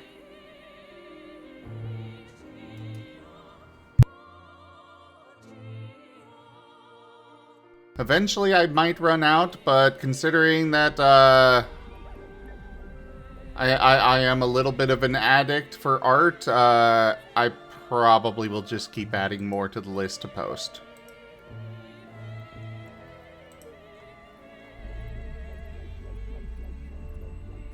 I'm going to have to get a good job in computer science so I can get a big paycheck so I can do something like that. Yeah. I really don't. I really should cut back a bit, but then again, I find an artist like Tick Out, and yeah, there's a lot. I blame Zeta. No regrets. Hey, look. For me, the story of Tick Out is an artist going above and beyond is something that I will just basically just then stay loyal to. The Sparks Note version of is that my first convention, AnthroCon 2022, I had nothing. I had like no badges or anything like that. So people like, I was walking around with like Abby and Wernie and Zelo, and it was like people were like looking down like, yeah, there's no character there. I'm sorry. What? A friend of mine, Arzer, was getting a badge from Takeout of their I think it was their reboot at the time, and I'm like, oh my goodness, this is really good, and they were taking commissions at the convention for those badges. And that was like Saturday noonish. No guarantee to be done. They try, but no guarantee. And because I was actually traveling back to Bermuda International at the time, they pushed to get my badge done because I was leaving like 5 a.m. Monday morning. They basically drove down in their friend's car, met me at the hotel lobby at 9 o'clock on Sunday night to hand deliver the badge to me. Like, thank you, you have made my convention. I mean, there's also the story of your birthday present last on Sunday there, Seda. Absolutely that too. But I was basically just starting with the like, this is an artist that like basically right out of the gate was like, you're an incredible being.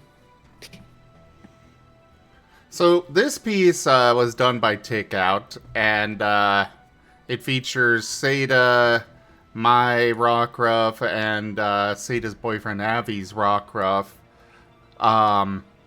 doing a combo attack. I commissioned it on Sunday for Seda's birthday. I was very much expecting it to take several days. The Takeout told me it would take several days.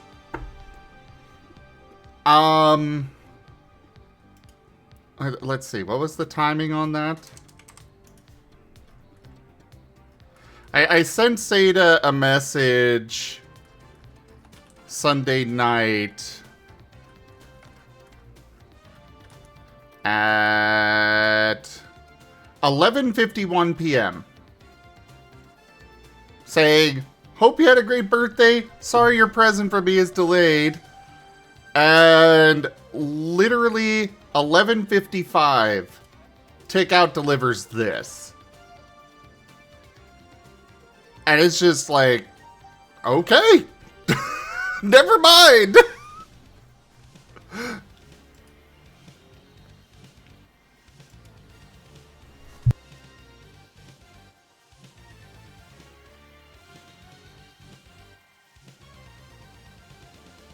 Yep, Takeout is an excellent bean.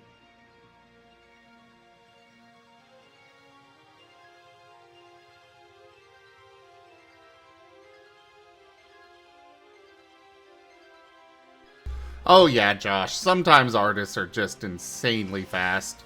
In fact, I've got a bunch of artists that I manage for, which you guys can see on that website,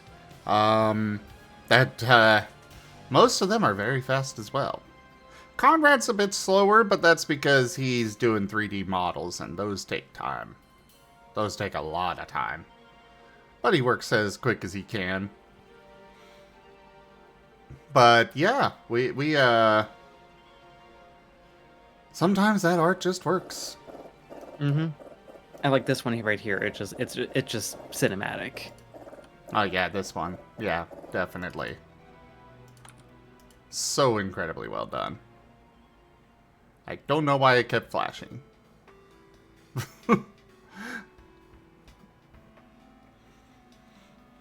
And nice, Bees. Thank you for the watch on there.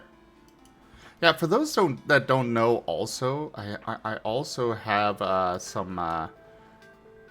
if you guys are into transformation, I am very much into that. I have the TF Talkies. I have over 40 forms that you guys can transform me through. I'm not gonna turn on the potions tonight, but, you know, you could just go through the stages of the transformation live on stream here. And then at this point, you could choose to go Anthro or Feral. That's the feral form of the snow leopard. Meow. And then I've got a Fennec and, like I said, over 40 different forms for you guys to turn me into. And there's the feral Fennec. And a lot of the forms have an Anthro form as well. Well, they all do. Except for ones that are only Anthro in the first place.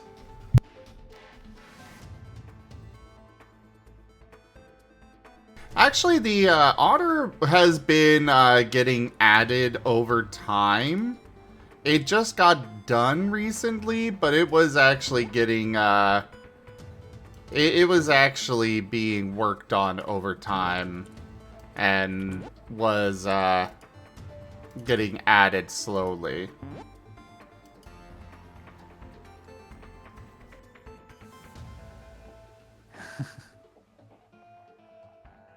That is a good one. Then there's this one that I really like. The Western Dragon one. Very Spyro. Very itty bitty. Yes, it actually is. I didn't catch that. That explains the size. Yeah. Went with the Spyro style dragon form.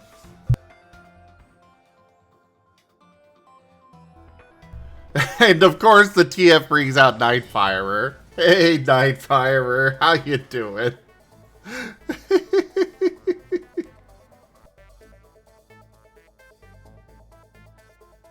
Yeah, I swap between models and the TF talkies throughout the week. Except every Tuesday you can find me with TF talkies. Because TF Tuesday. But, unfortunately, as much fun as this is, I gotta end it. I need to get some rest, do that self-care thing. But thank you everybody so very much for joining us today for Cosmoteer. Check out our website, zgfgaming.com. We've got links for our Discord, Telegram, Mastodon, Blue Sky, Patreon, and more. They are on the website as well as down in the description below through our link tree. Thank you to my patrons, tippers, and subscribers. It is your support that keeps this channel alive and going. I cannot do this without your guys' help and your support, so thank you. Consider becoming a patron over at patreon.com/zgfgaming. It's one of the best ways to help out the channel, though you can also do so by tipping to the channel directly, using our Humble Bundle partner link, or commissioning one of the artists I manage for. Their details are at zgf.art. But for now, thank you so much for joining, and I bid you all the most fondest adieu. Good night, everyone. You all have a good one.